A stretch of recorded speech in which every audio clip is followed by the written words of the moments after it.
Chapter 347. Are you higher than the unification realm?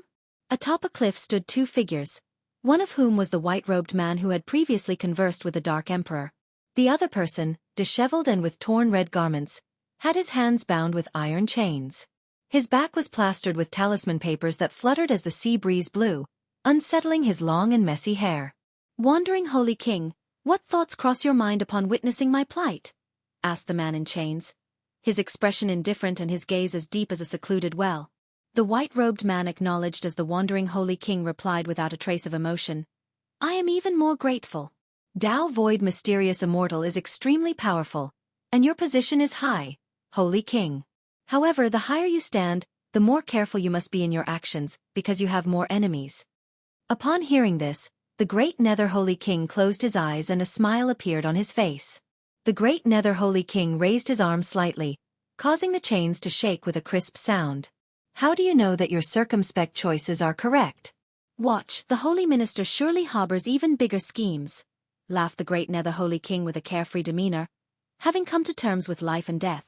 The wandering Holy King sensed something and instinctively turned his head, his expression suddenly unnatural. They saw a figure shrouded in dark purple demonic chi appear behind them. Sword Venerable Fudao. The wandering Holy King felt an immense pressure rushing towards him, reminiscent of facing the Holy Minister or Holy God. At that moment, he understood why the Holy Minister held Sword Venerable Fudao in such high esteem. He immediately clasped his hands in a formal salute and said, "I have seen the Holy Sword." Upon hearing these words, the Great Nether Holy King's figure trembled slightly. He appeared composed, but how could he not be tense when facing life and death? Wandering Holy King, Tao Void Mysterious Immortal Realm Level 41740982/600000/7500000. Great Nether Holy King, Tao Void Mysterious Immortal Realm Level 215804422/400000/50000000. Guan looked at the lifespans of the two and was inwardly pleased. The lifespan of a Tao Void Mysterious Immortal could reach several million years. Observing the difference in lifespans between Level 4 and Level 2, Guan speculated that lifespans of Divine Thought True Immortals might very well exceed 10 million years. Guan nodded slightly to the wandering Holy King. His gaze was fixed on the Great Nether Holy King, sensing his tension. Boom! A brilliant golden light suddenly burst forth from Guan's forehead, engulfing the Great Nether Holy King in an instant, and then dashed towards the sea surface, dissipating before reaching 1,000 zhang away. When the golden light faded, the Great Nether Holy King was nowhere to be seen. Guan had no desire to interact with the Great Nether Holy King, nor did he wish to hear any defenses. Even if there were misunderstandings between them, it was the fault of the Great Nether Holy King. When so many pointed at the Great Nether Holy King, it was unlikely to be false. The wandering Holy King watched with alarm. This was a Tao Void Mysterious Immortal, and even if his cultivation was sealed, he should not have been so easily eradicated. How high was Sword Venerable Fudao's cultivation level? You have successfully seized 370,963 years of lifespan from the Great Nether Holy King, Tao Void Mysterious Immortal Realm Level 2. Upon seeing the prompt before him, Guan felt slightly pleased. Of course, what brought him the most relief was eliminating a thorn in his side. Guan then vanished from the spot, leaving the wandering Holy King behind. The wandering Holy King stood on the cliff, silent for a long time, before finally departing. A Holy King who had stood above all fell just like that, causing a significant psychological impact on the wandering Holy King, who was also a Holy King. The great heavenly spirit land seemed even more complicated and dangerous in the eyes of the wandering Holy King. At Mortal World Peak, Ding Tian Peak. Inside the Peak Master's courtyard, Guan was savoring tea, an Xian stood behind him, and in front of him stood a line of wandering immortals, disciples of Ding Tian Peak, including Zhu Xinglan. They were discussing the Holy Court's declaration of Sword Venerable Fudao as the Holy Sword. The Holy Sword, the number one sword under the heavens, seems like the Holy Court highly values Sword Venerable Fudao. The presence of that demon from outer heaven was terrifying, yet against Sword Venerable Fudao, it was unable to withstand a single blow.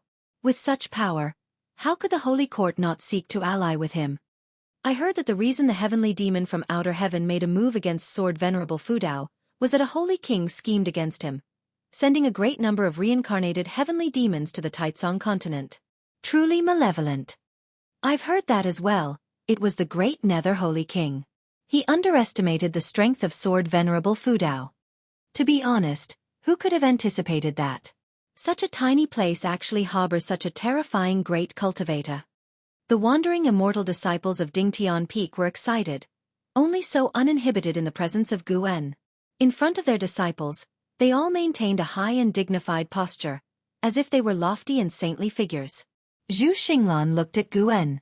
He had heard that his master also emerged suddenly, and wondered if his master knew Sword Venerable Fudao. As for the possibility that his master was Sword Venerable Fudao himself, that had not crossed his mind. The world was full of ascetics who suffered in silence, and perhaps Sword Venerable Fudao was simply concealing his identity. Maybe his real identity once shook the heavens, but who could be certain? And Xian quietly chuckled as she listened to their discussion. The one they admired was right before them. If they knew, what would their reaction be? She did not know how high the Dark Emperor's cultivation realm was, so she could not understand the excitement of the wandering immortals. In her eyes, there was no difference between wandering immortals and heaven and earth flying immortals. They were all terrifyingly powerful beings. After they had spoken for a while, Gu-en spoke up. Then you must cultivate diligently. I always feel that the world is becoming increasingly unstable. His divine thought was focused on Yang Jian. Heaven's sect had received news of the great Nether Holy King's fall and was preparing to bring Yang Jian into the world. Over the years, Yang Jian had grown stronger while Heaven's sect had become increasingly aged. Although his cultivation realm had not declined, his aura was not as strong as before. Heaven's sect's lifespan was quickly diminishing without the chi fortune of Heaven's sect, and it seemed he did not have many years left to live. Upon hearing Gu-en's words, the disciples echoed in agreement, all sharing a premonition that such a major event had not occurred in many years. Word of it would make anyone feel the tense world situation. After a long while, the disciples bid their farewell and left. And Xian sat down, unable to resist stretching herself. She did not remove her mask but looked at Gu-en and asked, "Master, what kind of entity is the Holy Court really?" She knew Sword Venerable Fudao was Gu-en, but being in Mortal World Peak, she had to measure her words carefully. Gu-en replied, "It is the governing power of the mortal world, the strongest of our times. As for good or bad, that depends on the circumstances.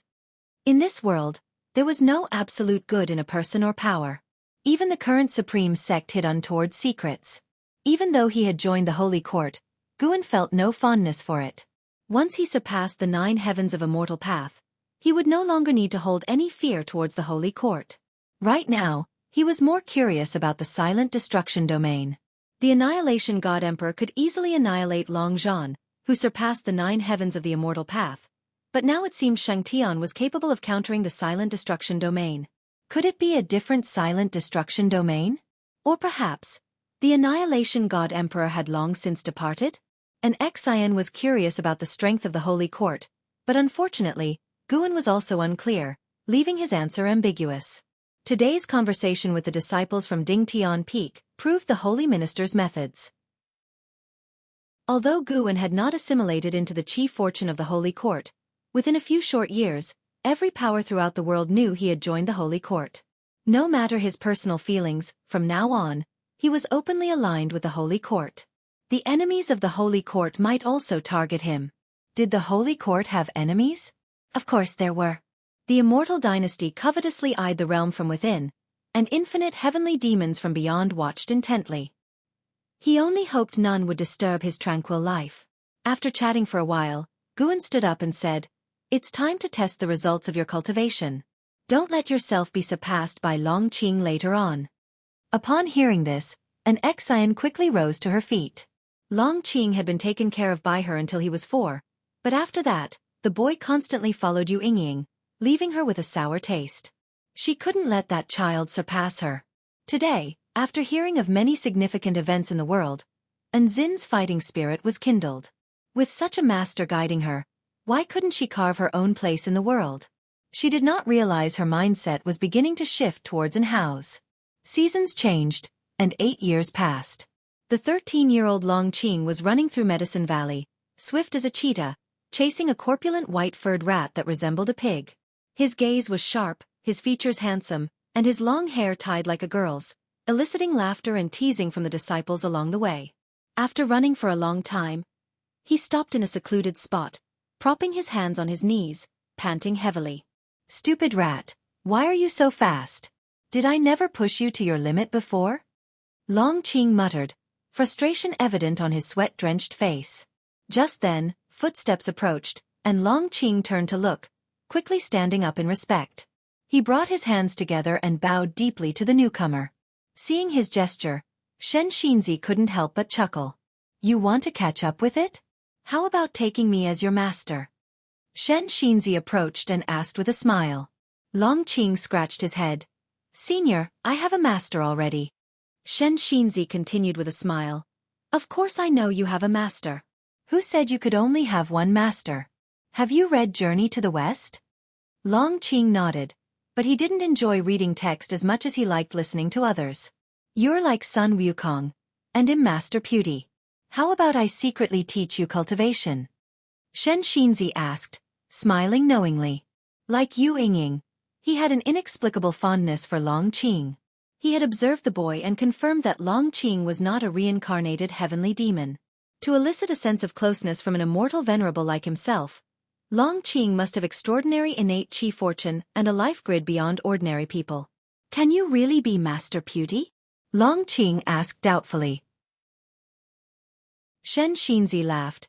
"I'm well aware you have a master, but who says you can't have multiple masters? Do you know what realm I am in? Unification." "Haha, you even know about unification. Do you know what lies beyond the unification realm?" "What? You're higher than the unification realm?" Long Qing was shocked. Having been raised in the Third Medicine Valley, he had some understanding of immortal cultivation realms. The unification realm was, in his perception, a godlike realm. Observing the disciples' attitudes toward Shen Xinzi in the valley, he had guessed Shen Xinzi was extraordinarily capable, but he had not expected him to be so powerful. Proudly lifting his chin, Shen Xinzi declared, "Above unification lies the mystic heart realm. Above that, there are Mahayana, Nirvana, loose immortal, wandering immortal, and heaven and earth flying immortal. I am but one step away from heaven and earth flying immortal." With each realm name Shen Xinzi uttered, Long Qing's mouth opened wider, and by the end of the list, he was agape with amazement. The expression on Long Qing's face greatly satisfied Shen Xinzi. In that moment, he suddenly understood Supreme Immortal Venerable. Because he liked Journey to the West, he had read all the books written by Pan En. He didn't understand why Pan An's works were so popular.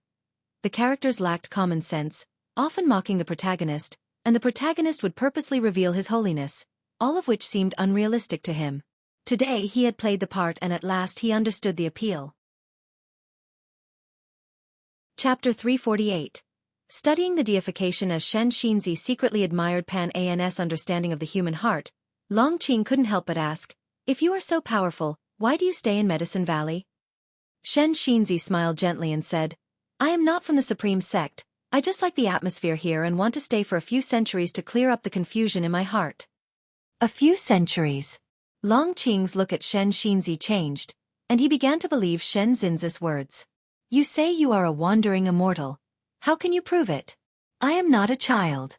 The 13-year-old Long Qing, claiming he was not a child, made Shen Xinzi smile even more broadly. Shen Xinzi grabbed Long Qing's shoulders, and without waiting for Long Qing to react, he leaped into the air. The world blurred before Long Qing's eyes. He instinctively closed them, and when he opened them again, he was stunned by the sight before him. He had actually come to the heavens.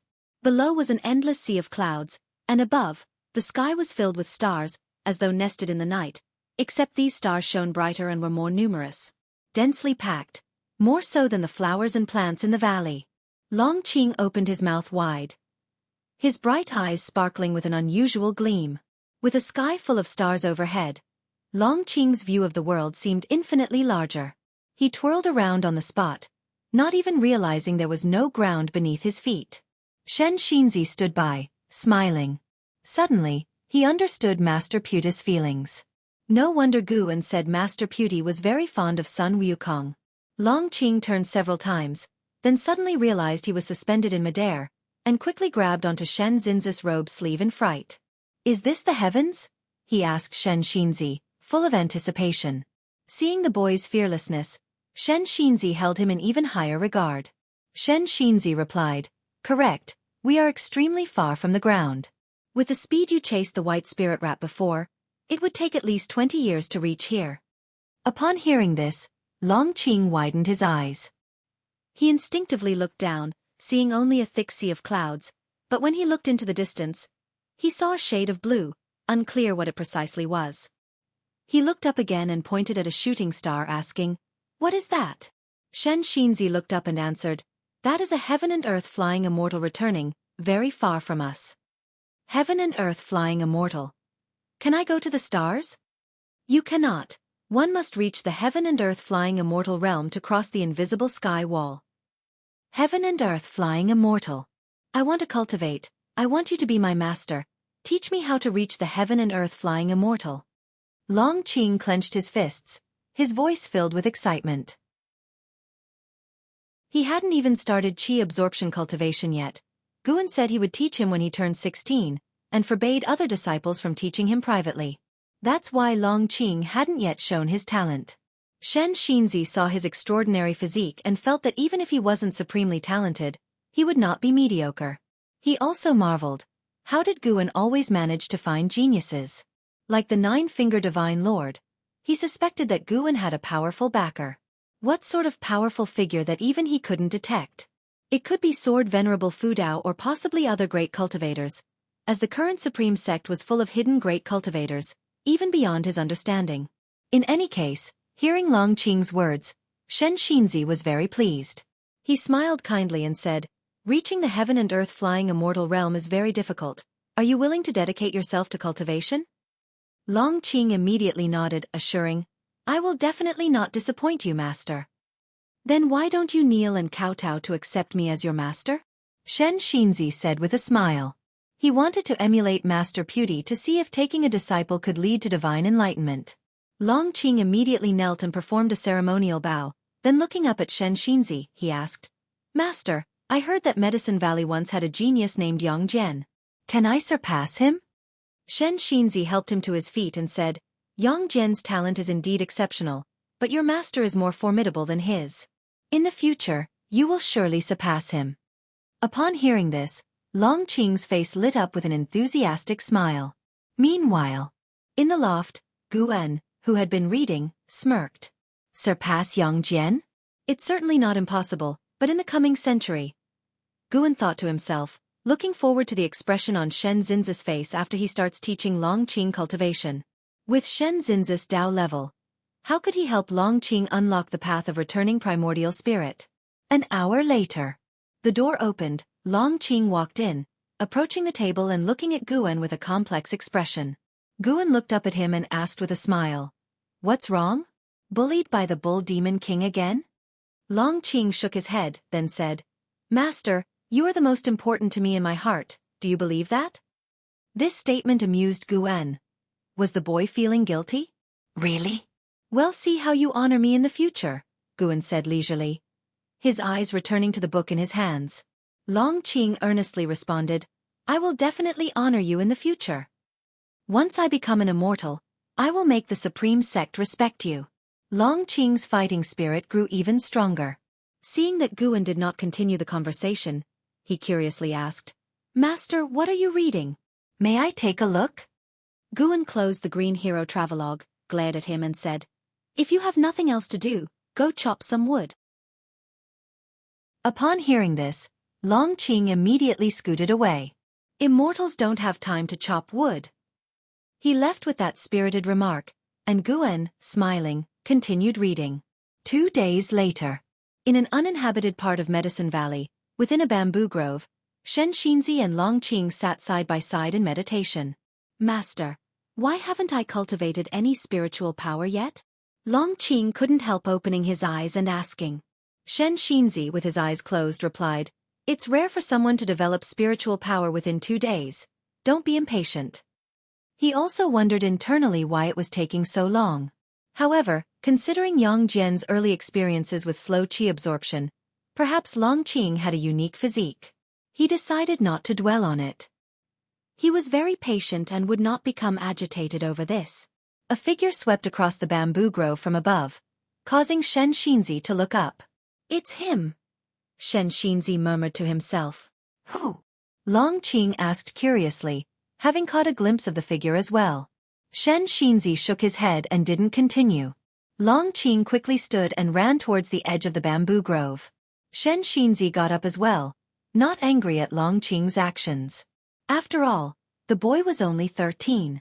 In the loft, Guan replaced the book he had been reading with Investiture of the Gods and studied it carefully. Clang! The window was suddenly pushed open, startling Guan as he turned his head, his face then breaking into a delighted smile.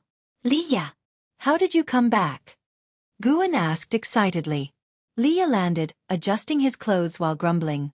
"What? Aren't you happy to see me?" "How could that be? Please sit. Sit down." Guan put down Investiture of the Gods, then stood up to brew tea for Leah. Leah took a seat at the table, noticing the book he had been holding, and laughed. "After all these years, you're still reading Investiture of the Gods? You don't think to discover some Tao in it like others, do you?" Guan brewed the tea and replied, "Just browsing. The stories in this book surely can't compare to your experiences. Tell me, how have you been these years? Have you been injured?" Li Ya's expression turned serious as he said, "With my current skills, how could I be injured? Besides, I have Divine Exotic City. Since you want to hear, I'll tell you all about it, and later you can take notes." Guan brought over hot tea, placed the cup in front of him, sat down, and said with a laugh, "Indeed, owning Divine Exotic City, even my disciple Long Qing couldn't possibly get injured." Chapter 349. Heading to the primordial hearing Gu An's words, Leah didn't think too much and didn't ask who Long Qing was. He began to recount his experiences over the years. Guan listened attentively. He occasionally looked at Leah but didn't stare constantly. With Divine Exotic Immortal Spirit around, Guan could be at ease, confident that if there were any danger not even Divine Exotic City could stop, Divine Exotic Immortal Spirit would inform him right away. After leaving the Sea Demon domain, Leah wandered everywhere. Occasionally, he encountered great cultivators coveting Divine Exotic City, but he always managed to escape unscathed. Unless a heaven and earth flying immortal took action, it was very difficult to take Divine Exotic City from him. Those who had reached the heaven and earth flying immortal realm and saw Leah brazenly deploying the pseudo-immortal Path Supreme treasure didn't dare to make a move easily. In every aspect, Leah seemed to have a significant backing. Who would dare to offend such a person? The higher one's cultivation level, the further one could see. Even if they couldn't deduce Gu An's karma from Divine Exotic City, they could infer that Leah had an extraordinary background. To control such a supreme treasure before nirvana, one couldn't do so without a powerful backing, and perhaps Leah's backing was hidden within Divine Exotic City. Over the years, Leah had encountered many opportunities, and his cultivation level had grown rapidly. He had now reached the 3rd floor of the Unification Realm. A Unification Realm cultivator over 300 years old was definitely a top-tier genius in the Broken Sea domain. Guan thus marveled at how amazing Xian Tianyi truly was. Comparing the pace of breakthroughs, Leah still fell short of Xian Tianyi, and moreover, Xian Tianyi didn't have the pseudo-immortal Path Supreme treasure by his side. Setting aside and how, Xian Tianyi was indeed the #1 genius in the history of the Supreme Sect. What was most crucial was that Xian Tianyi also wrote books. Judging from the Green Hero Travelogue, Xian Tianyi often went on adventures and didn't spend all his time on qi absorption cultivation. Could it be that Xian Tianyi had also achieved enlightenment? Guan suddenly felt that perhaps qi absorption cultivation was the most common and low-level form of cultivation, and that there might be higher forms of cultivation. Of course, it was just a thought. In reincarnation evolution, he could only undergo qi absorption cultivation to consume his lifespan. Guan thus listened to Li Ya's experiences while contemplating cultivation. Suddenly, the door was pushed open and Long Qing tumbled in, startling himself. He quickly got up, but before he could turn around, Guan called out to him, "Come in, and take the opportunity to meet your martial uncle." At Gu An's words, Long Qing was overjoyed. He immediately approached Li Ya, saluted, and called him martial uncle. Li Ya sized him up, a smile forming on his face, then he turned back and asked, "Who is this kid?" Guan introduced. "I brought him back from outside, he had just been born at that time." Hearing this, Leah understood that this child was different from the disciples outside. Leah took out a dagger from his storage bag and handed it to Longqing, saying with a smile, "Take this dagger as a meeting gift. It's a magic artifact, so don't use it recklessly before you start cultivating." "Thank you, martial uncle," Longqing said excitedly, clearly very fond of the dagger as he played with it. Leah looked at Guan, laughed, and said, "Actually, this kid looks a bit like you." "Nonsense. Really, if you hadn't said anything, I would have thought he was your son." Seeing that Leah was serious, Guan suddenly thought of something. Was his appearance in reincarnation evolution the same as now? He thought carefully. After Lu Han had restored his appearance, he did indeed resemble him a bit. As for the previous 3 lives, he rarely looked in the mirror and didn't pay attention. "It might be because I raised him that he looks a bit like me," Guan casually remarked. Longqing's expression dimmed. Deep down, he was also hoping that Guan was his biological father. Guan beckoned him over to join in and listen to Li Ya's experiences. After Longqing joined, the atmosphere became even livelier.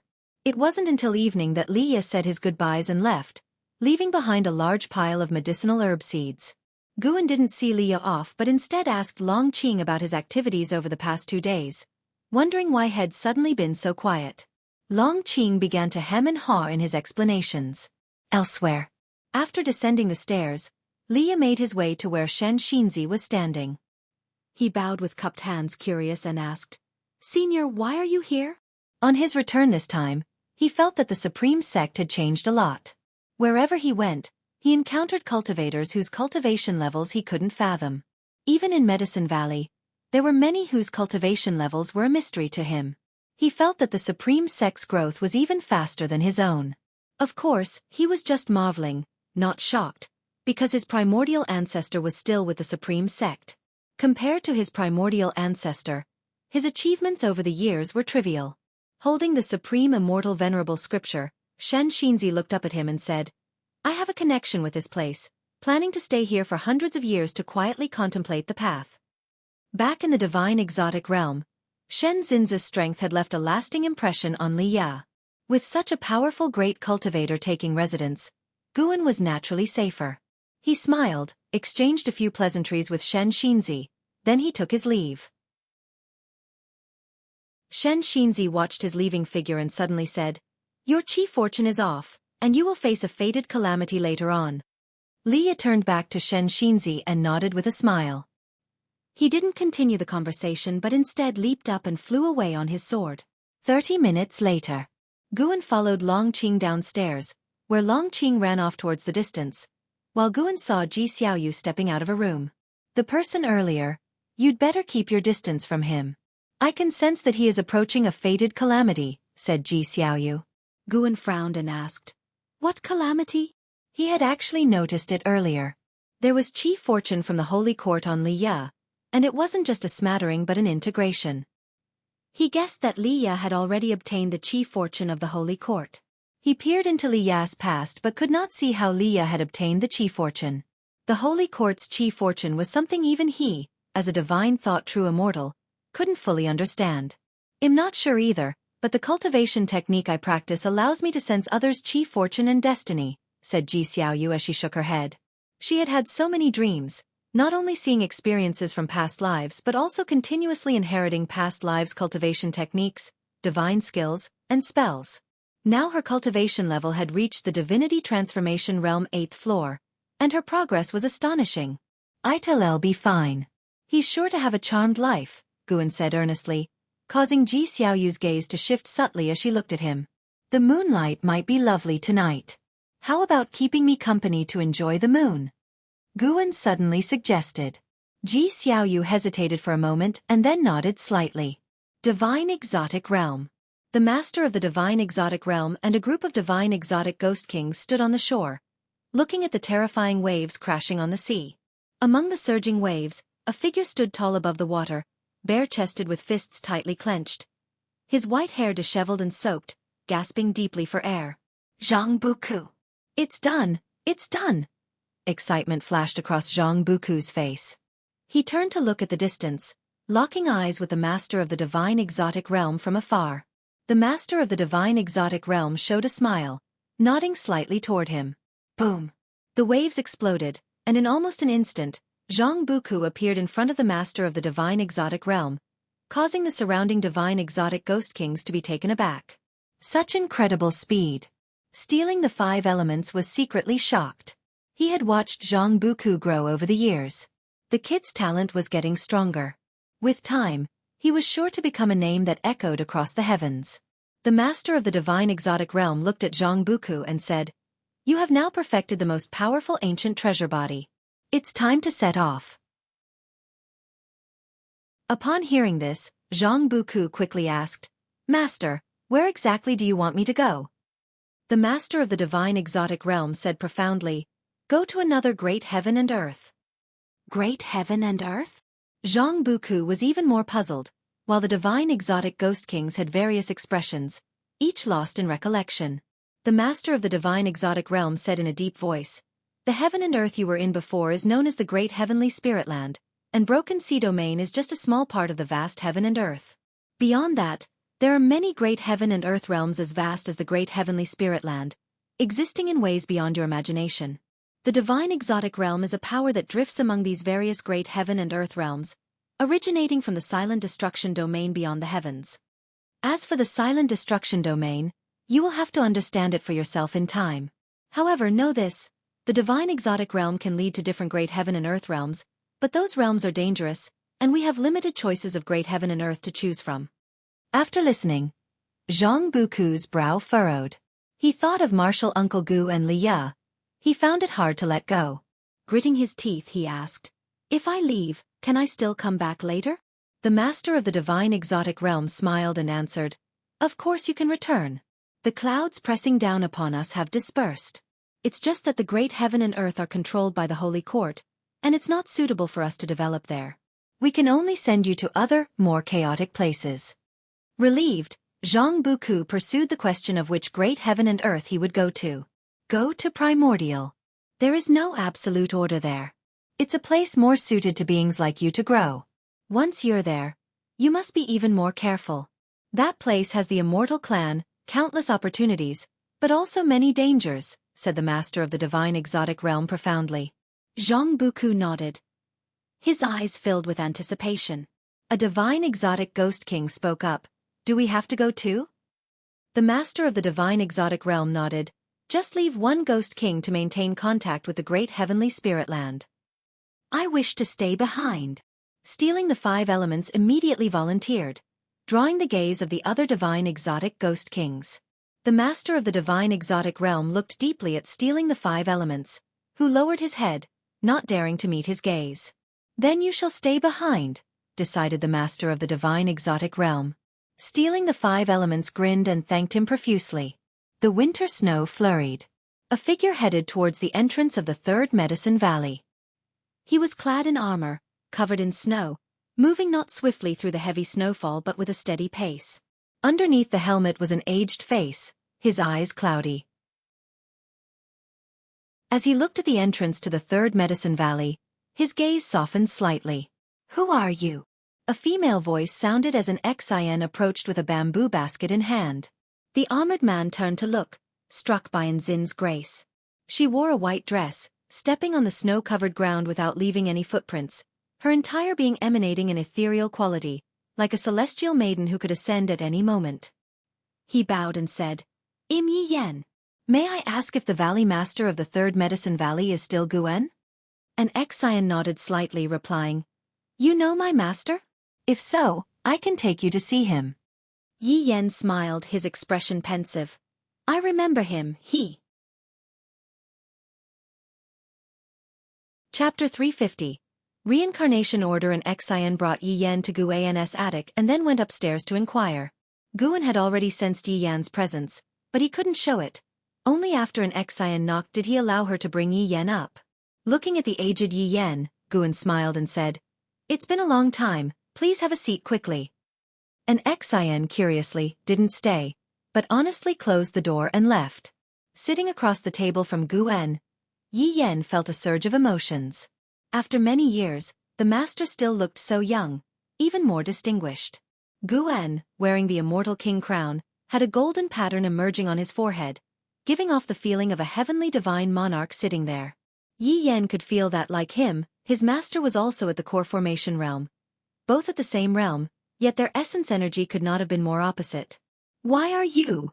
Guan frowned, hesitatingly asked. 50 years ago, Yi Yan was in his prime, youthful, and one of Li Zuando's most capable generals. Now, Yi Yan looked so old. Guan could see that Yi Yan had reached the end of his lifespan, but he couldn't state this outright, he could only inquire. In reality, Yi Yan's maximal lifespan had grown a bit over the years, though only slightly. Yi Yan smiled and said, "Everyone has their time, mine is almost due. I wanted to come back to see this place before the end." Hearing this, Guan couldn't help but sigh and then stood up to pour tea for him. Yi Yan's gaze followed him and said, "Master, there's no need for you to sigh for me. I've accomplished everything in life without regrets." He had fought alongside Li Xiandao to unify the Taizong dynasty, and Li Xiandao had granted him nobility. For decades, he enjoyed wealth and even marital bliss, and truly had no regrets. "It reassures me that you could come back to see your teacher," Guan said after serving the tea, turning around to speak. Even if he taught Yi Yan now, it would only extend his life by a few more years. Moreover, he wasn't keen on teaching just anyone. It risked revealing his cultivation level. Every year, dozens of disciples graduate from Third Medicine Valley and Mystic Valley. He couldn't possibly teach each one. "If not for the master's help, I couldn't have had such a splendid life. If I hadn't heard from His Majesty that you were well, I would have come back sooner to repay you," Yi Yan, taking the tea bowl, replied with a smile. He had shed his habitual martial fierceness, now as gentle as a small stream. Guan sat down and began inquiring about his experiences over the years. Yi Yan didn't hide anything and started from when he left the valley, with Guan listening intently. The night passed as they spoke. At dawn's approach, Yi Yan made a request. He wanted to be buried in the Third Medicine Valley. Guan remained silent for a while, then nodded in agreement. Thus, Yi Yan stayed.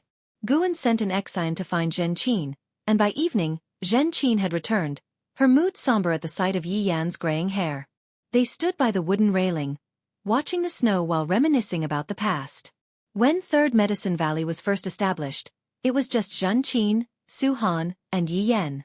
Back then, Zhen Qin had the least talent and was less powerful than the other two. 300 years had passed, Su Han had long perished, and now Zhen Qin was about to bid farewell to Yi Yan. How could she not be sad? Mentioning Su Han, Zhen Qin didn't hide the truth, and hearing that Su Han had died early, Yi Yan also fell silent.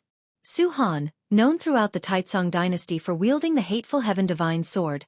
Yi Yan knew of his exploits but was unaware of his fate. The journey of life is indeed unpredictable, Yi Yan reflected. He was close to death already, naturally not excessively sorrowful. He turned to Zhen Qin and smiled. "Don't be sad when I go down there, I'll greet him for you." His words left Zhen Qin's eyes red with emotion. Guan stood by the window, watching their silhouettes, lost in thought. Long Qing came downstairs, grabbing a handful of snow, intending to throw it at Guan, but seeing his solemn expression, Long Qing held it for a long while before ultimately lowering his hand and turned to throw it at Blood Prison Great Saint instead. Fast asleep, Blood Prison Great Saint was jolted awake, looking up to see Long Qing disappearing. "You little rabbit!" Blood Prison Great Saint, furious, immediately got up to chase Long Qing, his massive bovine body kicking up snow mist in pursuit. The winter snowfall grew heavier, as if to fill the Third Medicine Valley completely. Time moved to the end of the year. At the edge of Third Medicine Valley, on a mountain peak, Guan stood in front of Yi Yan's grave, the falling snow melting before it even touched him. Guan's eyes were not sad but tranquil. He wasn't too distressed, merely standing there pondering the past. Yi Yan wasn't the first disciple he had sent off. He was merely looking back on his earlier life, reliving past emotions anew. Guan thought about a question. In the great heavenly spirit land, what exactly happens after death? How does reincarnation actually operate according to what rules? Why do so many high-level great cultivators choose reincarnation? Is its purpose just to experience karma, destiny? Gradually, he entered a state of mystical understanding. Path enlightenment. During the blazing summer days, at the Supreme Sect subsect, Yi Mansion, Guan and Yi Lan sat inside drinking wine, Yi Lan listening calmly to Guan's recount. Everyone dies someday. It's just a matter of how long one lives. I too will face it eventually, and when that time comes, dear brother, don't be too saddened, Yilon said softly, looking at Guan. Guan put down his wineglass and asked, if I gave you a chance for eternal youth, but it required many sacrifices and adherence to certain rules, would you take it? Having witnessed Yi Yan's death, Guan felt uneasy, fearing that his teachings couldn't keep up with the passing of time. He had taught Yilon and Xiaochuan among others, truly improving their maximal lifespan, but each time was less than before, only adding 200 years for Yilon through teaching, and the last 2 sessions combined added just a single year. The mysterious designs of fate were terrifying, merciless. Yilon asked, would those rules distance me from you? Guan replied, it's hard to say. He remembered Heaven's sect mentioning that becoming a part of it involved forsaking many, including a spouse and children. Then forget it. Such immortality might be more of a curse. I am not interested. Yilon shook her head. Guan remained silent. Yilon seemed to sense Guan's mood. She reached out to hold the back of Guan's hand and smiled. Brother, don't forget our last century pact. If I could spend the rest of my days with you, that would be enough. 100 years is actually quite long. Is 100 years really enough? Guan asked with a smile. Maybe it is.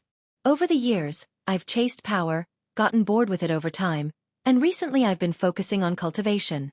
I've been thinking about doing something else, like your writing. Yilon started to share her experiences from these years. Now over 300 years old, she had her own views and insights on life.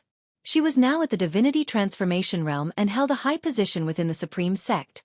Her pursuits were evolving. Listening to her, a smile unconsciously spread across Guan's face, feeling happy for her. Life shouldn't be about just one thing. That Yilon was considering enriching her life was an enlightenment in itself. Brother, if you really have that kind of opportunity, save it for someone who truly craves immortal cultivation. Right now, I don't think the level of cultivation is that important, Yilon laughed. Guan smiled and said, what if you leave this world, and I pursue immortality alone? Wouldn't that be lonely?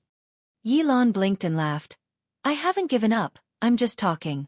Some things can't be fought for. If you can't have them, let it be. Don't let them become a burden to you, including me, and even Zhen Qin and your disciples. If we die before you, don't be foolish or let it weigh on your heart. Guan, unable to resist, reached out to pinch her cheek, and she didn't dodge. What about our last century? What would you want to do? Where would you go? Guan asked. Can I dream big? Yilon raised an eyebrow.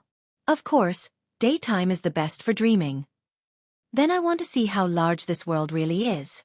I've heard that beyond the sea there are other continents. I also want to go to the heavens, to see how high it really is, and what lies beyond outer heaven. Yilon spoke enthusiastically, Guan listening intently, his thoughts drifting far with her words. 2 days later, Guan first went to the North Sea Mountains to gather medicinal herbs, then spent an ancient hour in Mystic Valley. Upon returning to the Third Medicine Valley, he was in good spirits and played 2 games of chess with Nine-Finger Divine Lord.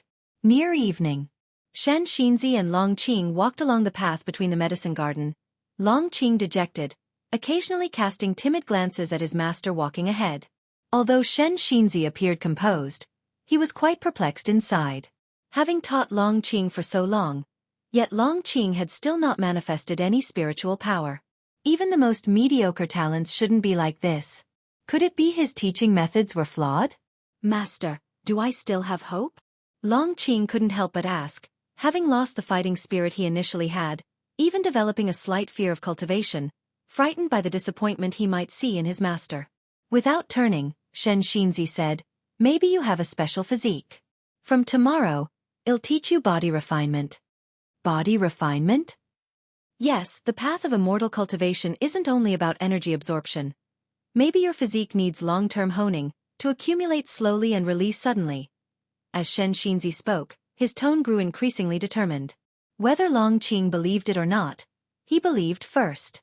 Exactly. That must be it. Yang Jian was also physically strong. Perhaps Guan chose Long Qing because they were similar. Hearing this, Long Qing immediately cheered up and began to jump for joy. When they reached the attic area, an Exian came up to them, smiling and asked, "Senior, why have you been bringing this boy around every day?" Shen Shinzi pressed his palms together and said, "Ba, this child and I have a connection, so I'm taking him around to play." After all, since Long Qing had no cultivation, no one could discover he was simplifying things secretly. "Hey sister, why are you fussing so much?" Long Qing grumbled. "Humph, once I succeed in body refinement, you won't be able to boss me around." An Exine grinned at Long Qing, thinking to herself, "You cheeky boy, your feathers have grown firm, I'd like to see what you can learn from him." She verbally said, "All right, I'll leave you be." With that, she bowed to Shen Shinzi and then took her leave. Shen Shinzi watched her departing silhouette thoughtfully. Her cultivation hadn't improved, but she gave off a very subtle feeling, which he couldn't quite explain. Chapter 351. Sun and Moon Netherworld Emperor. Old Monster End of Summer. Mortal World Peak. Ding Tian Peak. Guan was writing with his sleeves rolled up in the courtyard, and an Exian wearing a mask was cultivating beside him. A gentle breeze blew by, creating a picturesque scene. An Exian suddenly opened her eyes and curiously asked, "Master, what cultivation levels have my fellow disciples attained now?" Guan casually replied, "Your senior brother has reached the 5th floor of the Mystic Heart Realm, and your junior brother is at the 1st level of the Unification Realm." "That high?" An Exian couldn't help but widen her eyes. "Look at Ding Tian Peak. Do their cultivation levels seem high here?" Gu An's words rendered an Exian silent. An Exian cautiously asked, "Master, do you really think I can become an immortal?" Her current actual cultivation level was only at the 8th floor of the Core Formation Realm, far behind in Hao and Yang Jian. Don't think about that, but rather think about how you can achieve it. If even you don't believe in yourself, then you're truly finished. Gu An's word seemed reasonable to an Exian, and she endeavored to adjust her mindset. "By the way, Master, is Senior Shen Shinzi teaching Long Qing cultivation?" "Yes." "Has Long Qing also practiced energy-concealing sorcery? I can't even sense his spiritual power." "You're overthinking it. He hasn't yet cultivated any spiritual power." "What?" An Exian was astonished and pressed on. With the Tao level of Senior Shen Shinzi, how could Long Qing possibly fail to cultivate spiritual power? "Some people are less talented than you," Guan off-handedly said. He did not reveal Long Qing's Nirvana realm cultivation level, fearing it would demoralize Long Qing. Moreover, Long Qing had a special identity. Both the Immortal Dynasty and the Holy Court might pursue him, and until Guan was confident he could protect him, he was not prepared to unlock the path of returning primordial spirit within him. After all, Long Qing now had a lifespan of over 10,000 years. It was good to let the young lad first cultivate his Taoist heart, to avoid treading the same path as Long Qing's ancestral great-ancestor Long Zhan. An Exian fell silent, suddenly feeling sorry for Long Qing. Given that lad's character, once he realized his limited talent, he would definitely be deeply affected. Guan didn't say more and concentrated on practicing his calligraphy. An Exian watched him, wanting to speak but hesitating. On reflection, since the master had already shown great kindness in sheltering Long Qing, how could she demand that the master change his fate? Moreover, the master surely had his plans. Realizing this, an Exian composed herself and continued cultivating. 6 years later. The weather was clear, with white clouds adorning the blue sky, each assuming its unique posture.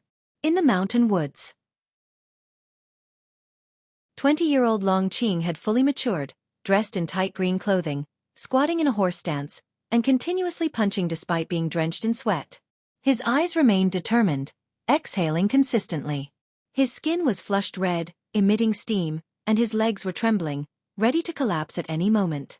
Shen Shinzi stood beside him, holding a copy of Journey to the West, reading it and said, "Persist for another ancient hour to activate the medicinal effects." Long Qing gritted his teeth and asked, "Master, my strength has increased quite a bit. How many levels of Qi cultivation cultivators can I now defeat?" "You could defeat those at the 3rd level of Qi cultivation." "What? Only the 3rd level?" Long Qing showed a look of despair, but Shen Shinzi offered no comfort. After mumbling a few words, Long Qing revitalized his spirits, his eyes regaining their firmness. Shen Xinzi, glancing out of the corner of his eye at the change in Long Qing's demeanor, was privately satisfied. This lad has poor talent, but his temperament is decent. In his view, temperament was even more cultivable than cultivation, so he still held hope for Long Qing. He was teaching Long Qing on a whim and naturally was not in a hurry. Just then, Shen Xinzi suddenly sensed something and abruptly looked up.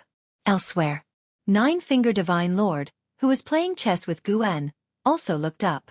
Guan looked up, urging, "What are you looking at? Hurry up and make your move." As he spoke, Guan's divine thought also locked onto outer heaven. In the starry sky of outer heaven, a vast space rift appeared out of nowhere, hanging right above the great heavenly spirit land, startling the mysterious beings in the sun into opening their eyes. In a moment, there's something going on in outer heaven. I need to watch for a while, the Nine-Finger Divine Lord said impatiently. Guan looked up, feigning confusion. Under the scrutiny of his divine thought, a figure appeared within the mysterious rift. A man in a black robe, tall and broad-shouldered, with a stern face wearing a long silver jade crown. Two brightly shining magic artifacts floated behind his head, resembling the sun and the moon, casting light on him, making him seem to radiate a brilliant glow. The moment this person appeared, the surface of the great heavenly spirit land's light layer fluctuated. Upon seeing him, Guan felt apprehensive. Unfortunately, his divine thought could not perform a lifespan detection. The robed man suddenly disappeared. The next second, Guan's divine thought shifted to the Holy Land where the Holy Court was located. Its chief fortune was impacted, gathering there, and he felt strong fighting emanations coming from the direction of the Holy Court. The Nine-Finger Divine Lord followed his gaze towards the direction of the Holy Land, frowning. He stood up and said, "Today counts as a draw. We shall continue another day." With that, he disappeared in thin air. Guan couldn't help muttering, "Always in a rush but still doesn't forget to hedge his bets, really an animal." While collecting the chess pieces, he kept an eye towards the direction of the Holy Court. Soon, the chief fortune of the Holy Court reassembled, making it difficult for him to forcefully probe, which piqued his curiosity about what was happening inside the Holy Court. He waited until nightfall. The robed man did not appear, and the holy domain remained unusually calm, but Guan saw many great cultivators heading toward the Holy Court like a shower of arrows. Clearly, something had occurred within the Holy Court. In the following days, there was still no activity in the Holy Court, and the space rifts in outer heaven had disappeared, nor was the robed man seen. Guan visited Immortal Seeking Island and Mortal World Peak and couldn't gather any intelligence, but the great cultivators at Mortal World Peak also noticed the activities at the Holy Court. Their numerous speculations left Guan feeling they were absurd. Until a month later, Guan, who was alchemizing inside the building, suddenly sensed something and slightly raised his brow. Why has he come here? Guan did not stand up, cautious not to startle the quarry. A person entered the Third Medicine Valley, precisely the robed man who forcefully entered the Holy Court before. His appearance made Guan uneasy. Regardless of whether he was a friend or foe of the Holy Court, his arrival could potentially attract the Holy Court's attention. Guan did not wish to reveal himself. After carefully sensing, Guan's mood slightly eased. The guy's aura was very weak, suppressed to the core formation realm level, completely different from when he stormed the Holy Court, almost like two different people. After hesitating for a moment, Guan stood up and walked downstairs. As he walked down the stairs, he casually looked out, and when his gaze swept over the robed man, he quickly performed a lifespan detection without lingering. Sun and Moon Netherworld Emperor, Divine Thought True Immortal Realm 8th Floor 158763008/4000000/6000000. Divine Thought True Immortal Realm 8th Floor. Over 15 million years old. A maximum lifespan of 60 million years. Guan was astonished, looking at a true old monster. What is this guy doing in the Third Medicine Valley? Is he targeting him? As Guan continued downstairs, he puzzled over this. At that moment, Ji Xiaoyu walked out of her room. She did not look towards Guan but towards the approaching Sun and Moon Netherworld Emperor. Chapter 352 Yin Yang Immortal Domain. The Sun and Moon Netherworld Emperor proceeded, glancing around Medicine Valley without much curiosity. Having lived for over 15 million years, nothing much about his surroundings intrigued him. He was merely browsing.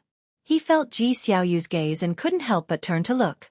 As their eyes met, a smile appeared on his face. As for Guan behind Ji Xiaoyu, he was ignored. The Sun and Moon Netherworld Emperor quickened his steps and came before Ji Xiaoyu, bowing with his fists. Your Majesty, it has been a long time. Your Majesty? Guan was curious, yet he sighed in relief at the same time. He was here for Ji Xiaoyu. As long as it wasn't for him, it was all right. Ji Xiaoyu nodded slightly. Let's talk inside the house. She turned to Guan and asked, Do you want to listen? Upon hearing this, Guan hurriedly shook his head and then went downstairs, bowing with his fists when he passed by the Sun and Moon Netherworld Emperor. The Sun and Moon Netherworld Emperor just gave him a brief nod. Ji Xiaoyu pouted and then said, Bring him in too. After speaking, she turned and entered the house. While Guan was walking, the Sun and Moon Netherworld Emperor grabbed his shoulder. Come in with us, the Emperor said in an undeniable tone. Guan had no choice but to turn around. The two of them entered Ji Xiaoyu's house, one after the other. Following them, the Sun and Moon Netherworld Emperor waved his sleeve, casting a mysterious restriction. Guan sat down on a stool to one side. The Sun and Moon Netherworld Emperor sat down at the table and looked towards Ji Xiaoyu, smiling. Your Majesty, have you remembered? Ji Xiaoyu replied, I have recovered some memories, but not all. Why have you come to find me ahead of time? Guan eyed Ji Xiaoyu, uncertain how much of her memory was restored and how far she was from her true self. He felt a twinge of melancholy thinking of the little girl who used to cling to him, who aspired to be the lofty Reincarnation Path Emperor. The identity of the Reincarnation Path Emperor involved numerous major destinies. Once she regained her true form, she would certainly not remain in the Third Medicine Valley. The arrival of the Sun and Moon Netherworld Emperor signified that Ji Xiaoyu's departure was imminent. Anyone with a little ability wouldn't stay in Medicine Valley. Guan had seen off many people. Each time, it was somewhat poignant. The Sun and Moon Netherworld Emperor glanced at Guan, then responded, A major change occurred in the Yin-Yang Immortal Domain, so I came earlier to find you. I recently retrieved your soul jade from the Holy Court. After saying this, he flipped his right hand, revealing a purple crystal stone glowing with a dim light, floating above his palm. As soon as this purple crystal stone appeared, it burrowed into Ji Xiaoyu's forehead, and she closed her eyes. The Sun and Moon Netherworld Emperor looked again at Guan and asked, Do you know her identity? Guan feigned hesitation. I knew her in a former life, heard she was once the Reincarnation Path Emperor in one lifetime, but am not clear about what that entails. With so many years lived by the Sun and Moon Netherworld Emperor, Ji Xiaoyu's original age must be even greater.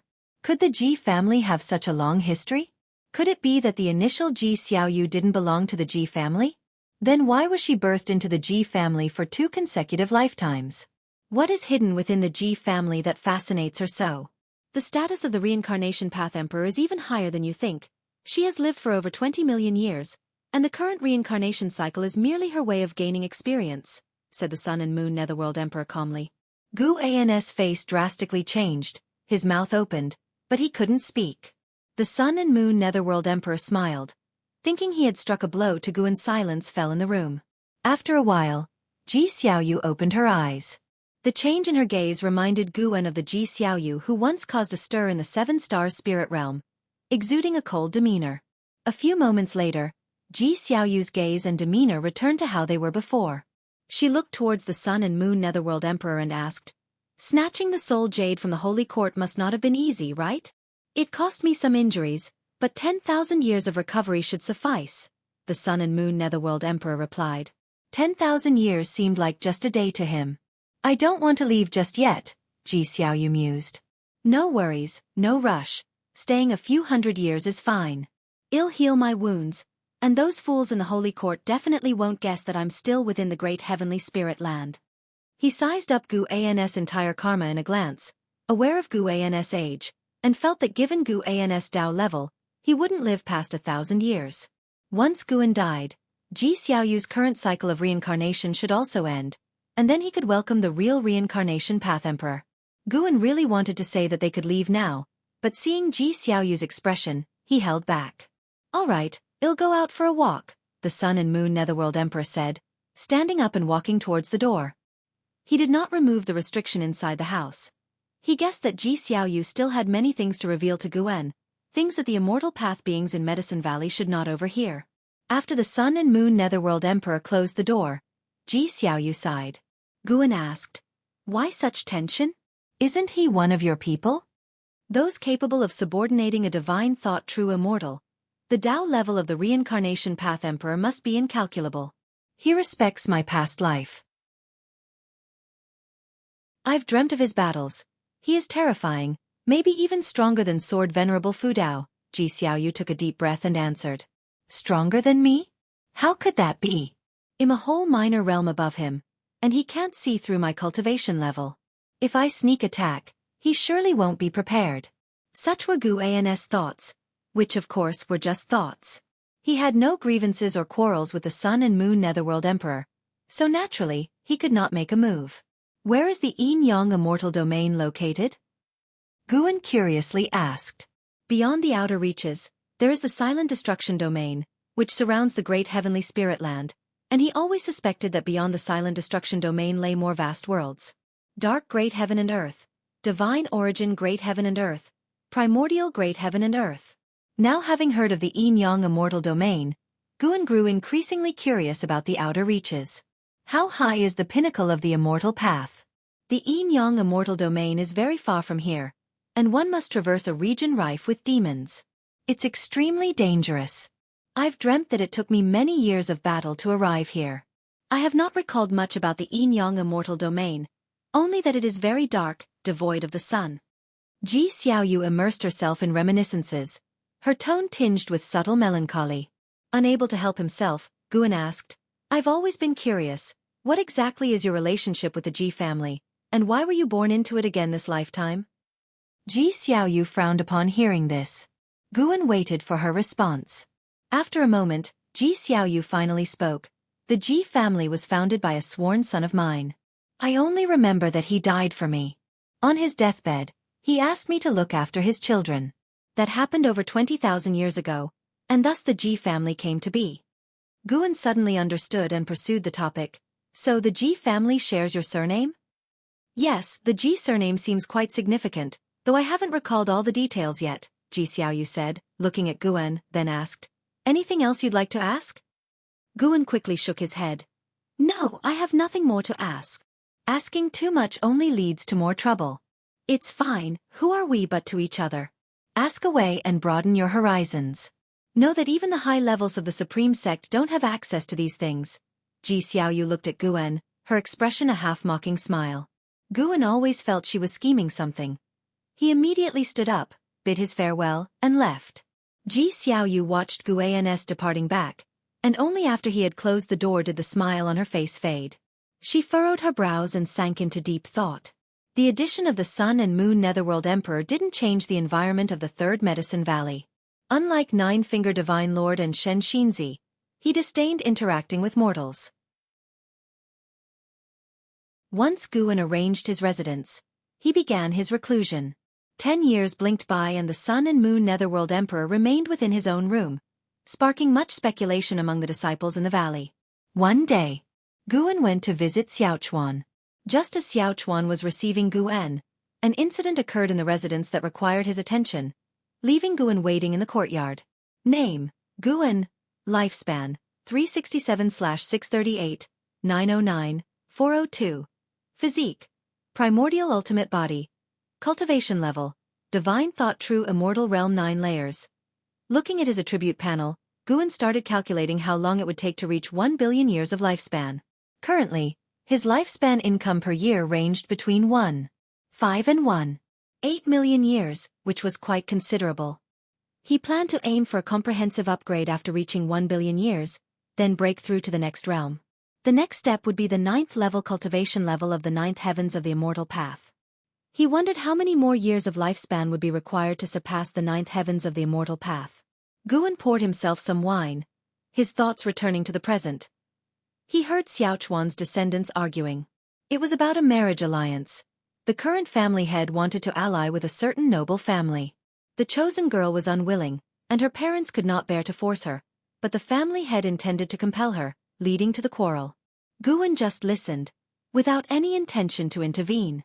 After all, What place did he have to interfere in such matters? An hour later, Xiao Chuan finally returned. As he sat down and poured himself some wine, he sighed. These good-for-nothing things. If the day comes when I'm gone, the family will surely be ruined by them. Guan chuckled. Children and grandchildren have their own fortunes. Don't worry about it. You cannot solve all of life's challenges for them. Xiao Chuan looked at Guan and said, Brother, you advised me to establish a family and career, yet you haven't done so yourself. Did you foresee this situation and intentionally torment me? Guan glanced at him and said, If you find it painful, then just abandon them. The world is vast. If it comes to it, come back to the Third Medicine Valley. Xiao Chuan shook his head with a wry smile. His words were in jest. Although life was full of annoyances, he didn't regret his choices and cherished what he had. The two continued drinking, their conversation shifting to the Supreme Sect. Xiao Chuan had more than a dozen descendants in the Supreme Sect, some of whom had returned to the Xiao Chuan household. They brought back various news about the sect, making Xiao Chuan nostalgic for it. The Supreme Sect was where he had spent most of his life. How could he remain indifferent? As they talked, Xiao Chuan suddenly said, Brother, could I perhaps choose someone from the Xiao Chuan household to be your disciple in the future? He had always been hesitant to bother Guan, but Guan kept visiting him, even bonding well with the Xiao Chuan descendants. He thought he was being overly cautious and decided to establish a closer relationship, giving his descendants a source of support. Of course, but he'll make the choice, Guan said with a smile. He already had a target in mind. After all, he could see Xiao Chuan's fate.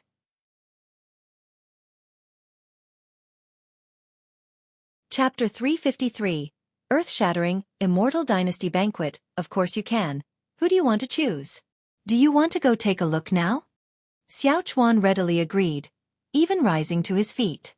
Guan hurriedly said, Don't rush, not now. Xiao Chuan replied, Just to take a look. What if someone catches your eye right now? No rush. The disciple I want to take in hasn't been born yet.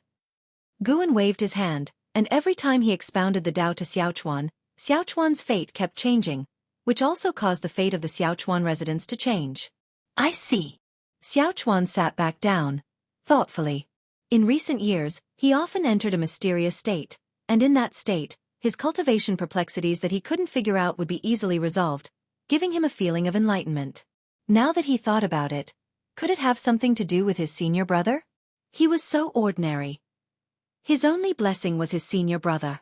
If not for his senior brother's primordial reincarnation skill, he might already have been buried in the ground. Guan began to talk about significant events in the immortal cultivation world, quickly drawing Xiao Chuan's interest. It wasn't until nightfall that Guan left.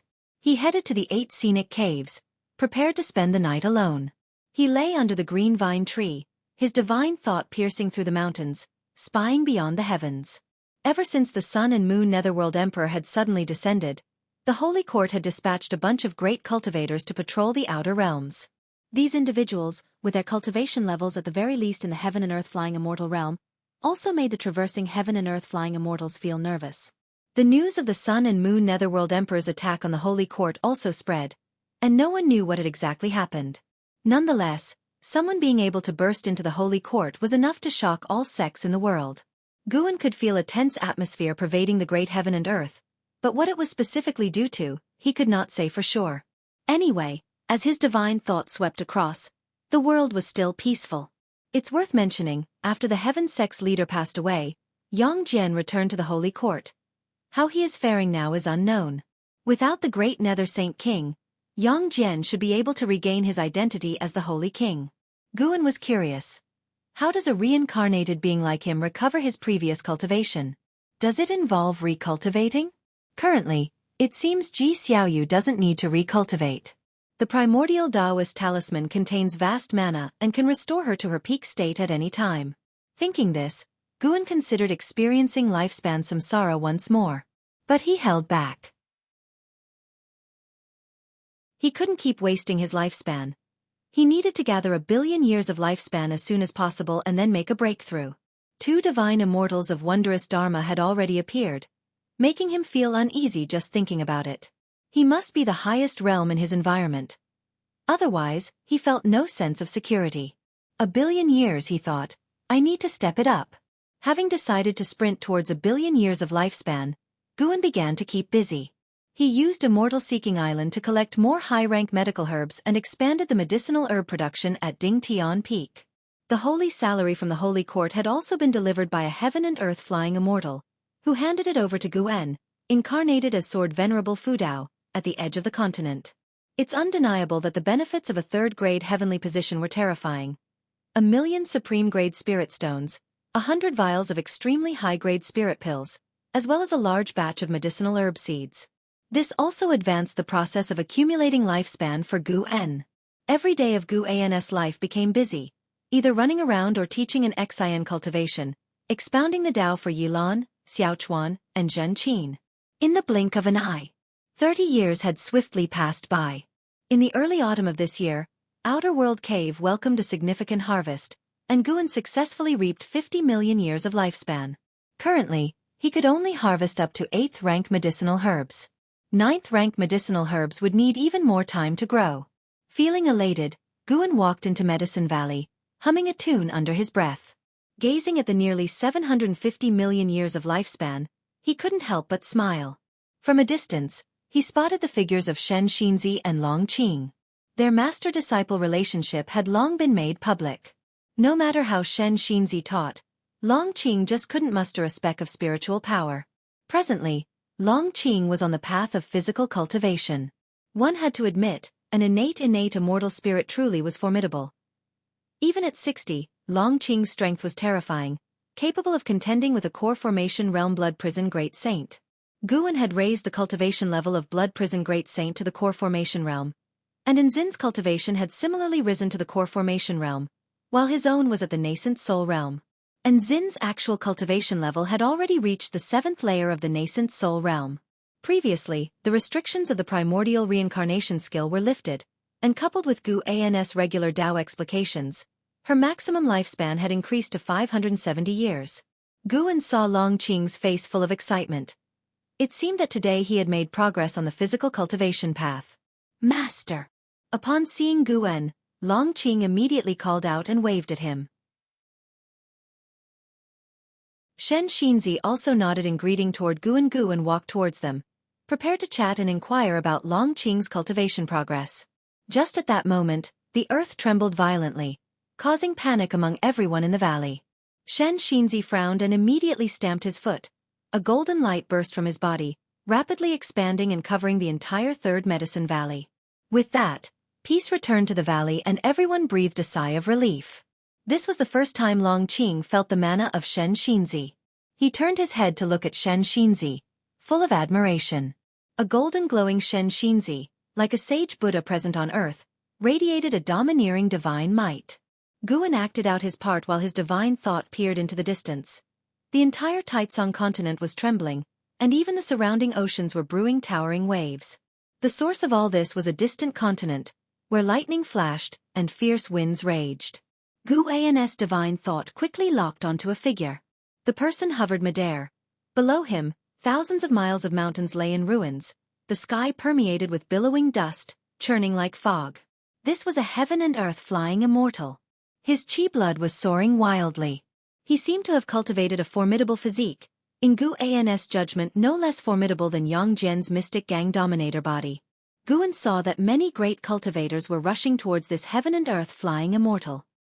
He didn't look any further and quickly withdrew his divine thought. Striding toward Shen Xinzi, he asked anxiously, "What happened?" Shen Xinzi looked into the distance, his expression grave. Long Qing spoke up, "Master, don't be afraid. With my second master here, even if the sky falls, there's nothing to fear." He now had a blind worship for Shen Xinzi, and was so excited that when he said this, he had a bragging tone, which made Guan want to laugh. Guan showed a smile, a look of relief on his face, then inquired about Long Qing's cultivation progress. Once the topic turned to this, Long Qing immediately became energized, claiming that he had just mastered a powerful fist technique that could punch and shatter a 30-foot-high hill. Shen Xinzi didn't pay attention to the master and disciple. He vanished into thin air. Elsewhere, Ji Xiaoyu stepped out of her house, looking towards the horizon. A defying blood treasure body. A rare sight indeed.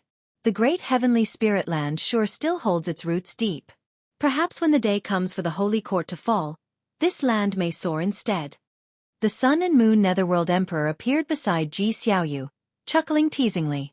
Ji Xiaoyu turned her head to look at him and asked, "The holy court is so strong, how could it possibly fall?"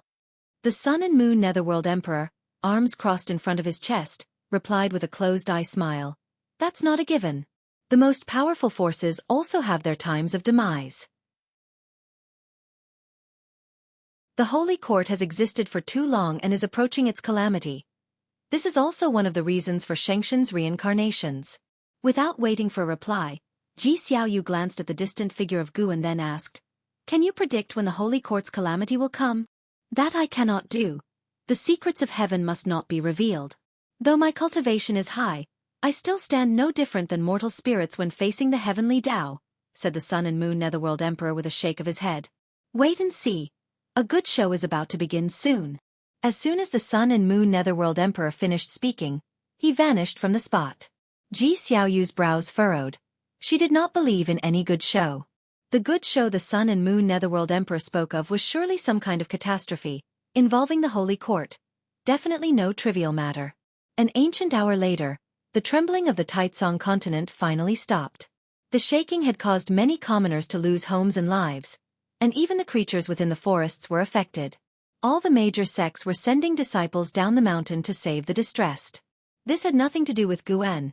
If an enemy that common beings couldn't withstand attacked the continent, he might still lend a hand, but he wouldn't intervene in disasters akin to natural calamities. Intervening too much would only lead to expectations, and if Guan chose not to intervene in the future, it would be seen as wrongdoing. He couldn't let the common beings believe that he was obligated to protect everything. In the lives of mortals, calamities are unavoidable, and their magnitude varies. By evening, Guan saw the heaven and earth flying immortal do battle with the great cultivators of various sects, even startling the main city of the Broken Sea domain and forcing the carefree primordial immortal to take action. This individual's physique was indeed strong. Even besieged by a group of heaven and earth flying immortals, he held his ground until the divine immortal of wondrous Dharma intervened, at which point he was subdued. Captured by the Holy Court, his fate was uncertain. Guan didn't pay it much mind. Beings that shook heaven and earth popped up from time to time in this world. It's just that in the past, the Broken Sea domain was too far away to be affected. As years passed by, another 5 years went by. On Mortal World Peak, Ding Tian Peak. Within the courtyard, Guan listened to Zhu Xinglan's report while an Xin cultivated at his side. The Immortal Dynasty rarely invites all sects of the world to a gathering, and the main peak hopes you could join them, Master, to avoid any deceit, said Zhu Xinglan, his brows furrowed as he mentioned the concern. Guan held a book in his hand and nonchalantly asked, "What gathering?" "It's a banquet. The Immortal Dynasty's Yangxian Emperor wishes to discuss the Tao with all the sects of the world and has even brought out immortal fruits, which, it said, can be harvested once every 1,000,000 years. Consuming one could enhance one's insight and refine sinews and bones. Whether it's true or not, I don't know." "Is that so? Well, I won't be going." "All right, I'll inform the main peak," Zhu Xinglan replied without further persuasion. He wasn't worried about Guan getting into trouble. The Ding Tian Peak was finally rising, thanks in large part to Guan, and naturally, Zhu Xinglan didn't want him to stumble into misfortune. Hearing about the immortal fruits, Guan did want to go, but on second thought, with so many sects gathered, trouble was likely to occur. The Holy Court might intervene. By not going, he might miss out on the fruits, but going could invite trouble. Guan spoke up, instructing Zhu Xinglan to expand the medicinal herb cultivation on Ding Tian Peak, claiming it was for the disciples' cultivation resources, which touched Zhu Xinglan deeply. To have such a master was truly their fortune. After Zhu Xinglan left, Guan finally put down his book. He suddenly felt a presence. Lu Lingjun. She had come to Mortal World Peak again with the Holy Mother of Western Spirit, leading a group that included a carefree primordial immortal. The Bitter Sea Buddha sect had also sent many people, likely to discuss something significant. Guan paid no heed and stood up saying, "An Xin, it's time to go back." At his words, an Xin immediately stood up and walked towards Guan.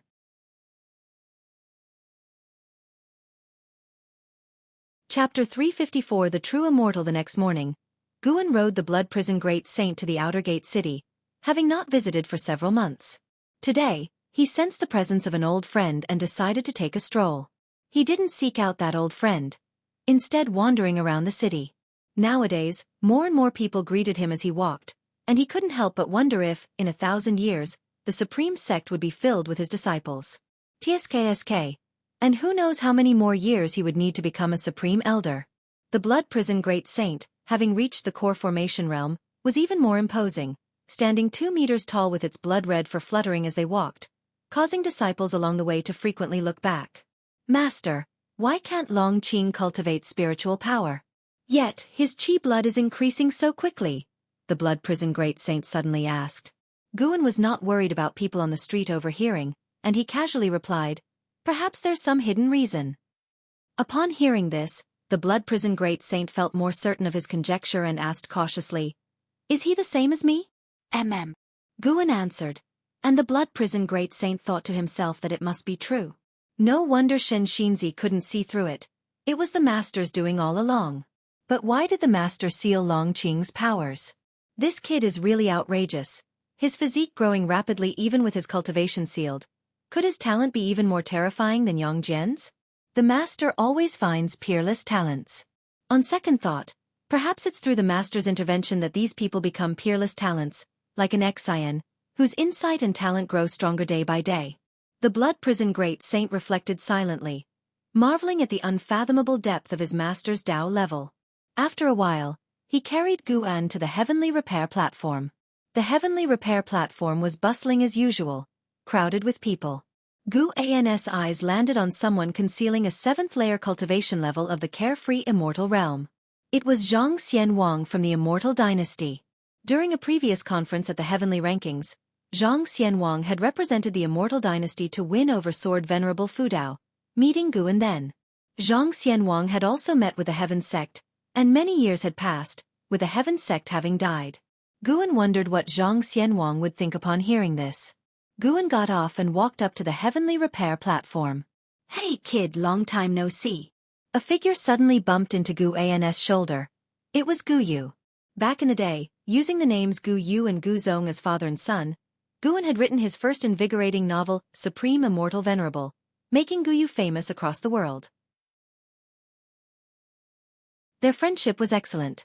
After Li Ya and Wu Ju became prodigies, the best relationship Guan had was with Gu Yu and Zuolin. Guan rolled his eyes at him and said unenthusiastically, didn't we just see each other the year before last? Gu Yu still looked young. He widened his eyes and exclaimed, have we drifted apart? Not seeing each other for 2 years. Don't you miss me? Definitely not. I'm afraid you'll pester me to write a book again. Go away, am I that shallow? By the way, have you heard about Li Ya recently? He inherited the legacy of 3 Pure Ones Mountain. It's unbelievable. They say he is now a great cultivator of mystic heart realm. Gu Yu mentioned Li Ya, then became extremely emotional. He had become the surprised bystander character in the Supreme Immortal Venerable. That's the difference between reality and fiction. He was the brilliant protagonist in the novel, but in reality, he could only marvel at the achievements of his peers. Guan also felt emotional, admiring and respecting Li Ya. While they were chatting, Zhang Xianwang suddenly approached. Zhang Xianwang, dressed in a white robe, exuded an aura of immortality, drawing attention even on the heavenly repair platform. Guan, little brother, long time no see, Zhang Xianwang's voice came first, radiating cheerfulness. Guan turned to look surprised and said, Taoist friend Zhang, what brings you here? When did you arrive? He immediately bypassed Gu Yu and walked quickly toward Zhang Xianwang. Having not seen each other for many years, Zhang Xianwang was very pleased to see Guan. He had been thinking about the little friend with the Dao pattern on his forehead and wondering how he was doing. Gu Yu sized up Zhang Xianwang, sensing that this person's cultivation was definitely not simple. Now at the nascent soul realm himself, his insight was far beyond what it once was. After exchanging a few pleasantries, Guan introduced Gu Yu to Zhang Xianwang, but unfortunately, Zhang Xianwang showed little interest and merely nodded lightly. Why don't we find a place to talk? Zhang Xianwang suggested, looking at Guan. After hearing this, Guan could only say goodbye to Gu Yu and then followed Zhang Xianwang away. Gu Yu watched Guan's retreating back and couldn't help muttering, what kind of physique does this kid have? Or is it special chi fortune? How does he always attract high-level individuals? Inside the Third Medicine Valley, many great cultivators gathered, some to play chess, others drawn by the nine-finger Divine Lord and Shen Shinzi, making the Hall of Elders very curious about Guen. However, with LV Baishan's support, no one dared to disturb Guen. After a while, Guen followed Zhang Xianwang to an inn, choosing a window-side seat on the third floor, where they were the only diners at that moment. Zhang Xianwang inquired about how Guen had been these past years, and Guen started recounting his everyday life. Though it was simple, Zhang Xianwang listened intently. He had long told Guen that having Dao patterns, he would certainly be approached by others, but he hadn't expected Guen to still lead such an ordinary life. The mundane things spoken from Guan's mouth somehow became interesting to Zhang Xianwang. Hearing that the Bull Demon King could never catch up to the White Spirit Rat, Zhang Xianwang couldn't help but laugh. It was not until the server had brought all the food and drinks that Zhang Xianwang began to speak seriously. Not to hide, I come from the Immortal Dynasty. Guen stared, asking, which Immortal Dynasty? In a far-off place, there is a continent that you call the ends of the earth. The beings there are born with cultivation of the Nirvana realm, starting with a lifespan of at least 10,000 years. Zhang Xianwang began to describe the Immortal Dynasty, leaving Guen dumbfounded. After outlining the basics of the Immortal Dynasty, Zhang Xianwang gazed at Guen and asked, would you like to join the Immortal Dynasty? I can help you reach the Nirvana realm. Guen swallowed and asked, can I definitely reach it? Can I bring others along? Zhang Xianwang glared at him and said, I only have my eyes on you, and you want to bring others? Forget it. The Immortal Dynasty doesn't just casually accept beings from the outside. Hearing this, Guen was immediately disappointed. Zhang Xianwang felt both amused and annoyed, looking at Guen with even greater admiration. Do you believe there are real immortals in the world? Zhang Xianwang asked. Guen answered, of course, there are mountain gods on our continent, and I've heard there's a heavenly court overseas. Zhang Xianwang scoffed. The heavenly court is not the court of immortal gods. I'm talking about real immortals, like the heavenly court in Journey to the West. Our Immortal Dynasty is always seeking the true immortals, and I'll tell you the truth, we've found them. We will clear the obstacles for the immortals, winning their favor for this world. As he spoke, his face showed longing. Real immortals? Guen asked nervously. Where are they? Zhang Xianwang raised his hand and pointed upward, then said, join us, or you will disappear along with the dirt of this mortal world. Outer heaven? Guen suddenly believed it. Even if it wasn't a true immortal, it must be an extremely powerful existence, powerful enough for the Immortal Dynasty to contend with the heavenly court. But he was already a third-grade heavenly position Holy Sword of the Heavenly Court. How could he join the Immortal Dynasty? Although he had always been assigned various identities, from what Zhang Xianwang implied, did the Immortal Dynasty intend to end the world?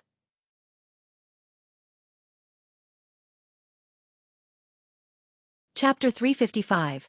The Power of Destiny. Seeing Guen remain silent, Zhang Xianwang continued to speak of the great strength of the Immortal Dynasty, whose history was even more ancient than the Holy Court, spanning countless epochs. The first immortal king of the mortal world was the founder of the Immortal Dynasty. He once contended against the heavens. Although he failed and caused the mortal world to be submerged by the sea, his power was undeniable. To this day, the Holy Court has not produced a being of his equal. Zhang Xianwang revealed a look of longing, surprising Guen. The Immortal King was actually the founder of the Immortal Dynasty. If that was the case, why didn't they pursue the Immortal King crown? Was it because the Immortal King crown would devour vitality? Guen pondered, suddenly feeling that the Immortal King crown might hold secrets. Thinking carefully, the Immortal King crown had weakened so much that even the souls of the Mahayana realm could not fully suppress it. Many changes must have occurred over the long years. After a while, when Zhang Xianwang paused, Guen took a deep breath and asked, did you come to the Supreme Sect specifically for me? It should not be, right? To rally Sword Venerable Fudao? But Sword Venerable Fudao had already declined. Zhang Xianwang smiled, his gaze turning towards the window. Of course not, but I cannot tell you my purpose for the time being. Guen seemed to think of something, his divine thought probing out, quickly covering the broken sea domain. He discovered that in other continents and oceans, the immortal spirits of the Immortal Dynasty hid their chi fortune deeply, but they could not escape the eyes of a true immortal's divine thought. He elevated his divine thought further, covering a broader expanse of heaven and earth. Looking from a macroscopic perspective, the immortal spirits of the immortal dynasty were scattered all over the world, spying on chi fortunes, their fortunes as numerous as the stars in the universe. What was the immortal dynasty planning? While thinking, Guan responded, "Thank you for your kindness, Taoist friend, but I cannot abandon the supreme sect, I apologize." Zhang Xianwang turned his gaze towards Guan, smiling. "No rush, you still have time to consider. I will stay at the supreme sect for a few years." Guan nodded, and then Zhang Xianwang changed the subject, and the two began to drink together. The wind outside the window suddenly became stronger, blowing the grasses on the windowsill. Zhang Xianwang's arrival did not stir up any storm at the supreme sect, which remained calm, but of course that was only on the surface. Each disciple was still experiencing their own rivers and lakes and struggles. 7 days later, Guan took an Xian again to the mortal world peak, where they first roamed around, picking medicinal herbs along the way. Along the way, Guan ran into Su Shi. After paying respects, Su Shi hooked arms with an Xian, and the two whispered aside. Because Su Shi had once helped Guan receive Spirit Lord Lu, he would occasionally give some pointers for Su Zai's cultivation, and over time, Su Shi and an Xian had become familiar.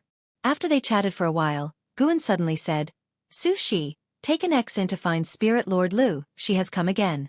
Just do as before." "Spirit Lord Lu?" And Xin's eyes widened beneath her mask, and right after, she heard Guan's transmitted message, her expression turning odd.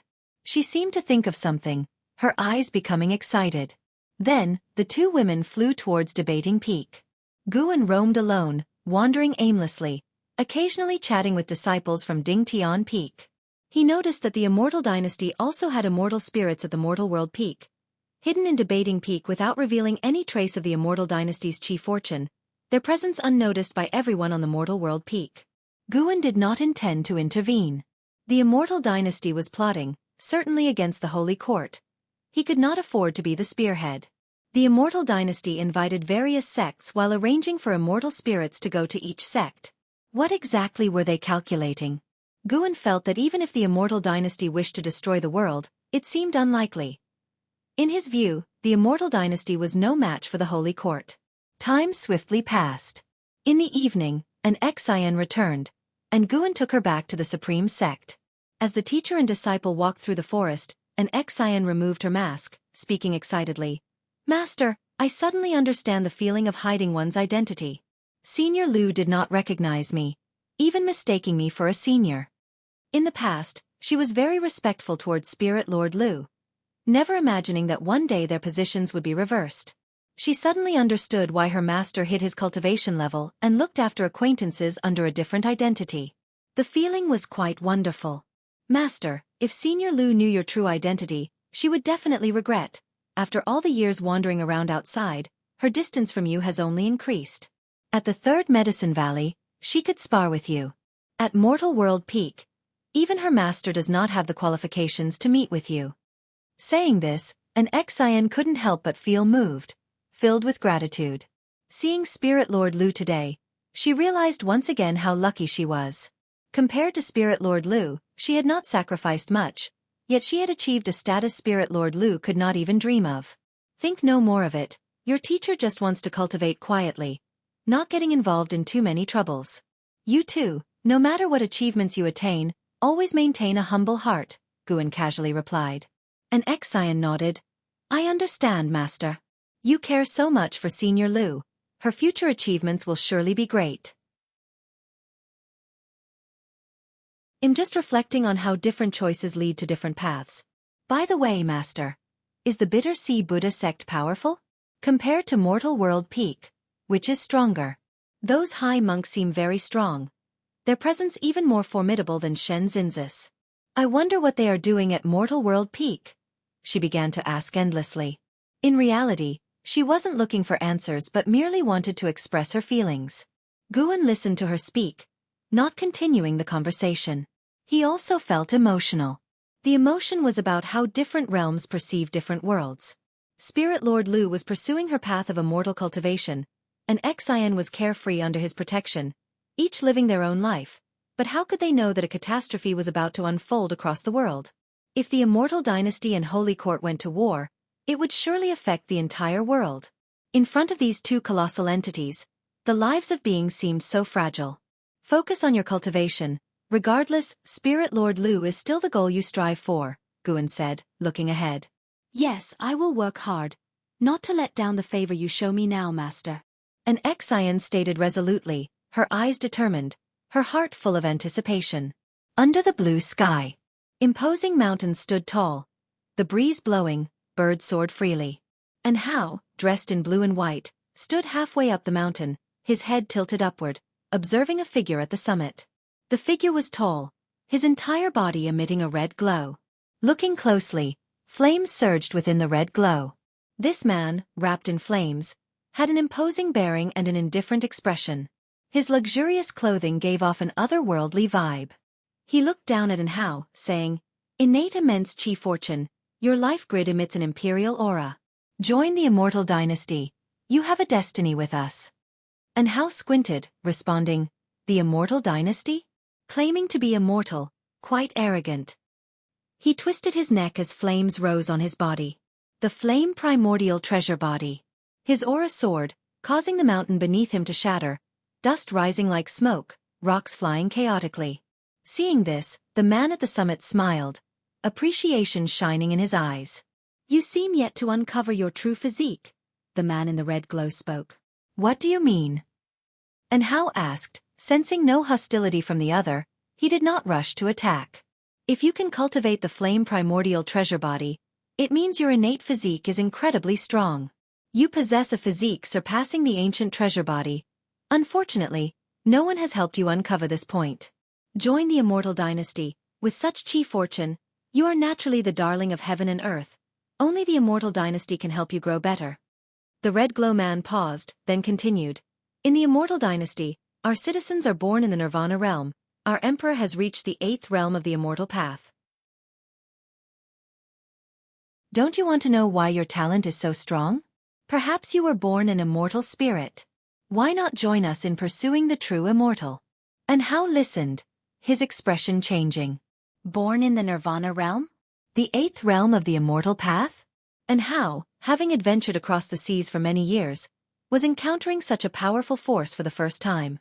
He became interested in the immortal dynasty, yet he did not easily believe the other's words. "If the immortal dynasty is indeed so powerful, I indeed could join, but before that, you must first defeat me." Hao leaped up, flying to the sky, his flames intensifying, as if a bright sun had suddenly appeared in the sky, illuminating the land. The red glow man looked up, a smile on his face. He spoke. "Then are you ready to face the divine immortal of wondrous Dharma?" Divine immortal of wondrous Dharma? Hao instinctively frowned, his expression suddenly changing. As the year drew to a close, Guan was discussing paintings with Shen Zhan in his house. As they chatted, he suddenly lost interest, feigning attention to Shen Zhan while using his divine thought to explore what his old acquaintances were doing. Liya was still at 3 Pure Ones Mountain, seeking path enlightenment, cultivating some divine skill. Jiang Qiong was negotiating tensely with senior members of other sections. Wu Ju was training in Demonland, accompanied by a woman. Guan caught them being intimate, startling him enough to quickly move his divine thought away. Broad daylight, with grass as their mat, unexpectedly bold. Guan remarked internally, then looked towards others. Yi Lan and Zhen Qin were investigating a mysterious case regarding a subsect, quite troubled. Hold on. Where was Hao? Guan immediately pursued Hao's chi, finding that the young man had already left the Broken Sea domain, flying towards the ends of the earth. Hao was accompanied by the divine immortal of wondrous Dharma. An immortal spirit from the immortal dynasty? Guan eavesdropped on their conversation, soon learning that Hao intended to join the immortal dynasty. He suddenly felt the power of destiny. Yang Jian went to the holy court, Hao to the immortal dynasty. The two had previously agreed to spar at the Heavenly List convention. Could it really be that when they meet, it would be on the battlefield? Guan merely contemplated, not stopping Hao. Though he felt the immortal dynasty had slim chances, since the dynasty had existed for so many years, it certainly had some depth. If Hao were unwilling, he would have called out for his teacher in his mind. After a while, Guan withdrew his divine thought. Recently when painting, I thought of a scene I want to capture, yet I fear it might provoke heavenly wrath. Should I paint it? Shenzhen suddenly asked. Guan shook his head. Don't paint it, just tell me. Shenzhen inhaled deeply, his voice mysterious. I envisioned a scene with two figures confronting each other. One like the brilliant sun, the other sovereign of all under heaven. They stand above the 9 heavens, blades clashing.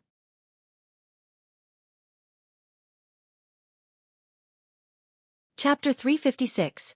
Yuan Su, the immortal ancestor, initiates reincarnation. Hearing Shenzhen's words, Gu Anil laughed and asked, What do you think it is?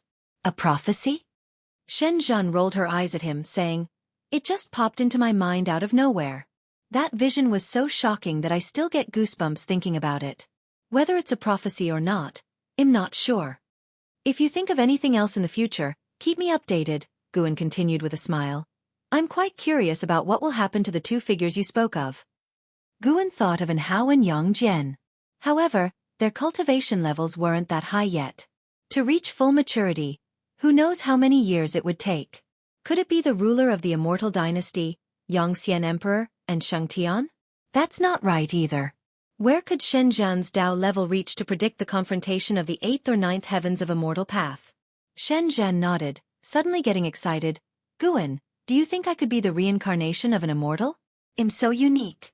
Nowhere in the world is there a second person who can achieve path enlightenment through writing and painting, and I can even foresee visions that seem to hint at the secrets of heaven. The more she spoke, the more excited she became, her eyes shining. By the end, she even stood up, hitting the table with her hand. She looked down at Guan, who was still seated, and asked eagerly, Guan, do you think I can be considered the protagonist in your novel? Guan's face twitched as he asked, Are you trying to be awkward? Shenzhen often heard him use some baffling terms, but now she understood his meaning. Shooting Guan a glare, she sat back down and drifted into wild flights of fancy, a dazed smile on her face. Guan couldn't be bothered to respond again. He picked up his writing brush and started writing. Nowadays, he spent most of his time on medicinal herbs. Having some rare leisure, he was ready to write a book just for fun. Perhaps in the future, he could release the other 3 of the 4 great classics, rewritten as immortal cultivation versions.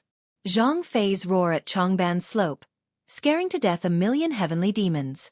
Lu Zhishan uprooting the world tree, Wu Song fighting the demon emperor.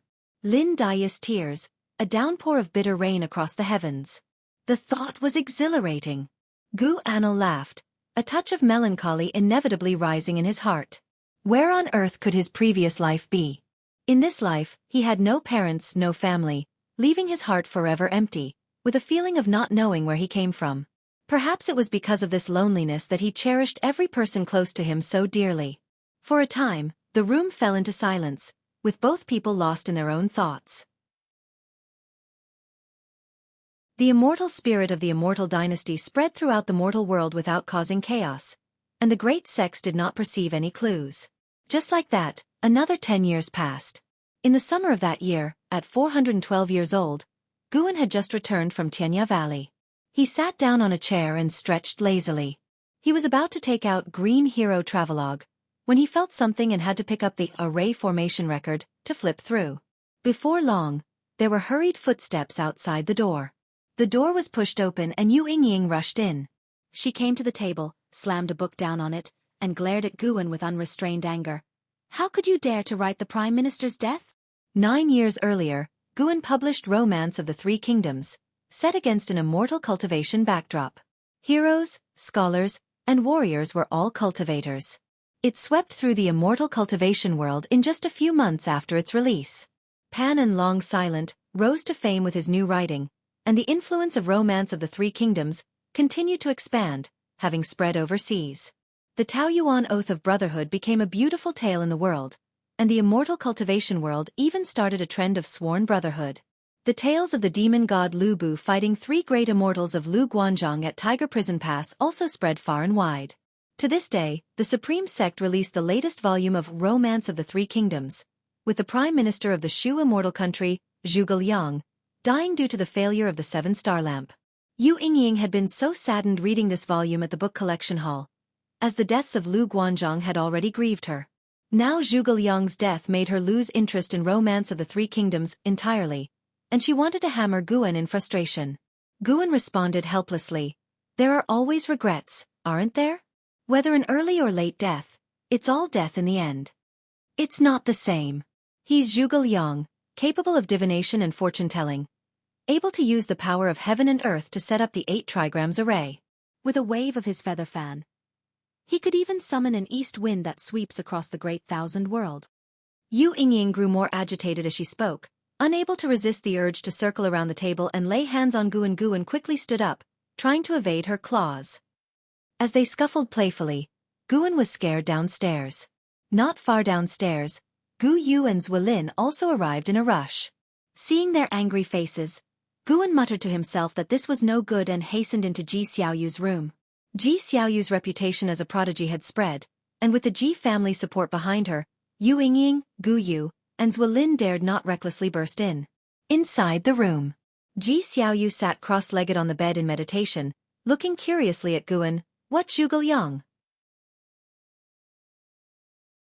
You've written another book?" She often cultivated in seclusion and had no time to read books. Guan didn't mind that she eavesdropped, saying with resignation, "Yes, I wrote a book. How can people trouble the author over the content of the book? Ridiculous. Can I take a look?" Ji Xiaoyu showed an interest, immediately getting off the bed. Guan nodded and approached the desk. With a wave of his right hand, stacks of books piled up on the table. Ji Xiaoyu sat down and began to flip through them. Guan paced around the room, which was filled with a faint fragrance. Following the scent, his gaze landed on Ji Xiaoyu's bed, where he saw a red kerchief. The fragrance emanated from this kerchief. This was actually an Immortal Path Supreme treasure. Had Guan not explored it with his divine thought, he wouldn't have sensed it. Where did this Immortal Path Supreme treasure come from? Guan felt that the restriction within the kerchief bore a resemblance to Ji Xiaoyu, and it didn't seem like it was a result of a latter recognition of a master. Could it be that this supreme treasure was refined by Ji Xiaoyu in her past life? In that case, Ji Xiaoyu's past life must have been at least at the level of the 9 heavens of Immortal Path. That made sense. Without such a cultivation level, how could she make the Sun and Moon Netherworld Emperor of the 8th floor of Divine Thought True Immortal Realm obey her every command? Now, the Sun and Moon Netherworld Emperor still resided within the 3rd Medicine Valley, seldom leaving. Once Yu Yingying and the others dispersed, Guan planned to leave. Ji Xiaoyu had already been captivated by Romance of the Three Kingdoms, and did not hold Guan back. After leaving the room, Guan didn't go upstairs but rode the Blood Prison Great Saint to inspect Medicine Valley. An Xian was absorbing qi and cultivating below the mystic pure tree. Long Qing and Shen Xinzi were refining their bodies in the forest, and the other disciples were also busy with their tasks. Looking around, the entire Medicine Valley thrived, satisfying Guan. Not long after the Blood Prison Great Saint had walked away, a vast aura enveloped the entire Great Heavenly Spirit Land. Guan looked up and saw a figure appear above the Great Heavenly Spirit Land, located just beneath the light layer of outer heaven, yet within the confines of the sky of the Great Heavenly Spirit Land. A divine thought true immortal. "I am Yuan Shu, celestial ancestor from the immortal dynasty, facing the end of my life. I wish to descend a grand vow for all beings with my 30 million years of Tao cultivation. My great Tao will transform into immortal rain to help beings achieve enlightenment. My physical body will open the path of reincarnation, where mortal souls can have a destination." A majestic voice echoed throughout the Great Heavenly Spirit Land. Everyone inside the 3rd Medicine Valley looked up in amazement. Following that, Guan saw Yuan Shu, celestial ancestor, spread his arms wide, bursting with bright light, instantly overshadowing the luminance of the 7 suns outside heaven. Countless figures soared out toward the holy court in an attempt to reach Yuan Shu, celestial ancestor, but it was too late. Looking up, Guan saw the brilliant light in the sky overpower all else, drowning both him and the Blood Prison Great Saint beneath. 30 million years of Tao cultivation? Can that be true? The Blood Prison Great Saint asked in shock.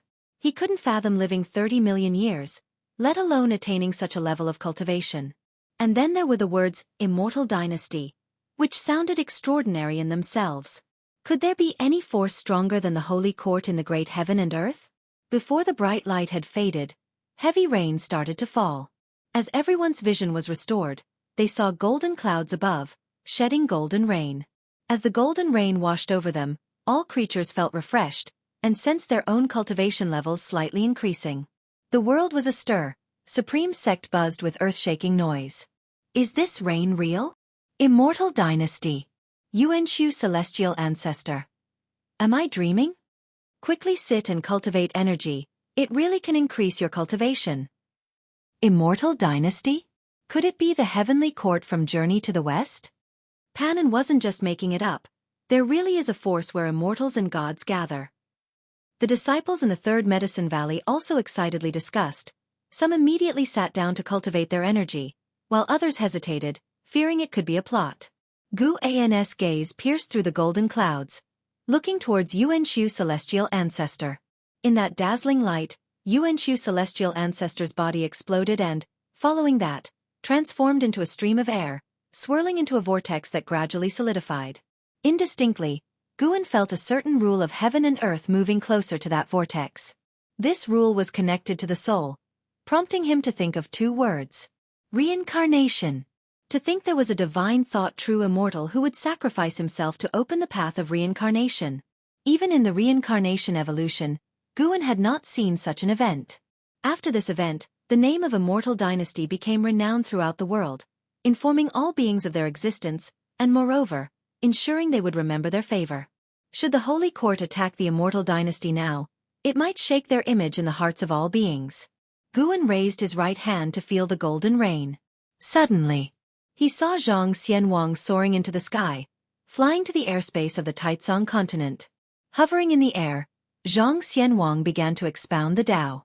At the sound of his celestial voice, everywhere on the continent, regardless of what people were doing, all stopped in their tracks, immersed in a mystical state.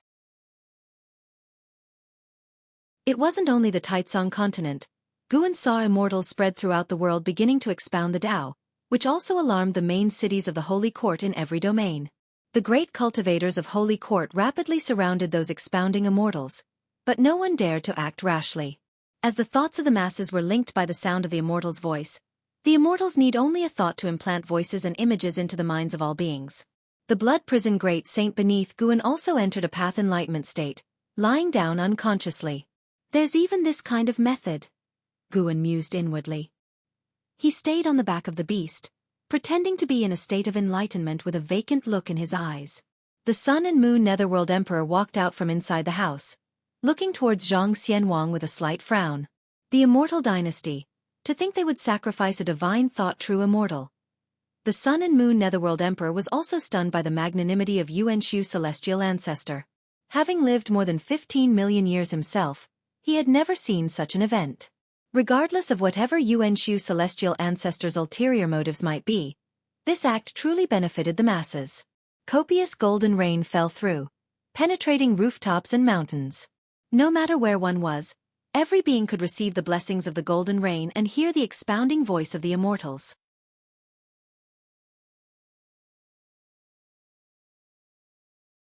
Chapter 357. Great Merit.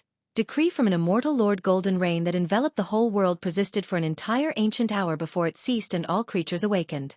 Meng Lang's divine thought swept across the area and discovered that the Supreme Sect's disciples' cultivation levels had all increased. However, the extent of growth varied, possibly relating to their innate talents. The one with the most significant increase in cultivation had merely broken through a minor realm, not enough to trigger a breakthrough in a major realm. He patted the groggy blood prison great saint, then turned and walked towards the loft buildings. Along the way, he continually cast lifespan detection towards his disciples and found that after the baptism of the golden rain, their maximum lifespans had increased as well. Some by only a year or two, others by several decades, though he saw no one whose lifespan increased by more than a century. Even without anyone gaining a century of lifespan, it was still remarkable, considering the communal spirit of great heavenly spirit land were countless in number. What an immense act of merit! Meng Lang couldn't help but admire the Tao void mysterious immortal while simultaneously puzzled about how he managed to achieve this. Meng Lang directed his divine thoughts towards the Immortal Dynasty and felt its chi fortune plummet dangerously. Could it be that the Tao void mysterious immortal had managed to accomplish this by borrowing the Immortal Dynasty's chi fortune? Wouldn't such an act leave them vulnerable to the Holy Court taking advantage? Meng Lang was secretly astonished. Soon after, he felt the chi fortune of the immortal dynasty surge enormously, surpassing its previous levels in a very short time. Light from outer heaven followed, showering down golden radiance upon the immortal dynasty, forming a massive and magnificent rainbow in the sky. Meng Lang could sense a particular force within that golden radiance. It was like the heaven and earth rules, yet there was something unique about it. It felt more like chi fortune. Chi fortune is utterly mysterious. Those with strong chi fortune often enjoy good luck, while those with weak chi fortune may encounter disasters even in their daily walk, or easily run into inner demons during cultivation. Today, Meng Lang had truly broadened his horizons. Even as a divine thought true immortal, he could not see through the techniques displayed by Tao Void Mysterious Immortal, who had lived for 30 million years. What a pity that such a person had perished, for Meng Lang lost the chance to make his acquaintance. Master, what just happened? I only remember Tao Void Mysterious Immortal's words, and then it seemed I fell asleep. Blood Prison Great Saint caught up and anxiously asked. You just need to know that this was indeed a blessing. Meng Lang replied. Blood Prison Great Saint understood that his master did not wish to elaborate further. With his master's Tao level, he surely knew what was going on. He committed the names Immortal Dynasty and Tao Void Mysterious Immortal to memory. When Meng Lang arrived in front of the lofts, the disciples who were inside walked out one by one, gathering together to discuss the recent event. Shen Xinzi and a few great cultivators were surrounded by the others, but unfortunately, they were also unclear about what had actually taken place. Long Qing was shouting excitedly, causing Meng Lang to shake his head and smile wryly. This indeed was a massive opportunity. The heavenly Tao has noticed it and will surely boost the Immortal Dynasty's chi fortune. When that happens, the immortal spirits of the Immortal Dynasty will find it easier to comprehend the nature of heaven and earth during their cultivation. The Immortal Dynasty is quite extraordinary and is full of ambition. Ji Xiaoyu approached Meng Lang and murmured thoughtfully. Meng Lang, driven by curiosity, asked, Then in your opinion, wouldn't the Immortal Dynasty become stronger than the Holy Court? Does the Holy Court have anyone who can achieve such a feat? It's hard to say, but as the saying goes, two tigers cannot share one mountain. It's likely that a conflict will break out between them. As for whether the Holy Court has someone capable of this, even if it does, it's doubtful anyone would be willing. The higher the cultivation, the more tenacious the individual. Who would want to give up their Tao level to benefit all creatures? Ji Xiaoyu shook her head. The Immortal Dynasty had clearly stated this point, making it known to all creatures their sacrifice and hinting at how the Holy Court should act. It would be difficult for the Holy Court to do the same without seeming to fall short by comparison. Divine thought true immortals. Those were beings comparable to holy ministers. Such existences would not be coerced, nor would they willingly self-destruct. Meng Lang also internally marveled at the Immortal Dynasty's overt scheming. However, the battle between the two would ultimately depend on their own strength. The Immortal Dynasty's blessings to all beings, as generous as they were, could not be quickly converted into combat power for the Immortal Dynasty. Ji Xiaoyu looked up at the sky, her eyes sparkling, and she said in a special tone, There's going to be great chaos in this world. Meng Lang could hear a hint of excitement in her voice. She seemed to be looking forward to the turmoil. Meng Lang followed her gaze into the sky. Tao Void Mysterious Immortal's physical body had turned into a huge chi-shaped vortex, toward which the lonely spirits and wild ghosts of the world were flying. The Reincarnation Vortex. Many Holy Court cultivators appeared beside the Reincarnation Vortex. They didn't destroy it but simply stood guard around it. Ji Xiaoyu didn't linger long to chat with Meng Lang, quickly returning to her abode. She couldn't wait to cultivate and grow stronger. Meng Lang joined the crowd of disciples, sharing in their awe and discussion. Shen Xinzi left the group and stood alone under a tree, looking up at the sky and calculating with his fingers, his expression complex as he muttered to himself, The heavens has become murky. What on earth is going to happen next? In the days that followed, the discussions around the Immortal Dynasty and Tao Void Mysterious Immortal did not subside. Meng Lang even saw the citizens throughout Taitsong continent starting to build monuments and viewing platforms in honor of Tao Void Mysterious Immortal. The Golden Rain had granted many mortal spirits the opportunity for immortal cultivation, and many chronically ill mortals were healed. It was a jubilation for the whole world. 5 days later, Meng Lang visited Immortal Seeking Island alone. Island Master Sun Hanfeng, Hu Shaojian, and the elders gathered to meet him. More than 20 people were assembled in the hall, eager to recount the blessings from 5 days prior.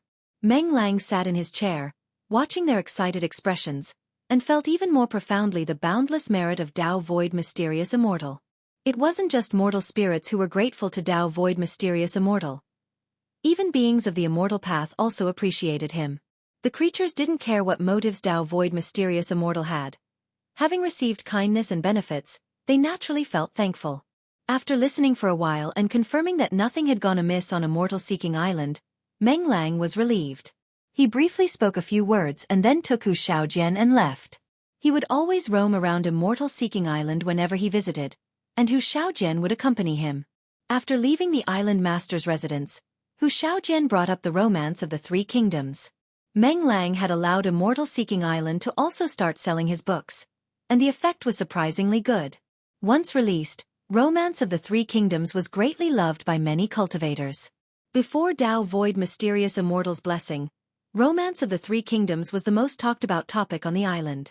The Romance of the Three Kingdoms on Immortal Seeking Island had only reached the point in the story where LV Meng crossed the river in white clothing, and Guan Yu met his demise, which infuriated many cultivators. After Hu Shaojian finished discussing the profits from Romance of the Three Kingdoms, he couldn't help but inquire about the upcoming plot. But alas, Meng Lang refused to divulge it, so he could only give up. As they walked, Meng Lang suddenly spotted someone and immediately cast a lifespan detection spell towards the individual. Imperial Edict Immortal Lord, Dao Void Mysterious Immortal Realm 3rd Layer 3653007/4500000/11000000 Dao Void Mysterious Immortal. And he was even imbued with the Immortal Dynasty's Qi fortune. Meng Lang inwardly marveled. It used to be difficult to encounter spirits of the Immortal Dynasty, but now it seemed they could be met everywhere. Dao Void Mysterious Immortals were a rare sight. Meng Lang watched as the figure approached him directly.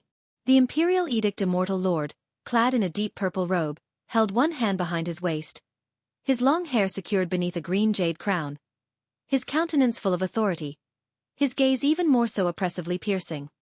He came to a halt in front of Meng Lang and spoke. "Might you be the Island Master Meng Lang?"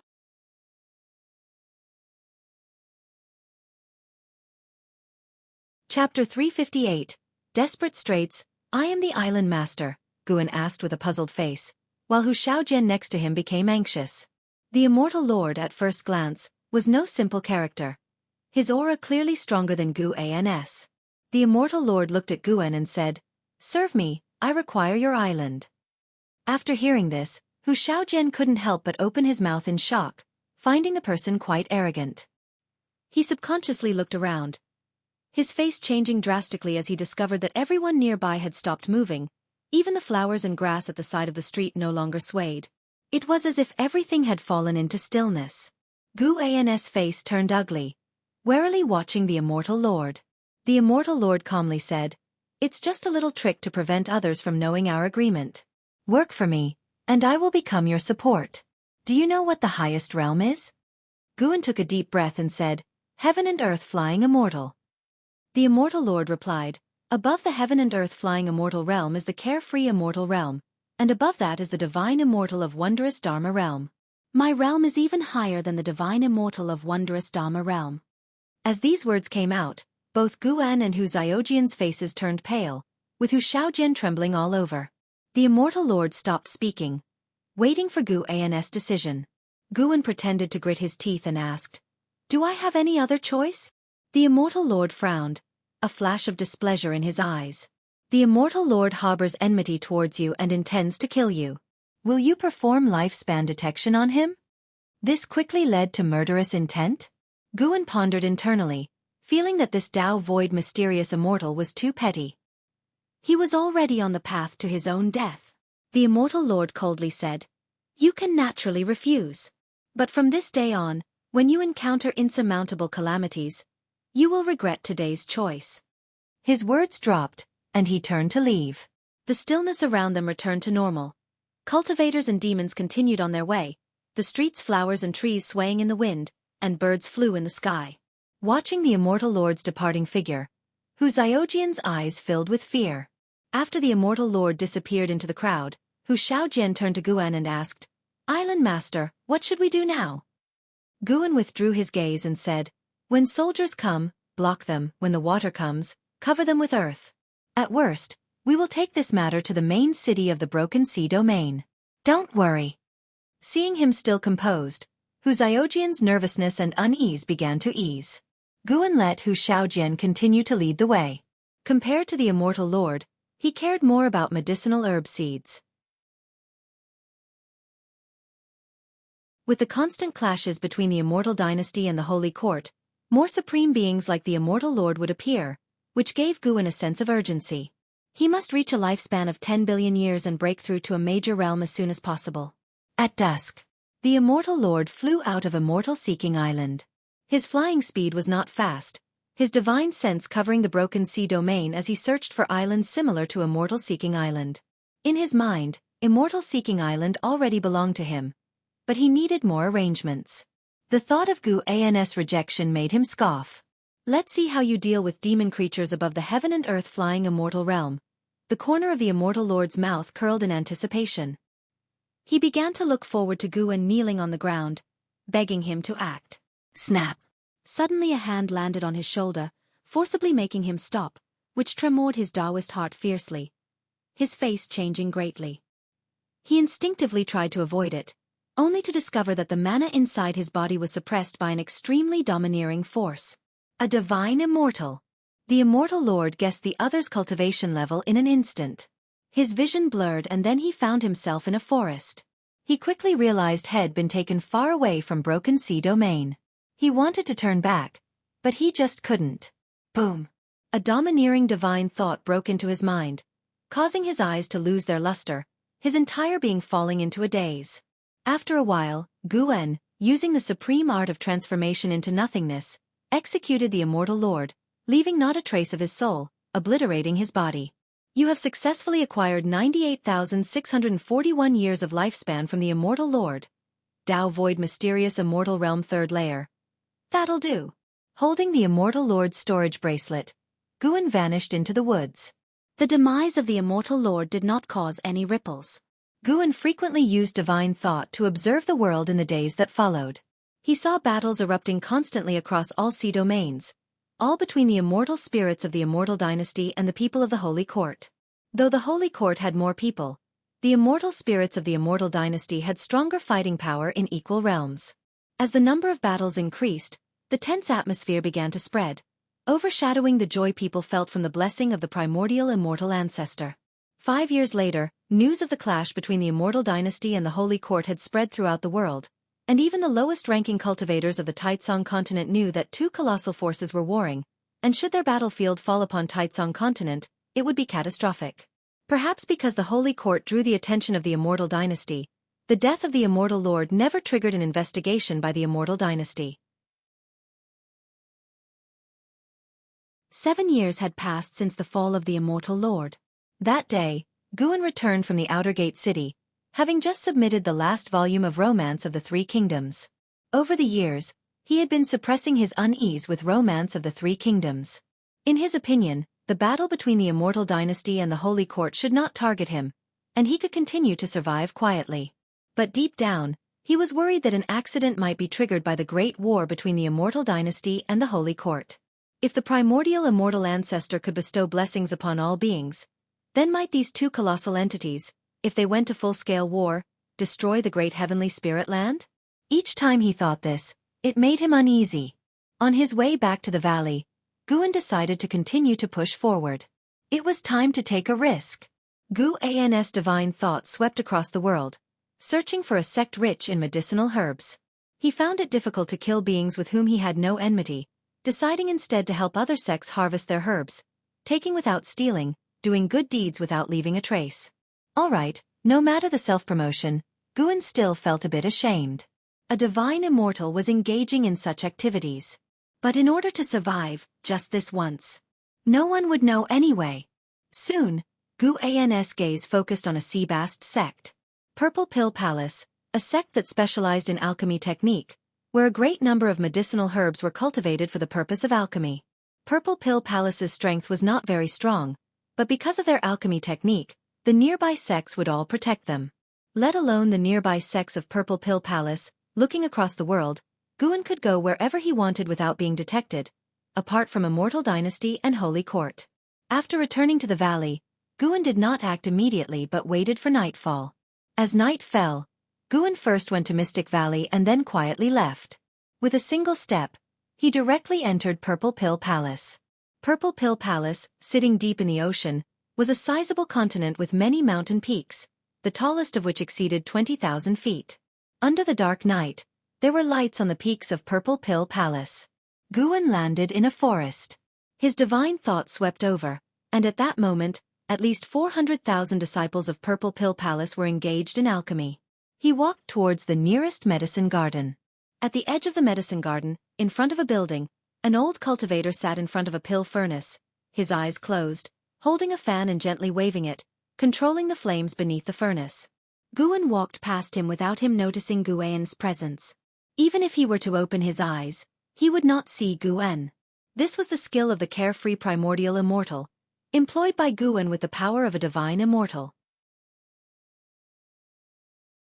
Not even divine immortals could see him unless their cultivation level reached Tao Void Mysterious Immortal. He entered the garden, not picking herbs at random, only harvesting the ones close to maturation. After a while, Guan moved on to the next medicine garden without taking a single herb, simply helping with the harvesting. Purple Pill Palace was vast, and to avoid causing disturbance, Guan moved gently, which slowed down his harvesting speed. He was not in a hurry. Taking his time, he would visit each night. 15 days later, Guan had harvested all the mature medicinal herbs within Purple Pill Palace, gaining 150 million years of lifespan. He had harvested so many herbs that Purple Pill Palace eventually noticed something was wrong, falling into panic and even inviting other sects to provide protection. All of this was irrelevant to Guan. He had now set his sights on other sects, this time choosing one far away from Broken Sea Domain. On the first night, after just an ancient hour, someone detected the disturbance. This person quickly alerted the entire sect, causing all the disciples to start patrolling. Guan had to withdraw. In reality, even if discovered, Guan could have forcefully harvested, but he feared making too big a scene.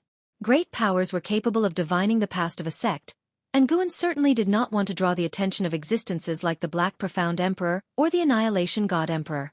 Although the great heavenly spirit land seemed to be dominated by the Holy Court, who could guarantee that there were no entities hiding that were above the 9 heavens of immortal path? It is always better to be cautious. Life is precious, and if faced with an insurmountable foe, no amount of lifespan would matter. That night, among the mountains, there was a large lake with sparkling waves. Closer inspection revealed many spirit flowers floating on its surface. Guan descended from the sky and began harvesting the spirit flowers. He transferred the harvested spirit flowers to the lakeshore. Just as he finished and began to fly away, he suddenly saw a figure rushing out of the woods. It was a yellow-clad young girl who ran to the lakeside. Seeing the pile of spirit flowers on the shore, she was struck as if by lightning. She stood stunned for a few breaths, then hurried over to inspect them, relieved when she saw that the spiritual energy within the flowers had not yet dissipated. She turned to look around, seeing no sign of the culprit, then crouched down and buried her head in her arms. Guan, witnessing this, was taken aback. Was this crying? Guan threw a lifespan detection towards the yellow-clad young girl. Zhu Shi, Foundation Establishment Realm 3rd Layer 17/350/9999. 9,999 years of lifespan. When visiting other sects before, Guan would cast lifespan detection on any cultivator he passed by. Below Nirvana Realm, the longest lifespan he had seen was 8,000 years. Guan took interest in Zhu Shi and didn't leave but decided to observe her further. Zhu Shi crouched for a long while before standing up. Guan expected her to seek her master or elders to deal with the situation. However, under Guan's gaze, Zhu Shi used a spell and began directly absorbing the spiritual energy from the spirit flowers. Little flowers, although I don't know who harvested you, I will avenge you, Zhu Shi murmured to herself.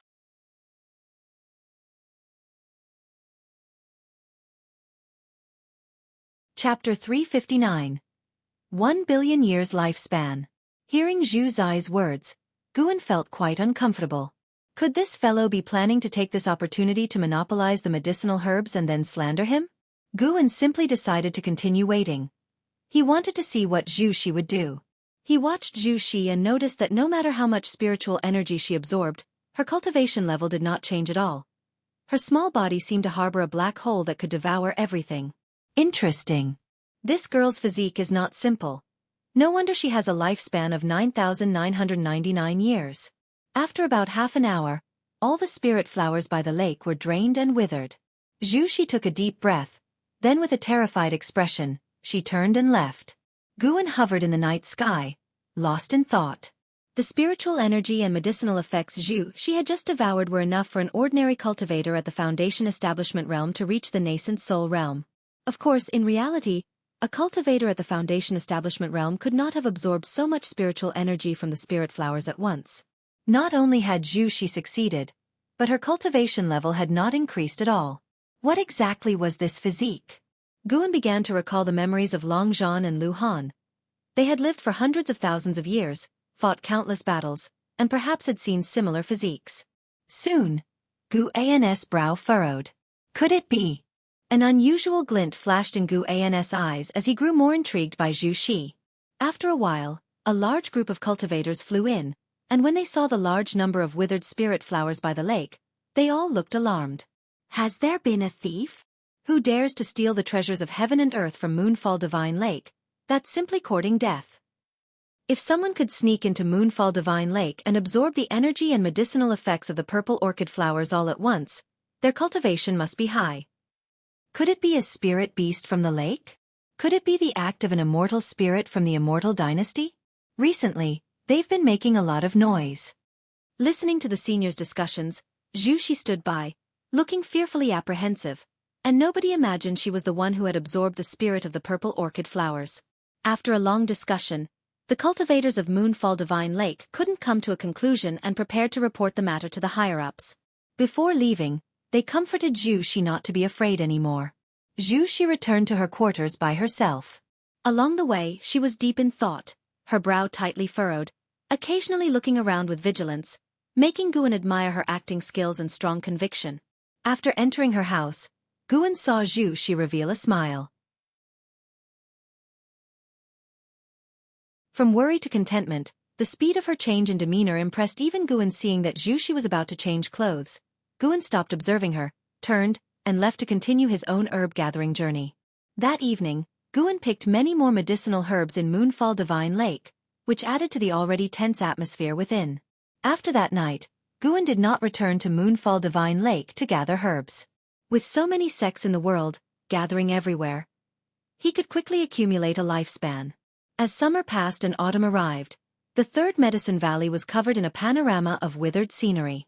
Guan looked at his attribute panel, a smile forming on his face, only 1 million years away from reaching a lifespan of 1 billion years. Indeed, not taking the righteous path increases lifespan more rapidly. But the sects from which Guan had gathered herbs all thought a great calamity was imminent, all on high alert. Guan purposefully chose sects far apart to prevent them from connecting and making a big fuss. Although he didn't steal those medicinal herbs, his behavior of gathering was still suspicious. Now some sects thought it was the work of demon beasts or spirit beasts, others thought it was an enemy warning them. It must be said, these sects were quite perceptive. After each of Guan's harvests, they quickly started guarding. Guan turned off the attribute panel and stood up. He flexed his muscles as his divine sense looked towards the distance. He was watching Zhu Xi from Moonfall Divine Lake.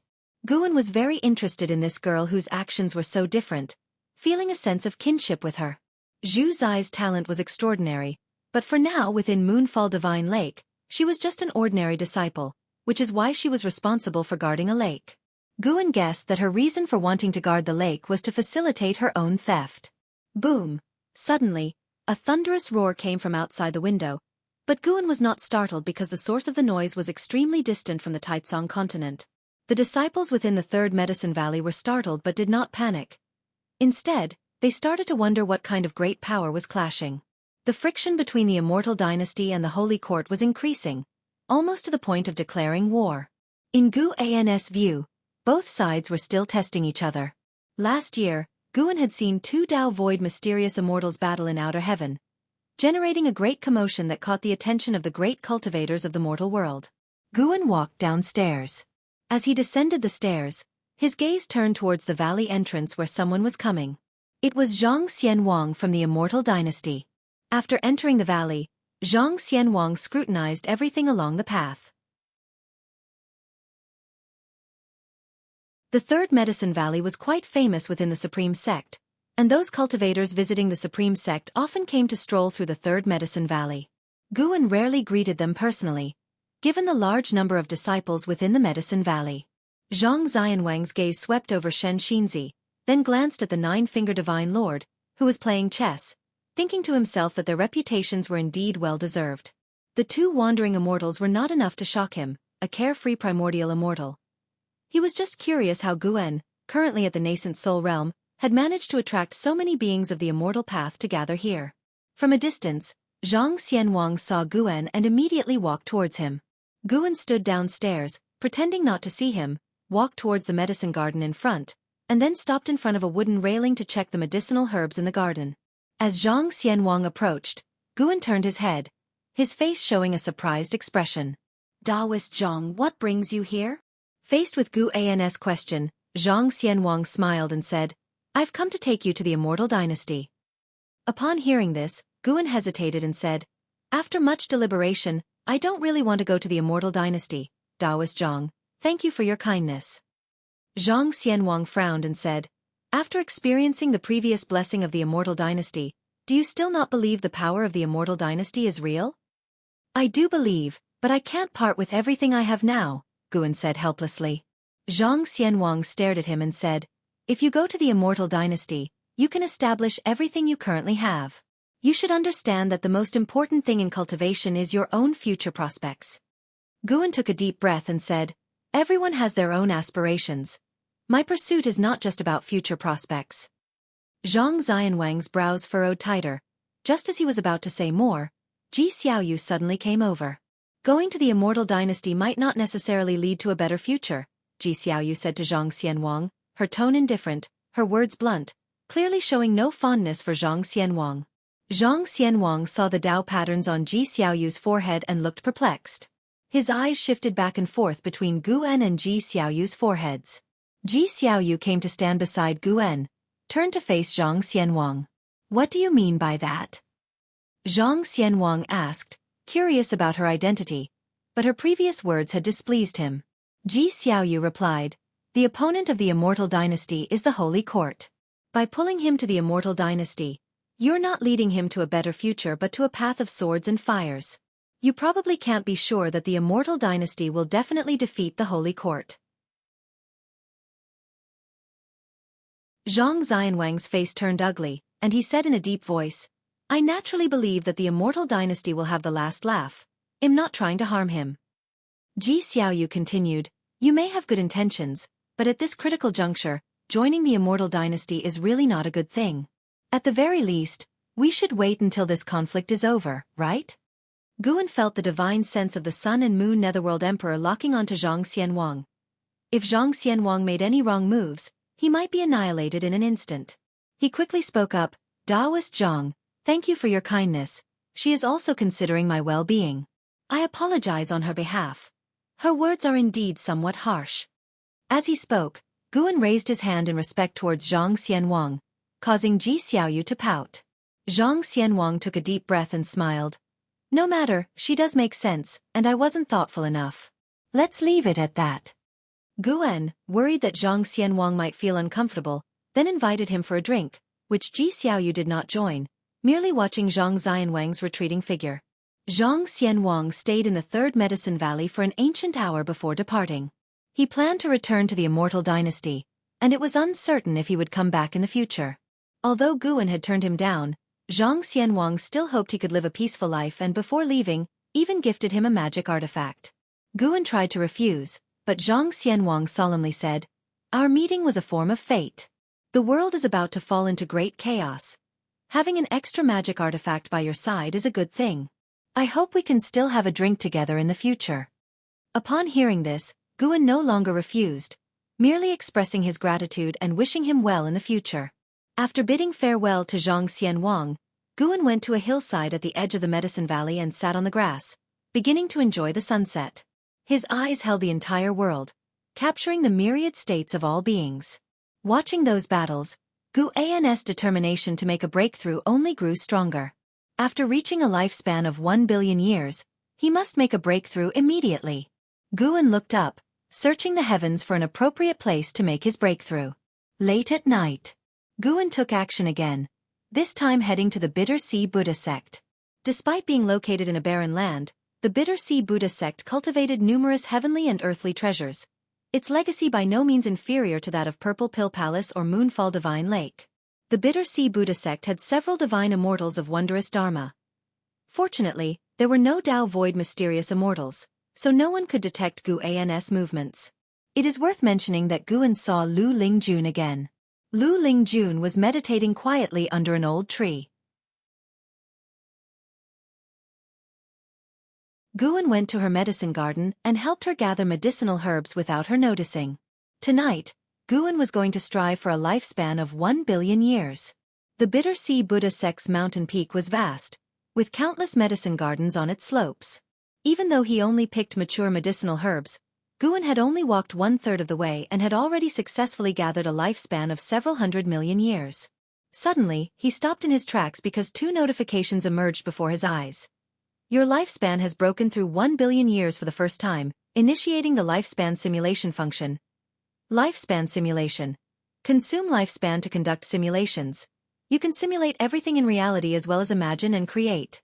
The lifespan consumed during the simulation will be determined based on the matter being simulated. A smile spread across Guan's face. Finally, a new function had appeared, and now he could conduct his breakthrough with peace of mind. Simulating everything sounded very powerful. Guan immediately had numerous ideas, such as simulating tribulation crossing, combat, and acting. However, whether the simulations would be identical to reality remained to be observed. If they were, that would be quite interesting. Guan continued walking forward. Since he was already here, he would finish gathering before.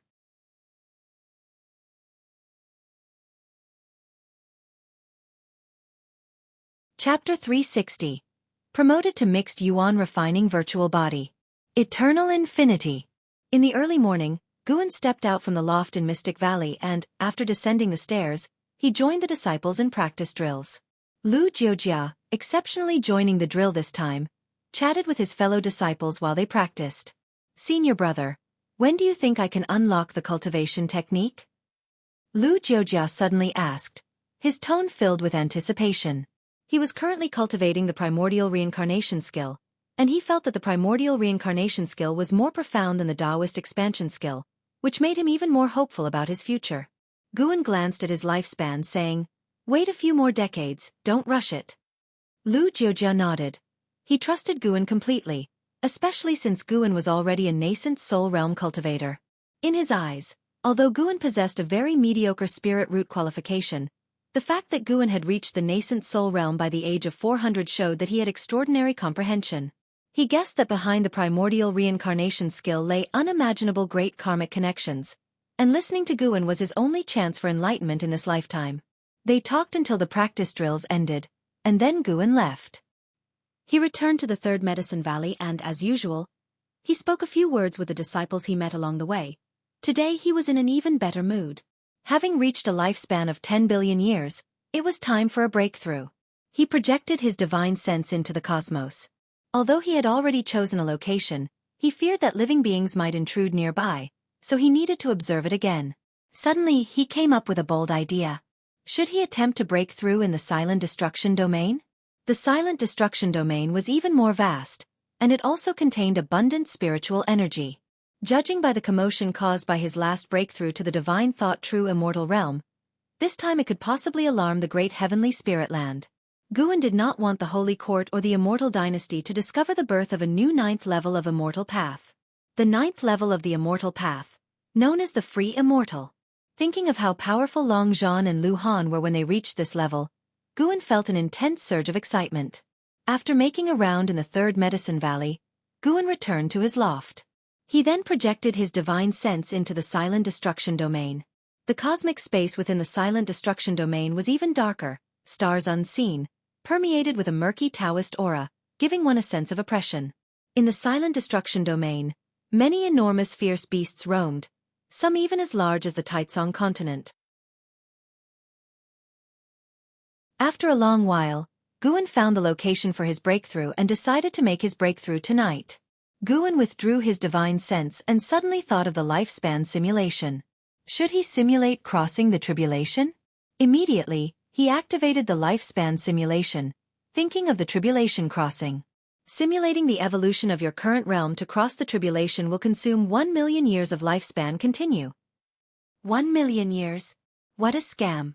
How could Guan dare to continue when there was a high probability of failing the tribulation crossing? After all, he could only rely on his physique to survive the simulated tribulation. Guan turned his head, his gaze falling on the Sun and Moon Netherworld Emperor. The Sun and Moon Netherworld Emperor was at the 8th level of divine thought true immortal cultivation. Should he try to battle him to see whose actual combat strength was superior? Guan immediately started simulating the Sun and Moon Netherworld Emperor. Locking onto the Sun and Moon Netherworld Emperor, beginning deduction simulation value. Simulating a battle with the current Tau Sun and Moon Netherworld Emperor will consume 1,000 years of lifespan continue. Only 1,000 years?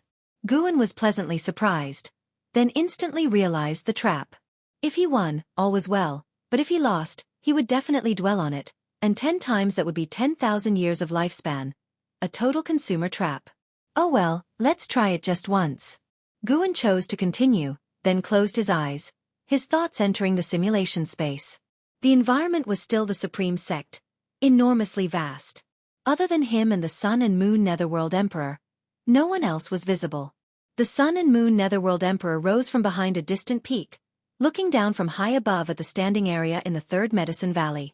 Watching the Sun and Moon Netherworld Emperor, Guan suddenly had a nostalgic feeling of playing one-on-one battle games from a past life, finding it quite amusing. Start the battle. Boom. In an instant, the entire Supreme Sect turned to flying ash. From high above, the vast Taitsong continent also shattered, with nearby oceans stirring up terrifying waves. After the duration of 30 minutes, Guan opened his eyes, his expression peculiar. Why is he so weak? Guan felt helpless.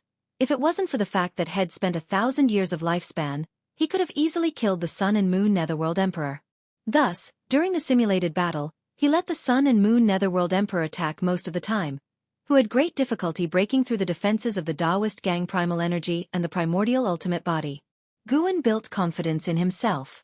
Indeed, he was very strong within his own realm, not to be misled by his failure in crossing the tribulation. High-level cultivators all have significant backgrounds, and crossing the tribulation certainly isn't reliant on one's own power alone.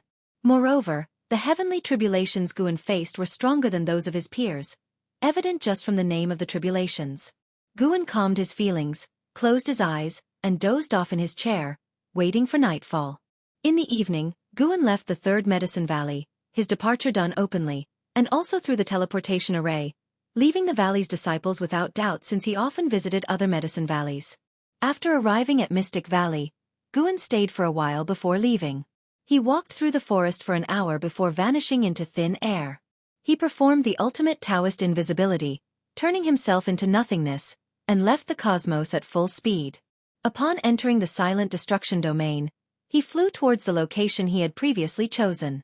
Soon, he landed on a meteor, with other various-sized meteorites in the distance.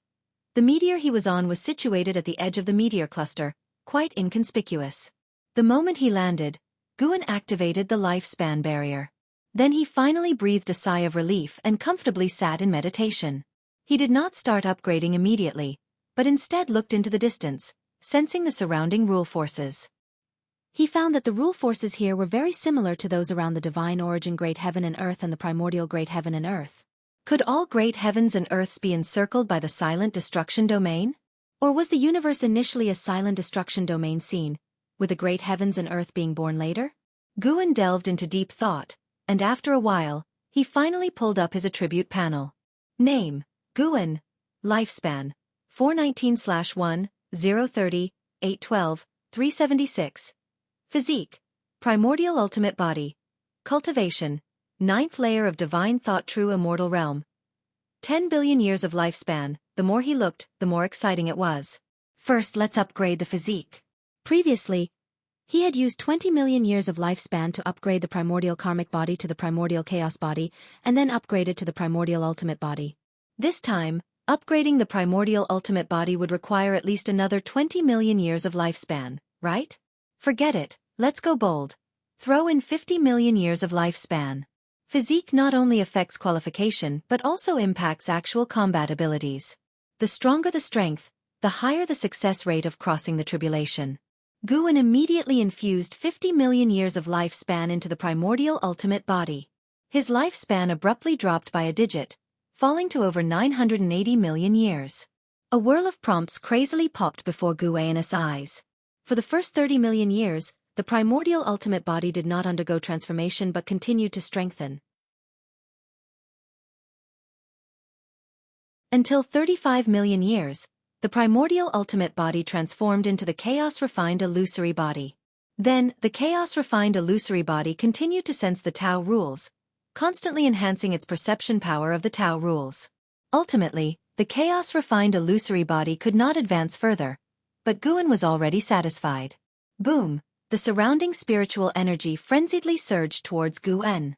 The spiritual energy within the silent destruction domain was of a higher grade than the nature's spiritual energy, mixed with an essence of Tao rules, and was known as Tao spiritual energy. Absorbing Tao spiritual energy could not only enhance cultivation, but also amplify the perception power of Tao. Of course, if the cultivation realm was insufficient, absorbing Tao spiritual energy would only damage the physique and harm the soul. It seemed, thus, that the mysterious light covering the great heavenly spirit land might be a protective measure. Reaching the level of heaven and earth flying immortal would ensure safe absorption of Tao spiritual energy. Guan closed his eyes, fully immersing himself in enlightenment, feeling the creation of the Chaos-Refined Illusory Body. After transforming the Primordial Ultimate Body into the Chaos-Refined Illusory Body, its great divine power, the Ultimate Tao Chaos Pan, although not qualitatively changed, was fully unleashed, reaching a pinnacle state. The Ultimate Tao Chaos Pan was a type of great divine power. Guan had used it before in simulated battles, able to effortlessly crush the Sun and Moon Netherworld Emperor. If deployed at full power, it could even engulf the entire great heavenly spirit land. If Guan's cultivation was more robust, he could unleash even more terrifying might.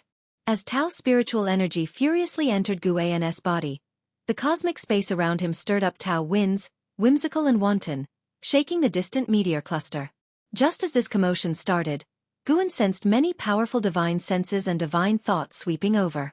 The weakest was from the realm of divine immortal of wondrous Dharma. Sure enough, the silent destruction domain harbored numerous fearsome beings. As time passed, more and more divine thoughts appeared, signifying that he had alarmed the divine thought true immortals. Fortunately, those beings only used divine thoughts for observation and did not personally patrol. An hour later, Guan successfully cultivated the Chaos-Refined Illusory Body. He opened his eyes to see that the lifespan barrier had consumed 5 million years of lifespan. Such a huge consumption. Guan again pulled up his attribute panel, looking at his main cultivation technique, the Myriad Creation Limitless Skill. Upgrading from the Primordial Chaos Supreme Holy Skill to the Myriad Creation Limitless Skill had earlier cost 20 million years of lifespan. Guan now planned to throw in another 50 million years of lifespan. Cultivation techniques and physiques were the most crucial. Other divine skills and ultimate skills were just embellishments. Currently, he had too many Taoist sorceries. It wasn't feasible to upgrade them all. 50 million years of lifespan throw. One digital prompt after another jumped before his eyes, and he carefully observed. Eventually, the Myriad Creation Limitless Skill was upgraded to the Eternal Infinite Skill. An overwhelming legacy memory surged into Guan's mind. The function of the Eternal Infinite Skill allowed Guan's mana to exist indefinitely unless erased by a stronger force. Besides this characteristic, the strength of Guan's mana also increased severally. Deploying the same amount of mana, his destructive power was now several times stronger than before. The divine skill awakening from the Myriad Creation Limitless Skill, the unlimited avatars, was also enhanced. His avatars could now exist indefinitely as well, but the avatars could not have separate spiritual wisdom. The existences of the unlimited avatars meant that Guan had additional eyes and bodies. The avatars were only made from mana, hence not as strong as the original. Who knew who could force Guan to deploy the unlimited avatars?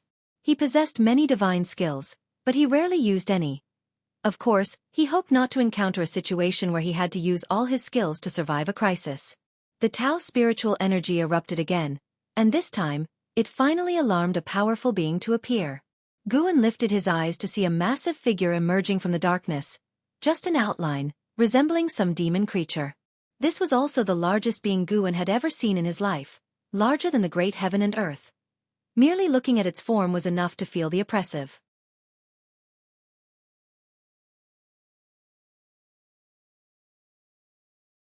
Chapter 361. Breakthrough to the Free Immortal Realm 9 Layers. Guan gazed upon that mysterious and colossal entity, feeling a deep sense of wariness in his heart. He could sense that this being was immensely powerful, far surpassing the Sun and Moon Netherworld Emperor, likely having reached the 9th level of the immortal path. Thanks to the protection of the lifespan barrier, the other side did not detect Guan's presence and quickly left the area. The Tao spiritual energy within the universe was in turmoil, expanding its influence increasingly vast. It did not spread out in the manner of a vortex but expanded irregularly, making it impossible for passing beings to trace its origin, which was quite bizarre. While Guan was wary of them, those hidden beings were also wary of this region. The universe space within the silent destruction domain was filled with a tense atmosphere. As inherited memories continued to delve deeper, Guan closed his eyes, immersed in them, perceiving the mysteries of the eternal infinite skill. Time moved swiftly. Another ancient hour passed, and Guan had completely mastered the intricacies of the eternal infinite skill. Guan couldn't help but marvel at the power of evolutionary cultivation. Even though he possessed the memories of Long Zhan and Lu Han, mastering their cultivation techniques and divine skills still required cultivation because simply remembering was not enough. One needed to transform both body and soul. Evolutionary cultivation could accomplish this, and even compress the time to about an ancient hour, which, for his level, was almost the same as direct mastery. Inheriting cultivation techniques cost another 4 million years of lifespan. Guan looked at his remaining lifespan of 9 billion and over 20 million years, feeling quite composed. An idea suddenly struck him. He needn't only enhance his own divine skills and ultimate techniques to a higher realm. He could also elevate Xiao Shengshan's, Long Zhan's, and Lu Han's proudest divine skills to the returning to the truth realm, potentially increasing all aspects of his strength and possibly consuming less lifespan. Having thought this, Guan began to act. He brought up his attribute panel and started investing lifespan. In the end, he elevated 7 divine bodies, fighting will, heavenly dragon reincarnation dharma aspect, and destruction Dao seal to the returning to the truth realm, consuming a total of 90 million years of lifespan. These 4 transformations each had their prowess, involving different forces of rules. While 7 divine bodies was slightly weaker, Xiao Shengshan's fighting will was surprisingly on par with Long Zhan's heavenly dragon reincarnation dharma aspect and Lu Han's destruction Dao seal, which came as a surprise to Guan.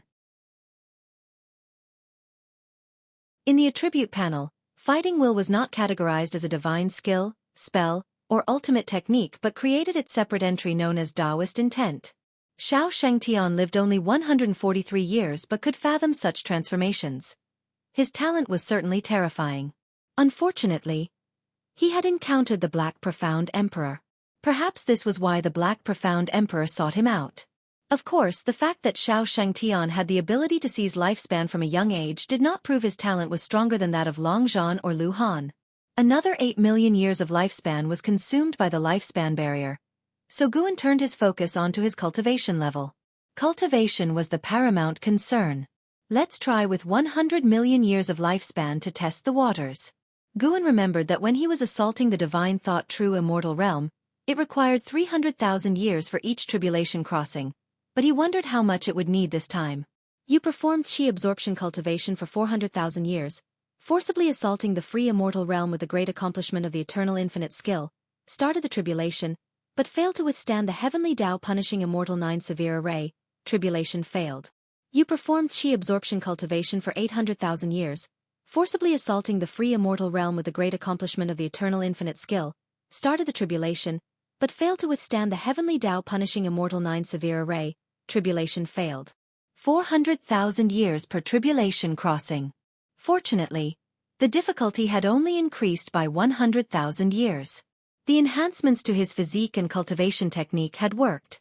According to the memories of Long Zhan and Lu Han, the gap between the free immortal and divine thought true immortal was enormous. A first-level free immortal could easily crush a ninth-level divine thought true immortal. This was also why Sheng Tian dominated the great heavenly spirit land and intimidated the silent destruction domain. Guan guessed that, had he not been enhanced, he would need more than 800,000 years to wait for the next breakthrough after failing the tribulation. Just as Guan was pondering, multiple prompts started to flash rapidly. You performed Qi absorption cultivation for 24,800,000 years, forcibly assaulting the free immortal realm with the great accomplishment of the eternal infinite skill, started the tribulation, endured the heavenly Tao punishing immortal 9 severe array, tribulation succeeded, your cultivation level advanced to the first layer of the free immortal realm. You performed Qi absorption cultivation for 31 million years, your cultivation level advanced to the second layer of the free immortal realm. You performed Qi absorption cultivation for 39 million years, your cultivation level advanced to the third layer of the free immortal realm. You performed Qi absorption cultivation for 85 million years, your cultivation level advanced to the seventh layer of the free immortal realm. You performed Qi absorption cultivation for 100 million years, your cultivation level advanced to the eighth layer of the free immortal realm. It actually succeeded. Gu An's face lit up with joy.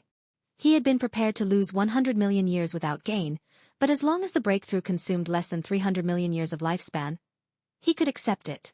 Once reaching the free immortal realm, each level required millions of years of lifespan to advance. Guan didn't find this excessive as evolutionary cultivation naturally required more lifespan than real life. Moreover, once attaining the free immortal realm, increasing cultivation was as much about understanding the rules as it was about Qi absorption cultivation. Long Zhan had encountered several free immortals who had struggled to break through for tens of millions of years. Could it be that the previous reincarnation evolution had played a part? Guan did not dwell on the thought, his mood cheerful as he continued to invest lifespan, spending another 20 million years to elevate his cultivation level to the ninth layer of the free immortal realm. Tao's spiritual energy began to surge around him, stirring upheaval throughout the universe once more. This disturbance was far greater than the previous one. In the great heavenly spirit land, within the immortal dynasty, beneath the dazzling starry sky stood a majestic peak with a vast and sprawling square at the summit, dotted with stone pillars emitting golden light. The lord of the immortal dynasty, Yongxian Emperor, was meditating on a white jade dais. He suddenly opened his eyes, looked up, and furrowed his brow. It's a disturbance from the silent destruction domain, Yongxian Emperor murmured to himself, his eyes filled with concern. The immortal dynasty and holy court refrained from waging all-out war partly because the silent destruction domain served as a check, fearing mutual destruction would provide an opportunity for the heavenly demon. The disturbance from the silent destruction domain had already affected the cosmic spiritual energy beyond the outer heaven, and this influence continued to expand, possibly reaching the great heavenly spirit land. Even someone as powerful as Yongxian Emperor could not determine what this signal meant. He recalled a similar disturbance near the silent destruction domain in the universe area beyond the outer heaven years ago, but it was nowhere near the scale of the current disturbance. Could these two incidents be related? He knitted his brow, lost in thought. At the same time, on the other side of the great heavenly spirit land, in the holy land where the holy court resided, several figures flew out and swiftly reached the outer light layer, looking towards the distance. It's a disturbance from the silent destruction domain. Could someone be breaking through? This disturbance is too exaggerated, isn't it? It's hard to say. It could also be the heavenly demon plotting something. We should still be careful, and not forget the person from beyond the outer heaven who stole treasures from the holy court. Could it be related to the immortal dynasty? They could very well be colluding with the heavenly demon. The great cultivators of the holy court discussed heatedly, most of them bearing serious expressions, occasionally glancing towards the direction of the immortal dynasty. As time passed, the great sects within the great heavenly spirit land also became aware of the anomaly beyond the outer heaven, and more great cultivators flew out of the great heavenly spirit land reaching the outer light layer. Boom! Within the lifespan barrier, Gu An's aura rose sharply, his entire body glowing with the brilliance of the eternal infinite skill. He had officially stepped into the free immortal realm, becoming a free immortal. Upon reaching the free immortal realm, the golden core within his body began to transform. When he had reached the carefree immortal realm previously, his golden core could accumulate the force of heaven and earth rules, forming his own path. Divine Immortal of Wondrous Dharma molded the immortal soul of Wondrous Dharma. Tao Void Mysterious Immortal solidified the path within the golden core, and Divine Thought True Immortal allowed his soul to temper out divine thought. The golden core and soul continuously alternated in elevation, achieving a certain balance. This time, it was his golden core's turn. His golden core was transforming into another existence, within which the Tao bloated and annihilated, condensing anew his own path. Guan knew what his golden core was about to transform into.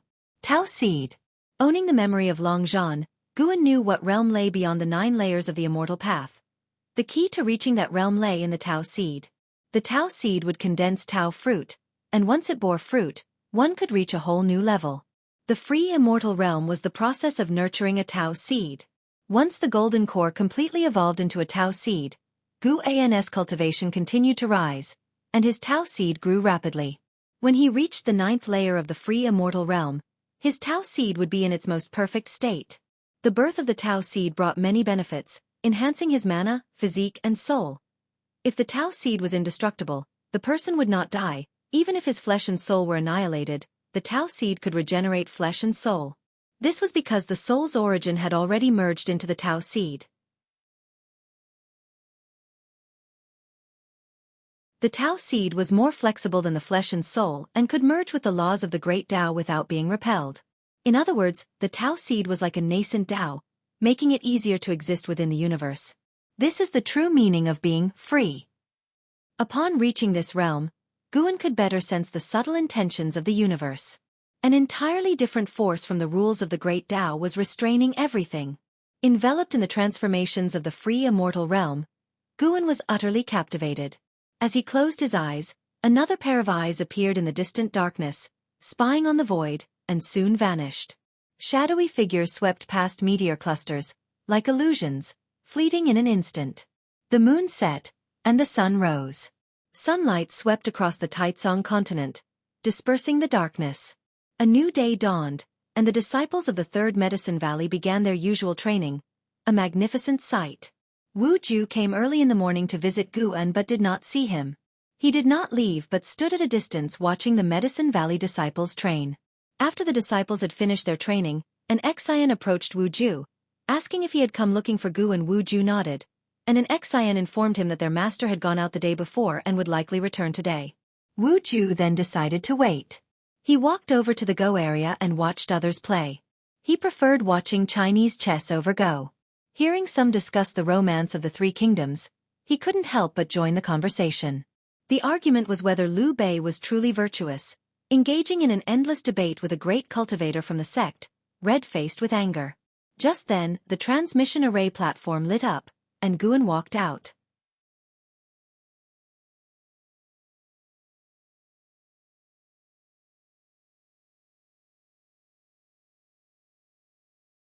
He had suppressed his aura to nascent soul realm levels without completely hiding it. This showed that Wu Ju really got carried away easily. Guan wondered if this would cause him trouble in the future. Really? That's two. Guan feigned surprise, his eyes widening. Wu Ju became even more smug at his expression, boastfully asking, "A unification realm at 421 years old, do you understand what kind of strength that represents?" Guan opened his mouth, then found himself at a loss for words. He knew very well what strength the unification realm cultivator at 421 years old represented. Isn't it just the unification realm? What he wanted to ask Wu Ju was whether he knew what the 9th layer of the free immortal realm at 419 years old constituted in terms of power. An Xian, who had come upstairs to deliver the wine and dishes, found Wu Ju's statement amusing. "Showing off in front of my master?"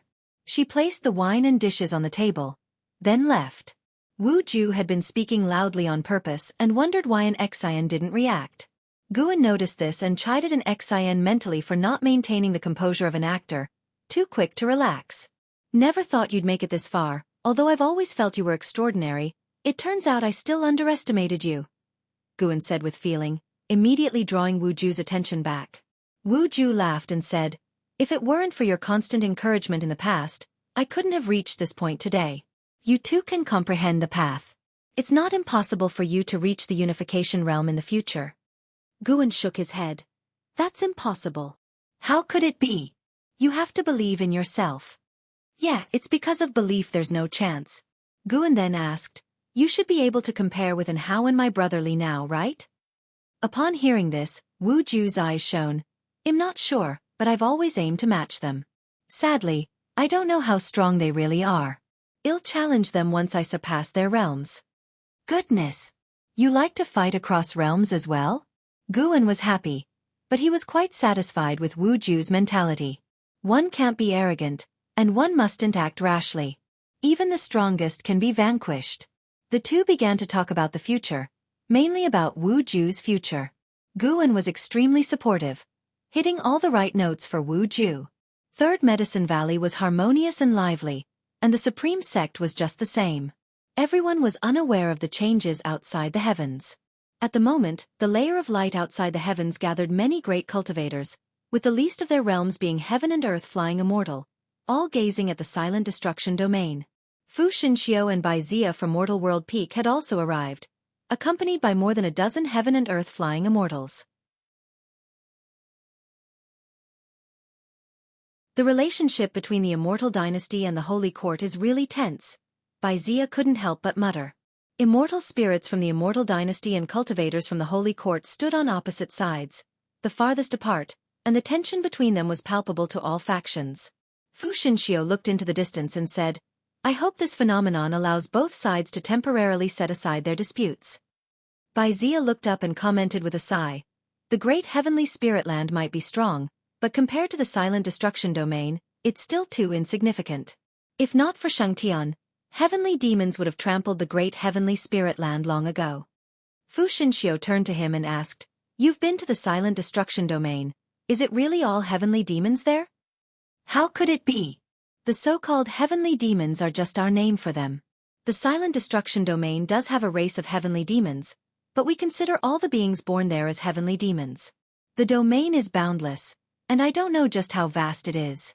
Perhaps there are other great heavens and earths hidden there? Bai Zia spoke wistfully, as if recalling something, his eyes growing dim. While the two discussed the silent destruction domain, other factions were doing the same, sharing their experiences within the domain.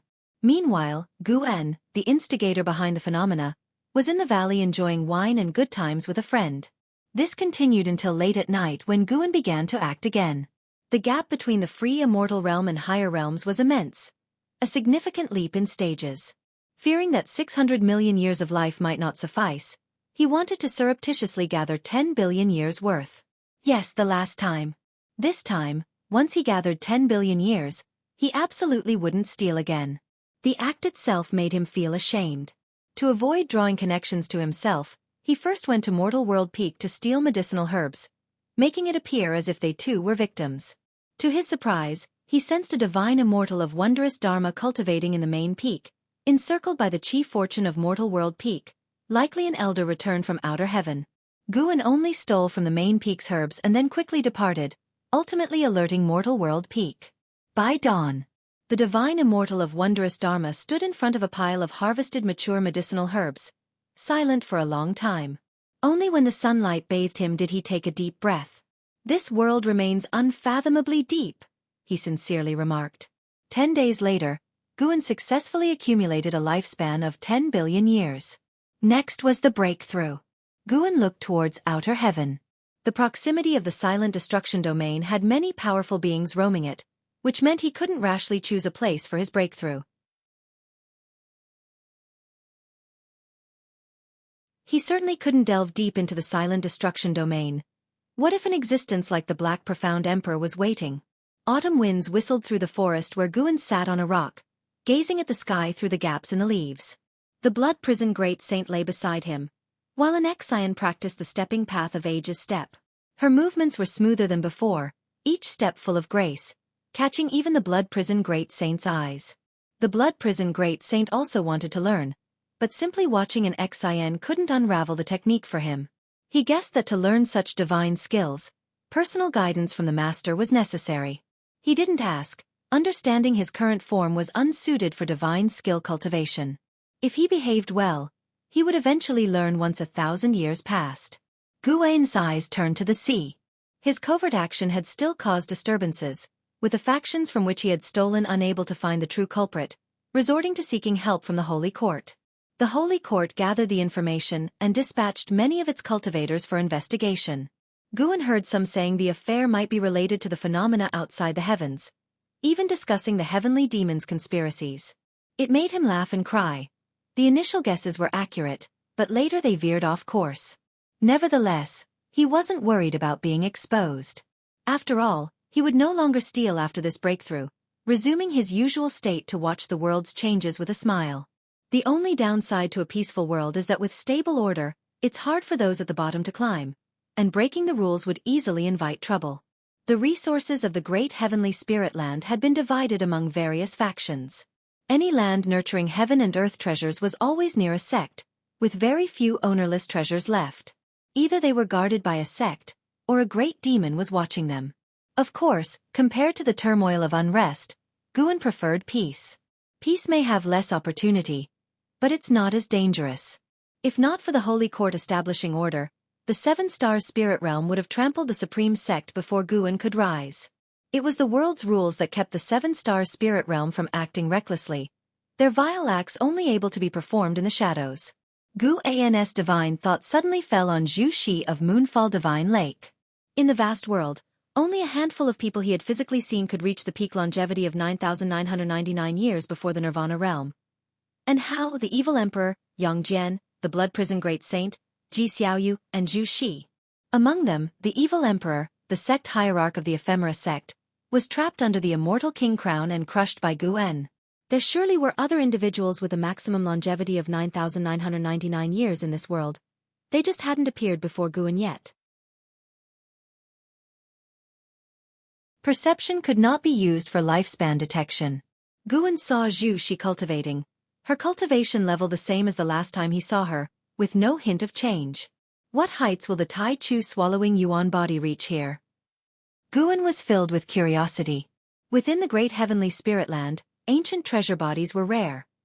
Above them were Taoist bodies, and higher still were holy bodies. The Tai Chu swallowing Yuan body was comparable to the primordial karmic body, exceeding even the holy bodies. In terms of physique alone, Zhu Shi was much stronger than in Hao and Yang Jian. Of course, physique was just one aspect of talent. Like in Hao, his intellect was equally remarkable.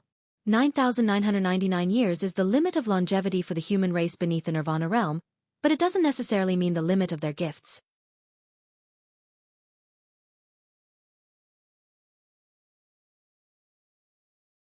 Chapter 363, Peeking into the Future. Master, I can't train anymore. An Xian approached Guan, speaking feebly. Guan came back to his senses, nodded slightly, then stood up and took an Xian and blood prison great saint away. Master, do you think the immortal dynasty will fight with the Holy Court? Everyone outside is saying that great changes are coming, an Xian asked curiously as she walked beside Guan. The ancestor of void illusions blessed all beings, causing the status of the immortal dynasty in the hearts of all beings to soar. Now, in the eyes of most beings, the immortal dynasty was even stronger than the Holy Court. Once the immortal dynasty defeated the Holy Court, a new era would begin. Perhaps, Guan answered, but it has nothing to do with us. The Taitsong continent can't participate in such a struggle yet. Looking at the lights in outer heaven, Guan suddenly felt that he delayed the conflict between the immortal dynasty and the Holy Court. Now the entire great heavenly spirit land feared the silent destruction domain and dared not rashly go to war. Guan suddenly felt very great, thinking that his breakthrough could help maintain peace in the world. Perhaps such peace could only last a few decades, 100 or 200 years, but mortal spirits could only live that long. An Xian continued to inquire. She was very curious about who was stronger between the immortal dynasty and the Holy Court. Guan didn't make a judgment, his answers were equivocal, but this didn't hinder her imagination. Seeing that her master didn't want to speak more, she started chatting with the blood prison great saint. In the following days, Guan's divine thought explored the silent destruction domain daily, looking for the right time to break through. The commotion he had previously caused was too great, making powerful beings linger near the silent destruction domain. Not only was the great heavenly spirit land tense, but the forces within the silent destruction domain were also nervous, thinking that the great heavenly spirit land was going to invade them. As autumn passed and winter came, the year's flying snow arrived on schedule. In the early winter, Guan took an Xian to Mortal World Peak, and an Xian walked to one side to cultivate on her own. It wasn't long before Zhu Xinglan came to visit Guan. "Master, there have been thieves on Mortal World Peak lately," Zhu Xinglan said with a solemn expression. Guan raised an eyebrow, asking in surprise, "What kind of thieves? Were there any casualties?" "No, but many garden areas had medicinal herbs harvested, including our Mortal World Peak's medicine garden. Fortunately, only harvesting was done, and there was no damage. Even the Supreme Elder of the main peak couldn't find the real culprit. Also, I heard that there were strange phenomena beyond outer heaven recently."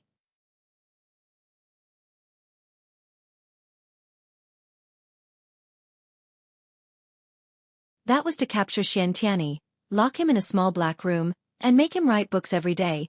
What great potential for writing. Cultivating immortality was wasting him.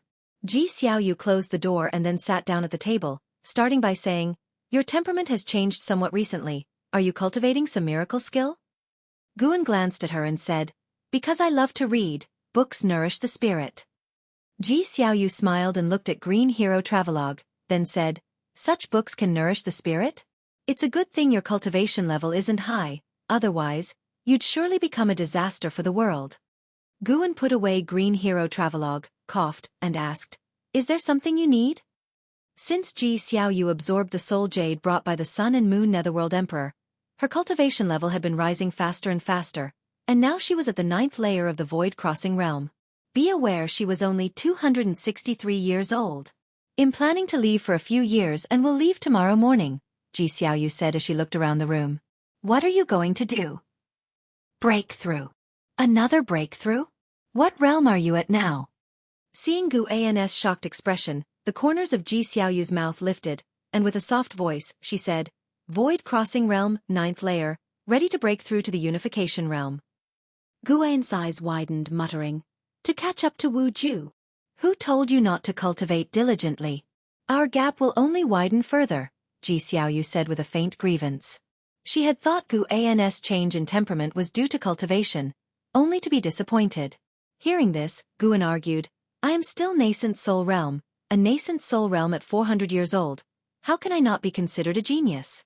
I was just born in the wrong era. If I had lived a few hundred years earlier, the Supreme Sect would have made much of me." Ji Xiaoyu shook her head, laughing, and said, "Have you ever thought that the reason you have the achievements you do today is because the Supreme Sect has grown stronger? When comparing talent, you should compare with those around you, not just yourself." Guan grinned awkwardly, unable to reply. Seeing his expression, Ji Xiaoyu's heart softened, and she didn't pursue the topic further but instead asked, "Is there anything you need? I can bring it back for you." "That won't be necessary. I don't need anything." The two began to chat leisurely, discussing whatever came to mind, neither feeling awkward. This feeling was like that of an old married couple. Ahem. What am I thinking about? Guan cursed in his mind, then started to probe Ji Xiaoyu's karma. After reaching the 9th layer of the free immortal realm, his karmic and life path cultivation became even stronger. He could see the development of Ji Xiaoyu's life path for the next 1,000 years. Although Ji Xiaoyu's fate had many variables, there were also overlaps with others. That was, she would be involved in the Great War between the Immortal Dynasty and the Holy Court. In the future, the whole world, including the Supreme Sect, would get swept up in this conflict. The Supreme Sect supported the Holy Court because Sword Venerable Fudao had joined the Holy Court, and the Holy Court continuously tried to tie the Supreme Sect to their chariot. Guan could see the future through the beings of the Supreme Sect, and he had no thoughts of preventing or changing it. Rather, he felt a sense of detachment. At first glance, all beings lived according to a heavenly scripted drama, but he could foresee everything and had the power to change it, a feeling wonderfully sublime. After chatting for an hour, Ji Xiaoyu finally left. Guan then stood up and went to the stove, lifting the wine jug to pour himself some wine. Ji Xiaoyu was preparing for a breakthrough, and he was also ready for his own. It was truly a double celebration. Tonight deserved celebration. The next morning, Ji Xiaoyu left Third Medicine Valley. After joining his disciples for training, Guan also left on his own. He stayed at Mystic Valley for a while before departing. Using his ultimate art to turn his body into illusion, he concealed his form, and combining the Cosmic Path divine skill to hide his own aura and karma, he directly crossed through the light layer of outer heaven, unnoticed by any great cultivator, and flew towards the silent destruction domain. This time, Guan headed in another direction. Soon, he entered the silent destruction domain and landed in a nebula. He could sense beings roving in all directions, those two divine thought true immortals still locked in battle. He couldn't manage that much anymore. He had to break through as soon as possible. Settling into a meditative pose, he activated his lifespan barrier, then accessed his attribute panel. Name: Guan. Lifespan: 419/1, 004, 613, 224. Physique: Mixed origin refining void body. Cultivation level: Free immortal realm, 9th layer. A lifespan of 10 billion years should be enough for a successful breakthrough, right? Guan suddenly felt worried. He had decided this time to not enhance his divine skills or cultivation techniques any further but to directly attempt the breakthrough. After all, there's no limit to enhancement in various aspects, and he was more concerned with ascending realms. There was no need to wait any longer. Never mind. A direct breakthrough. If 10 billion years of lifespan isn't enough, then he'll just have to wait more. Guan's expression hardened, his gaze lingering on his cultivation level section. Invest 1 billion years of lifespan. You undergo energy absorption cultivation for 2 million years, using the Eternal Infinite Skill's great accomplishment to forcefully attack the Tao Fruit Realm. Begin tribulation crossing. You couldn't endure the heavenly Tao Tai divine element grand tribulation. The tribulation crossing failed. You undergo energy absorption cultivation for 4 million years, using the Eternal Infinite Skill's great accomplishment to forcefully attack the Tao Fruit Realm. Begin tribulation crossing. You couldn't endure the heavenly Tao Tai divine element grand tribulation. The tribulation crossing failed.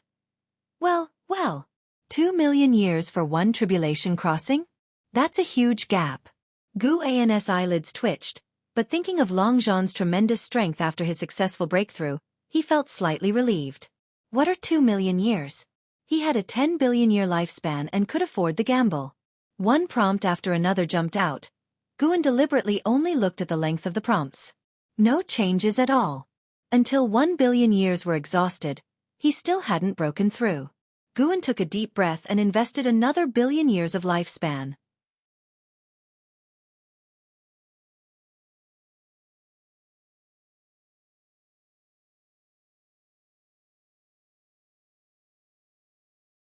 Guan decided in his heart, and as soon as all prompts had settled, he immediately invested another 100 million years of lifespan.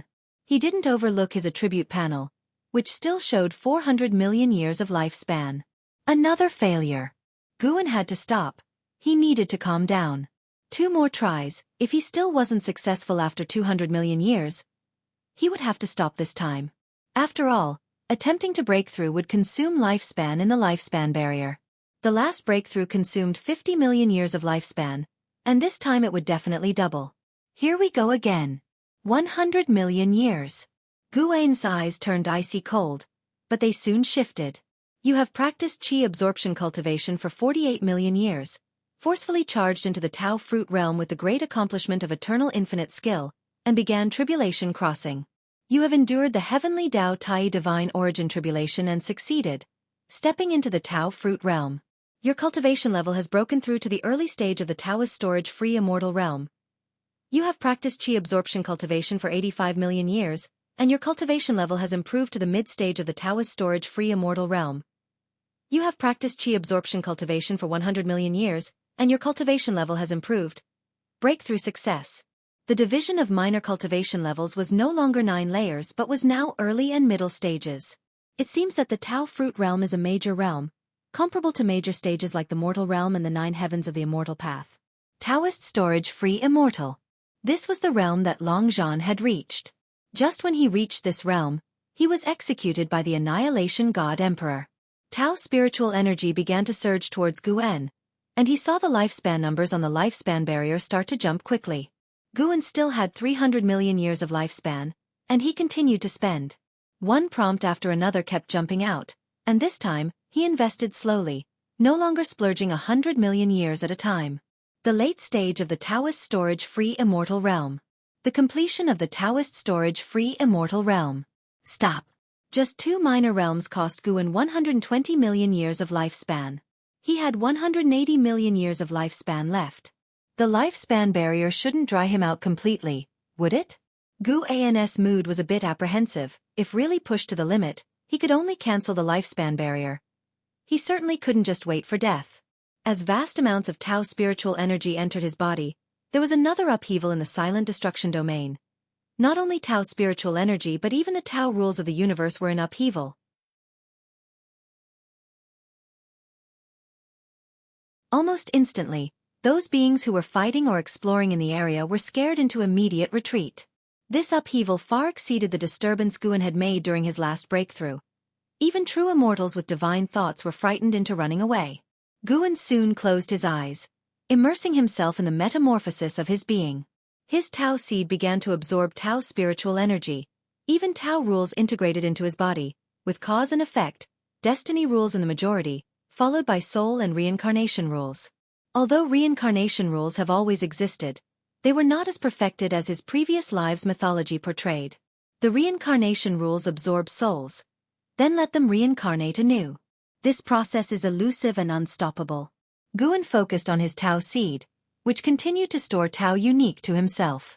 The path of a cultivator is similar to that of Tao rules, yet different.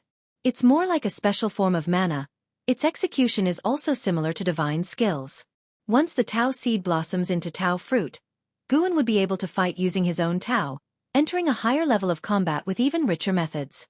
The Taoist storage realm would nurture the first life-bound great divine power. Life-bound great divine powers cannot be passed on to others, only to be exercised by oneself. As Guan contemplated his first life-bound great divine power, he also thought about his immortal path supreme treasure, wondering if he could combine them. That would be even better. He enjoyed writing books so decided to create a pen. The life-bound great divine power would have to be related to the pen. He quickly had an idea, and as his thoughts flowed, the rate at which Tao spiritual energy and Tao rules powers entered his body accelerated. The influence caused by this also expanded rapidly, soon alarming the great heavenly spirit land. The great cultivators guarding the outer heaven light layer were all startled, standing up one after another. Here it comes again, this time even stronger than before. What exactly is this commotion? Why are even the spiritual energy and rules of the universe in uproar? Unable to capture the source of the anomaly. Everyone be careful. This surely has to do with the heavenly demon. Trouble has piled up one after the other. Could it be the fabled epical tribulation? While the great cultivators were discussing, 2 figures appeared above them, unnoticed by anyone. These were 2 free immortals, one from the immortal dynasty, the other from the holy court. The free immortal from the immortal dynasty was known as the ancient immortal emperor. The holy court's free immortal was addressed as Saint Ancestor. The ancient immortal emperor had youthful features with white hair, wearing a white robe. His whole being gleamed with white Tao light, looking out of place amidst the cosmic stars. Is this a breakthrough, or a formation being set up?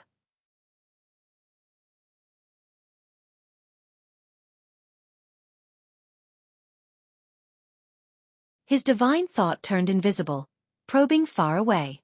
Traversing within the silent destruction domain, his divine thought spied many powerful beings.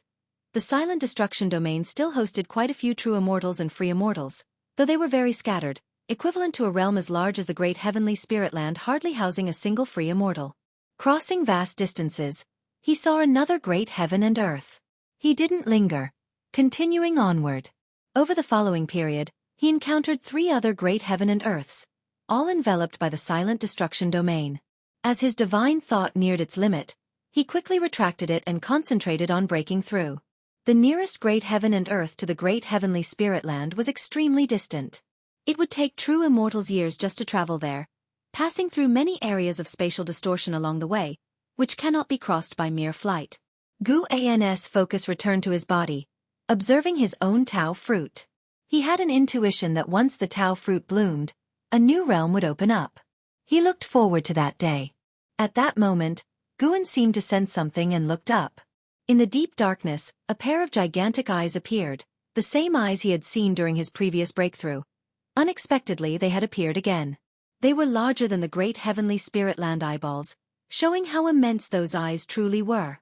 Guan fixed his gaze on these giant eyes, wishing to see through them.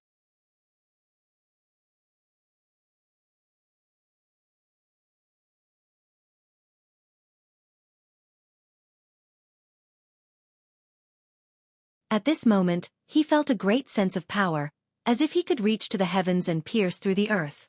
His right hand was still shaping the immortal path supreme treasure, divine light shining upon his face, and the golden patterns on his forehead gleamed, making his face appear even more majestic.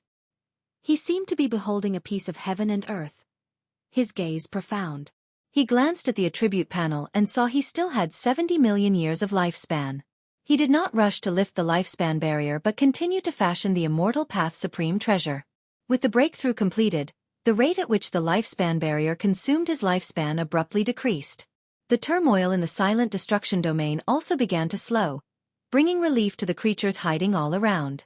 It wasn't just the creatures of the great heavenly spirit land who were afraid. The heavenly demons in the silent destruction domain also trembled, as there were tales of calamity everywhere, which is the creatures' worry about the unknown. Faced with unknown dangers, it was easy for them to associate these fears with the heavenly will and calamity. Waiting for the Tao spiritual energy's turbulence to subside and Tao rule surges to cease, the silent destruction domain sank into deathly silence, extremely oppressive. Another 2 ancient hours passed. The immortal path supreme treasure in Guan's hand finally took shape, but to become a true immortal path supreme treasure, one last step was required: to infuse it with his soul's essence. The immortal path supreme treasure was not just a powerful Dharma treasure but also unique. The reason it could endure eternally was that the essence of the free immortal's power maintained this characteristic. Guan suddenly felt a very special force manifesting in the cosmos, a force similar to that in the layer of light outside of heaven. His immortal path supreme treasure seemed to want to be recognized by this force, yearning for it to be branded upon itself. Could this be the heavenly Tao rules? Guan was secretly alarmed. The heavenly Tao rules always seemed more threatening to him than the Tao rules, mainly because the heavenly Tao rules were too perfect, almost as if they had a will of their own. No. He couldn't let the immortal path supreme treasure make contact with the heavenly Tao rules. Guan forcibly suppressed the immortal path supreme treasure in his hand. After a good while, the immortal path supreme treasure no longer had the desire to approach the heavenly Tao rules. The divine light dissipated. A white brush with black bristles appeared in his hand, looking quite ordinary. Golden characters gradually emerged on the shaft of the brush. The fate-determining pen. Guan's mouth curved upward, very pleased with himself. He still had over 60 million years of lifespan. This breakthrough had been perilous, but fortunately, he had succeeded. He stood up and disappeared on the spot in an instant.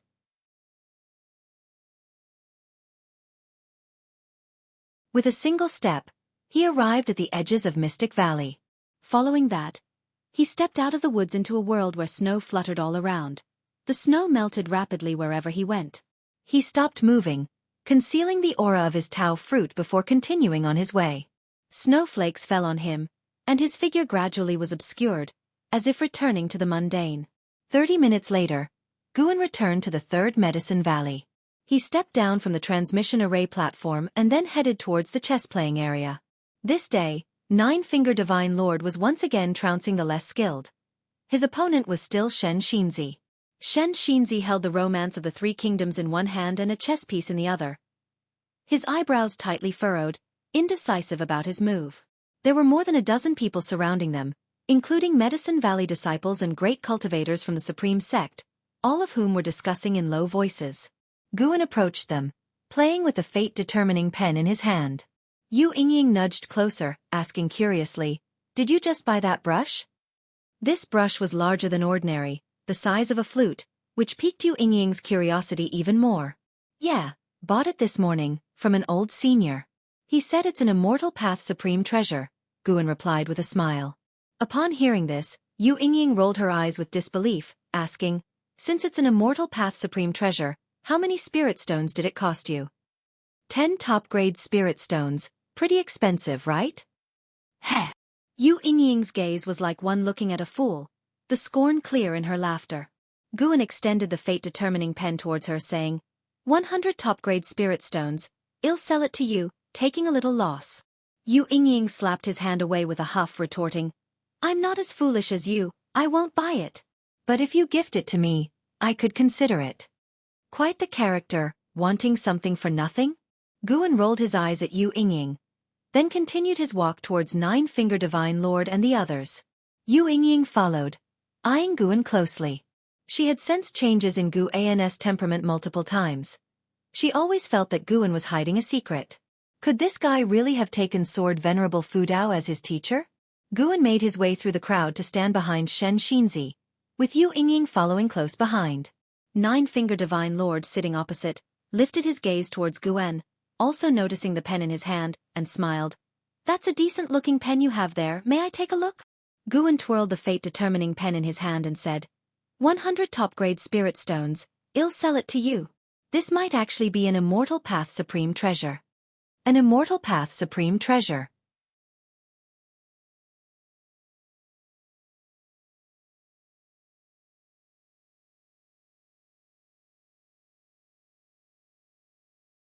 Chapter 366. Heavenly Demon Turbulence. Nine-Finger Divine Lord wasn't sure what Guan was thinking. Seeing the change in Guan's expression, he feared the young man might actually believe it, so he said, I was just kidding. With your cultivation level, if it really were an Immortal Path Supreme Treasure, you would be reduced to ashes upon contact. Guan, upon hearing this, relaxed inwardly, but his face contorted as if he couldn't bear to accept this fact. He looked down. Shen Xinzi had already fallen into a dead end and was struggling in vain. Let me do it, Guan patted Shen Xinzi on the shoulder and said. Shen Xinzi took a deep breath and then stood up. Nine-Finger Divine Lord began to pick up pieces. Picking up the black pieces, he stared at Guan with a smile. My chess skills have improved. You need to be careful this time. Guan sat down, twirling the fate-determining pen in his hand, and said, In chess, I cannot lose. Yu Ying, standing by, had a peculiar look on her face. For some reason, she felt Guan's statement was very imposing.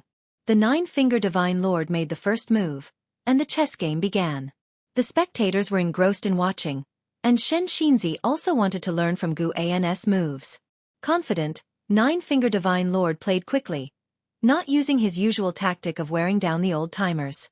Half an ancient hour later, Guan stood up. Under the admiring gaze of the onlookers, he left, followed quickly by Yu Ying. Shen Xinzi looked at the chessboard, his face showing admiration. Nine-Finger Divine Lord, however, had a dark expression, staring intently at the chessboard. For some reason, he felt the gap between him and Guan widening, and he couldn't understand why. Guan was planning to go see Long Qing, but Yu Ying was following him. He could feel that Yu Ying sensed his change, but he wasn't panicked. Now in the great heavenly spirit land, no one could see through his cultivation level. Even if his demeanor had changed drastically, he was still in the nascent soul realm, so neither Nine-Finger Divine Lord nor Shen Xinzi paid attention to his change. The two started chatting casually. Guan brought up the Star Sea congregations. Xian Tianyi had already returned to the Supreme Sect, and Anhao and Liya had also left the Star Sea congregations.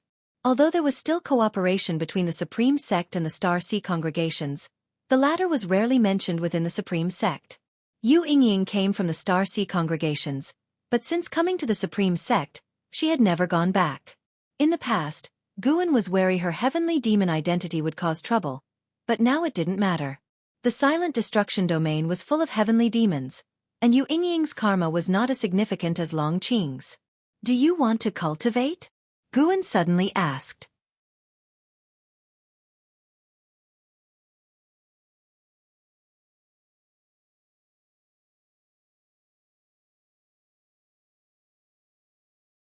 You still need more practice, Qing'er.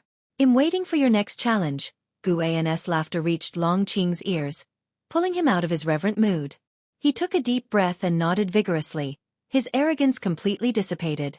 The winter snow continued to fall. As Long Qing dwelled on his defeat, the great cultivators from outer heaven were deeply worried. With the cessation of the anomalies in the silent destruction domain, the heavenly demons could no longer hold back and began to approach the great heavenly spirit land. They speculated that the disturbances in the silent destruction domain were caused by the great heavenly spirit land, while the great heavenly spirit land suspected they were plotting something. In the days that followed, more and more heavenly demons flew out of the silent destruction domain, reaching the cosmic region near the great heavenly spirit land, confronting the great cultivators on the outer layer of light, clearly demarcated. Time quickly advanced to the end of the year.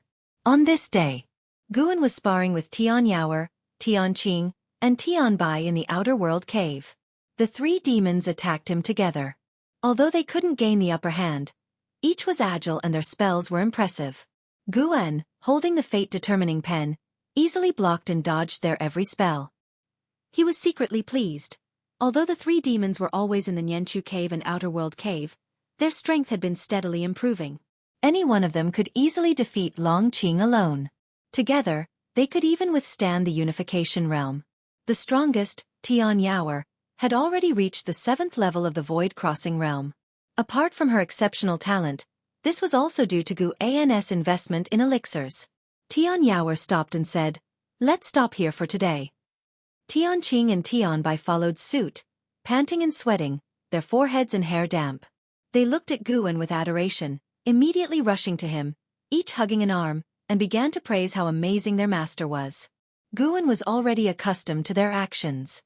These were the demons he had raised, there was no helping it, he had to indulge them. Tian Yaoer approached Guan and said, "Master, lately I have been feeling restless. Can you help me take a look?" Guan asked in surprise, "How should I check?" Tian Yaoer raised her hands, grasping the front of her robe, preparing to disrobe. "Stop, don't joke around. Tell me more about your feelings," Guan quickly said. He suspected these three demons were plotting something against him. Tian Yaoer pouted, then talked about her recent feelings. During cultivation, her chi blood was easily agitated, making it difficult for her to calm down and cultivate. She even felt something calling her, which made her uneasy. After listening, Guan looked up, his pupils reflecting a sun, within which a phoenix was hidden. As the heavenly demons approached in large numbers, the 7 suns outside were also disturbed, the mysterious creatures within each awakened, watching the heavenly demons, ready for battle.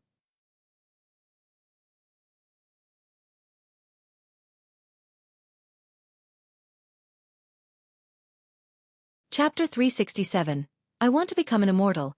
I want to establish the heavenly court. Heavenly Phoenix Mountain had always been associated with legends of the phoenix, and Tian Yaoer's original form was a special bird, harboring a mysterious flame within her body, which led Guan to speculate about her connection with the legendary phoenix.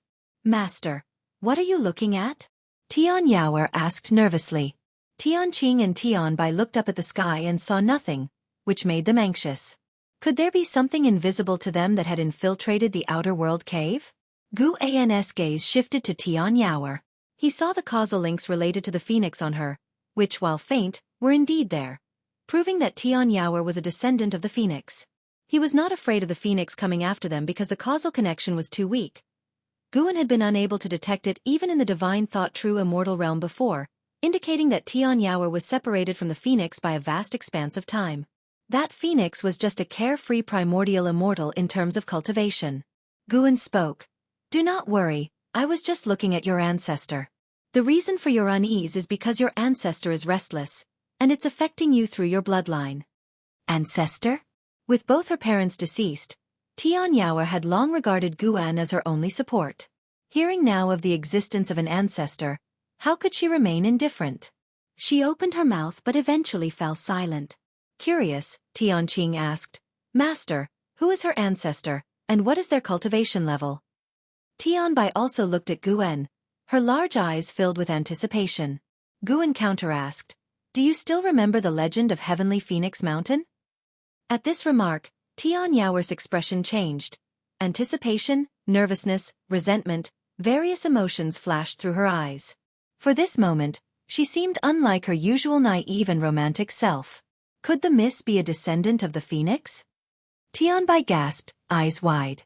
Guan smiled and nodded, saying, "However, the bloodline has been diluted over who knows how many generations, and the descendants of that phoenix are beyond count." He wasn't joking. Following the causal thread of the phoenix, he saw the myriad causalities throughout the world related to it, with countless descendants like Tian Yaoer, even the ones in the sea. After hearing these words, Tian Yaoer seemed to shed a burden, visibly relieved, and a smile appeared on her face. Guan looked at her and asked with a smile, "Were you afraid just now?" Tian Yaoer nodded. "I don't want any ancestor. I just want to be with you, master. When I was imprisoned by the Heaven Phoenix Demon Mother, when I was hunted, no ancestor showed up." Knowing about the existence of an ancestor, her heart was more filled with worry and fear. She was afraid that Guan might send her to that ancestor. Guan moved forward, rubbed her head and laughed. "What are you thinking? How could I possibly abandon you? Even if the phoenix came for you, I wouldn't agree. I've raised you for so many years. How could it be for nothing?" Hearing this, Tian Yaoer's smile brightened. In reality, if she wanted to leave, Guan wouldn't stop her. Now he was powerful enough not to fear exposing the outer world cave. But he feared that saying he was willing to let Tian Yaoer go would instead make her anxious. Tian Qing and Tian Bai didn't think too much. They were more curious about how powerful the phoenix was. "Don't ask any more. The phoenix is definitely powerful. Be careful, or it might invade your dreams and devour you." Guan hummed, frightening the two, and they dared not ask further questions. It wasn't until noon that Guan left. He went to the North Sea Mountain, where, as the mountain god, he met with Sage Xian Miao. Sage Xian Miao had grown accustomed to a life away from worldly affairs, spending his days tending flowers and herbs, content and at peace, occasionally discussing the paths with passing cultivators, a life he found pleasant enough.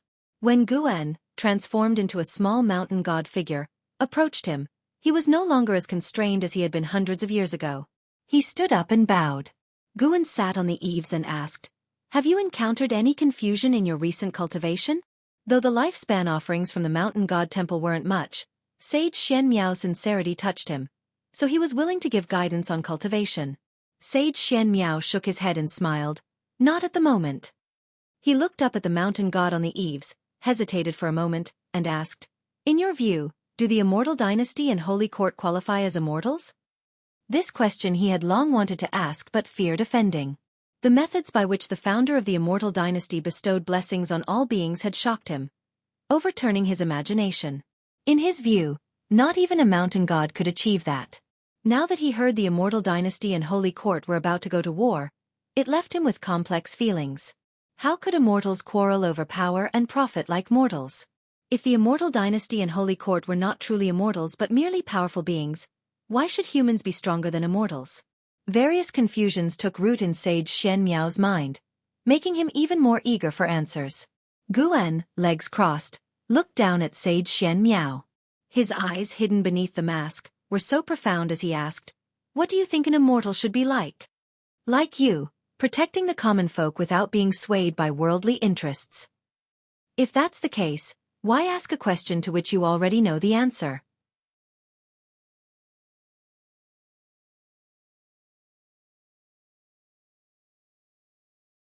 Sage Xian Miao, filled with grand ambitions, sat cross-legged, deciding to cultivate diligently from now on, not to disappoint the mountain god's faith in him. Spring arrived. This new year was livelier than usual because the Supreme Sect invited many schools to join the Spring Festival celebration. The Third Medicine Valley was festively decorated and noisy, all disciples wearing smiles. As night fell, on a temporary stage, disciples took turns performing, keeping the festive atmosphere lively and ebullient. Guan swayed his bowl of wine, his gaze inevitably drifting towards the night sky. Stars filled the sky, glittering and beautiful, as if even the heavens were celebrating. Meanwhile, in outer heaven, the tension between the sects of the great heavenly spirit land and the heavenly demons was escalating. Guan scanned the area. There were more than 1,000,000 heavenly demons, the weakest of them in the loose immortal realm, including 2 divine thought true immortals. This was why the great heavenly spirit land dared not make a move rashly. He saw cultivators from the holy court negotiating with a divine thought true immortal realm heavenly demon. It seemed that the heavenly demons were the stronger side. The current holy court was not as formidable as the legends suggested. The heavenly demons were also testing the stance of Shangtian, while the holy court side was evasive, clearly hiding something. According to Gu An's judgment, a great battle between the two sides would soon erupt.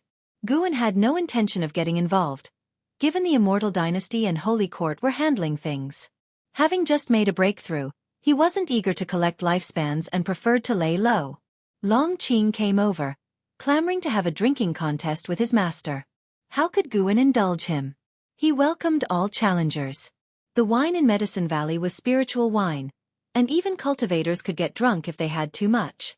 It wasn't until late into the night that the third Medicine Valley finally quieted down. The next morning, Guan left the third Medicine Valley. He arrived at Mystic Valley, and after chatting with the disciples for 30 minutes, he entered the 8 scenic caves. From a distance, he saw a huge creature lying under the green vine tree. It was a black sea dragon. Sky Dragon, Void Crossing Realm 5th level 387/8000/18000. Guan looked at the Sky Dragon's maximum lifespan and felt slightly disappointed. It seemed the Sky Dragon had not encountered much fortune over the years. The sea dragon lying under the tree sensed something, opened its eyes, and upon seeing Guan, rapidly raised its head. "Master!" The sea dragon cried excitedly and then rushed towards Guan, stirring up a gust of wind that shook the surrounding flora. Its body quickly shrank to only 2 meters in length, trying to jump into Guan's arms, but Guan pressed down its dragon head with the fate-determining pen, keeping it at bay. "Why are you here?" Guan asked. The sea dragon chuckled. "Ancient Sky Sect came to participate in the Supreme Sect's Spring Festival, and I sneaked along, wanting to come see you." Guan, unamused, said, "You are the holy beast of the Ancient Sky Sect. Do you think you could really sneak along without notice?" He had already sensed someone approaching the 8 scenic caves.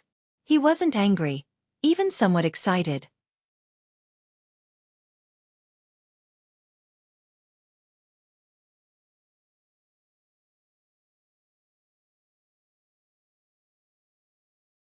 Sky Dragon asked through gritted teeth.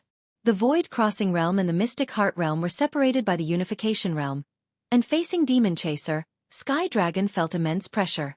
Guan then began to probe Demon Chaser's cause and effect.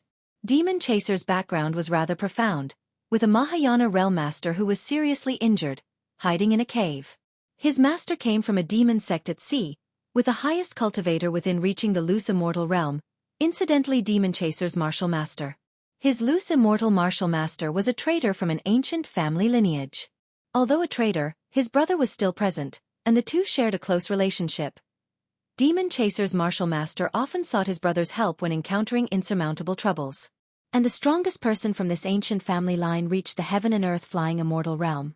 It's worth mentioning that this family's chi fortune was related to another great heaven and earth that Guan detected during his previous breakthrough. That is to say, the origin of this family line came from another great heaven and earth. Guan was not fearful. That great heaven and earth was not substantially stronger than the great heavenly spirit land. Moreover, they were far apart. He merely marveled at the complexity of Demon Chaser's cause and effect. Becoming enemies with Demon Chaser could easily entangle one in a series of cause and effect grievances. Defeat the underling, then the superior, and after the superior, the elder. Not long after, Demon Chaser approached Sky Dragon and said, "Kneel down, submit to me, this is your only way to live." His tone was incredibly domineering, brooking no dissent. Guan stepped to the side to let Demon Chaser see him, playing with a fate-determining pen in his right hand, and inquired with an almost smiling tone, "What about me? Do I have a way to live?" Demon Chaser looked at Guan, and Guan's smile annoyed him. He felt provoked. Demon Chaser has developed hostility towards you, seeks to kill you. Do you wish to perform lifespan detection on him? Seeing the prompt before him, Guan couldn't help but shake his head with a chuckle. His movement caused a chill to flash in Demon Chaser's eyes, who then coldly said, You must die. Perfect to feed the green vine tree." Guan asked, "How do you know the green vine tree feeds on flesh and blood? What is your relationship with the Thousand Autumn Pavilion?"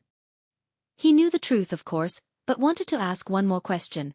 After all, there was no hurry at the moment. Demon Chaser suddenly transformed into a wisp of demonic chi and dissipated, startling Sky Dragon greatly. It looked around instinctively and then saw Demon Chaser appear beside Guan. Demon Chaser's eyes widened in disbelief, his right hand trembling as it was blocked by the fate-determining pen.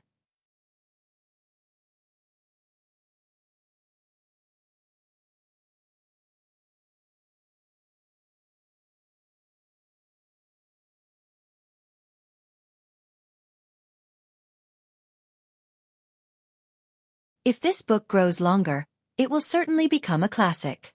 Xian Tianyi felt that writing serious books was rather uninteresting. Over the years, he had written many without much success. Really? But many people are embarrassed to say they like Green Hero Travelogue, you know? Xian Tianyi asked doubtfully. Do you want to write a book that many people have read but seldom mention, or a book that becomes a masterpiece in the hearts of a few, something they can relish for a lifetime? Asked Guan. Hearing this question, Xian Tianyi fell into silence. As the two were talking, a loud boom descended from the sky, startling both to look up, and not just them. Others in the valley did the same. They saw a spectacular scene of a meteor shower falling from the sky.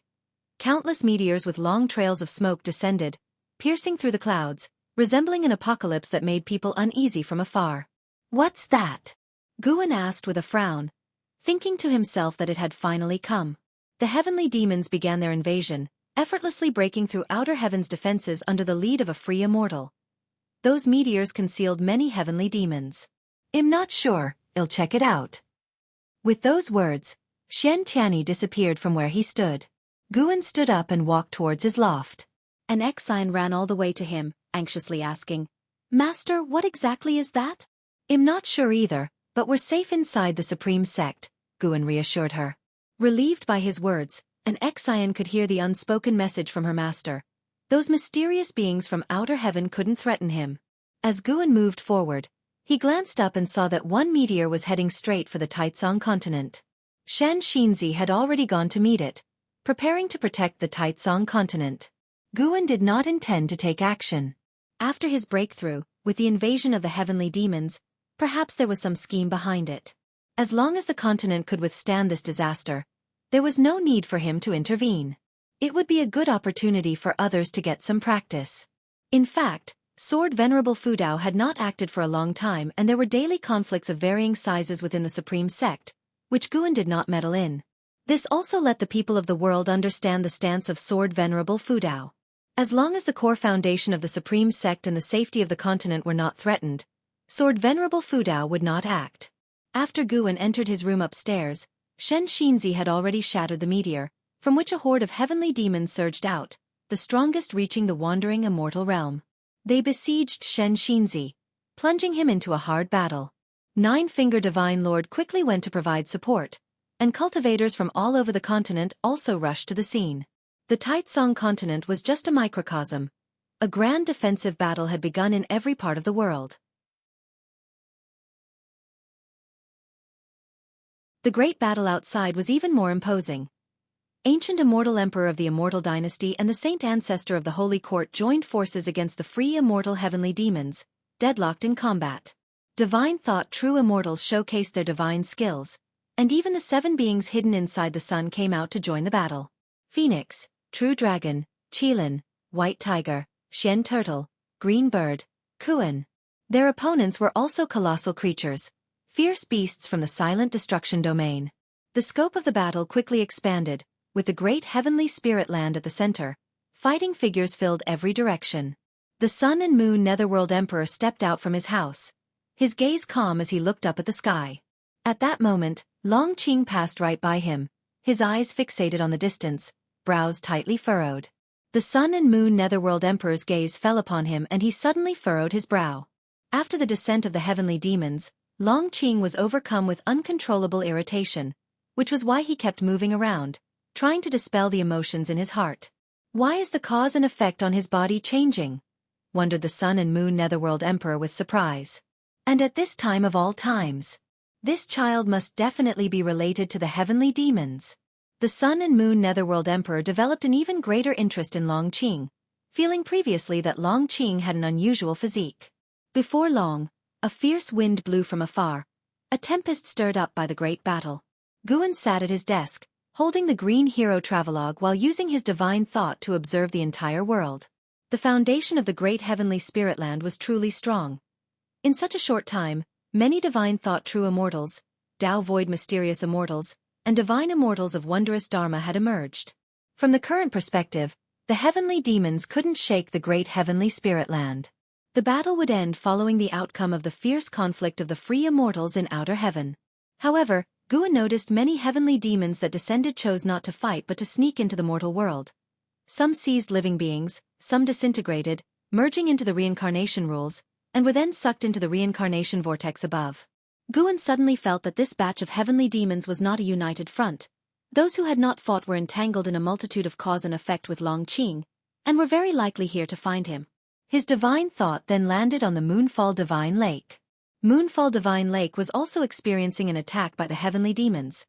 Their situation even more dire because a divine immortal of wondrous Dharma realm level heavenly demon was lurking around. The reason Guan was paying attention to the Moonfall Divine Lake was mainly because of Zhu Shi with the Tai Chu swallowing Yuan body.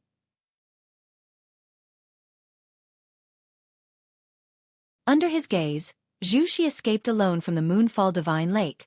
She stepped on a flying sword, holding a lantern that made her invisible. Only when the crisis on the Taitsong continent was resolved by evening did Zhu Shi seek refuge on an island, where she hid in the forest, the lantern still burning. Unbeknownst to her, a heavenly demon was hidden on this very island. Although its cultivation was only at the loose immortal realm, it was far more than she could contend with. Her lantern could not escape the eyes of the heavenly demon. The heavenly demon was closing in on her. Zhu Shi, who was seated in meditation, frowned. Opening her eyes, she looked around, feeling panic. She had a foreboding sense of impending doom and trusted her instincts. That's why she felt so frantic, realizing she was surrounded by danger with no chance to escape.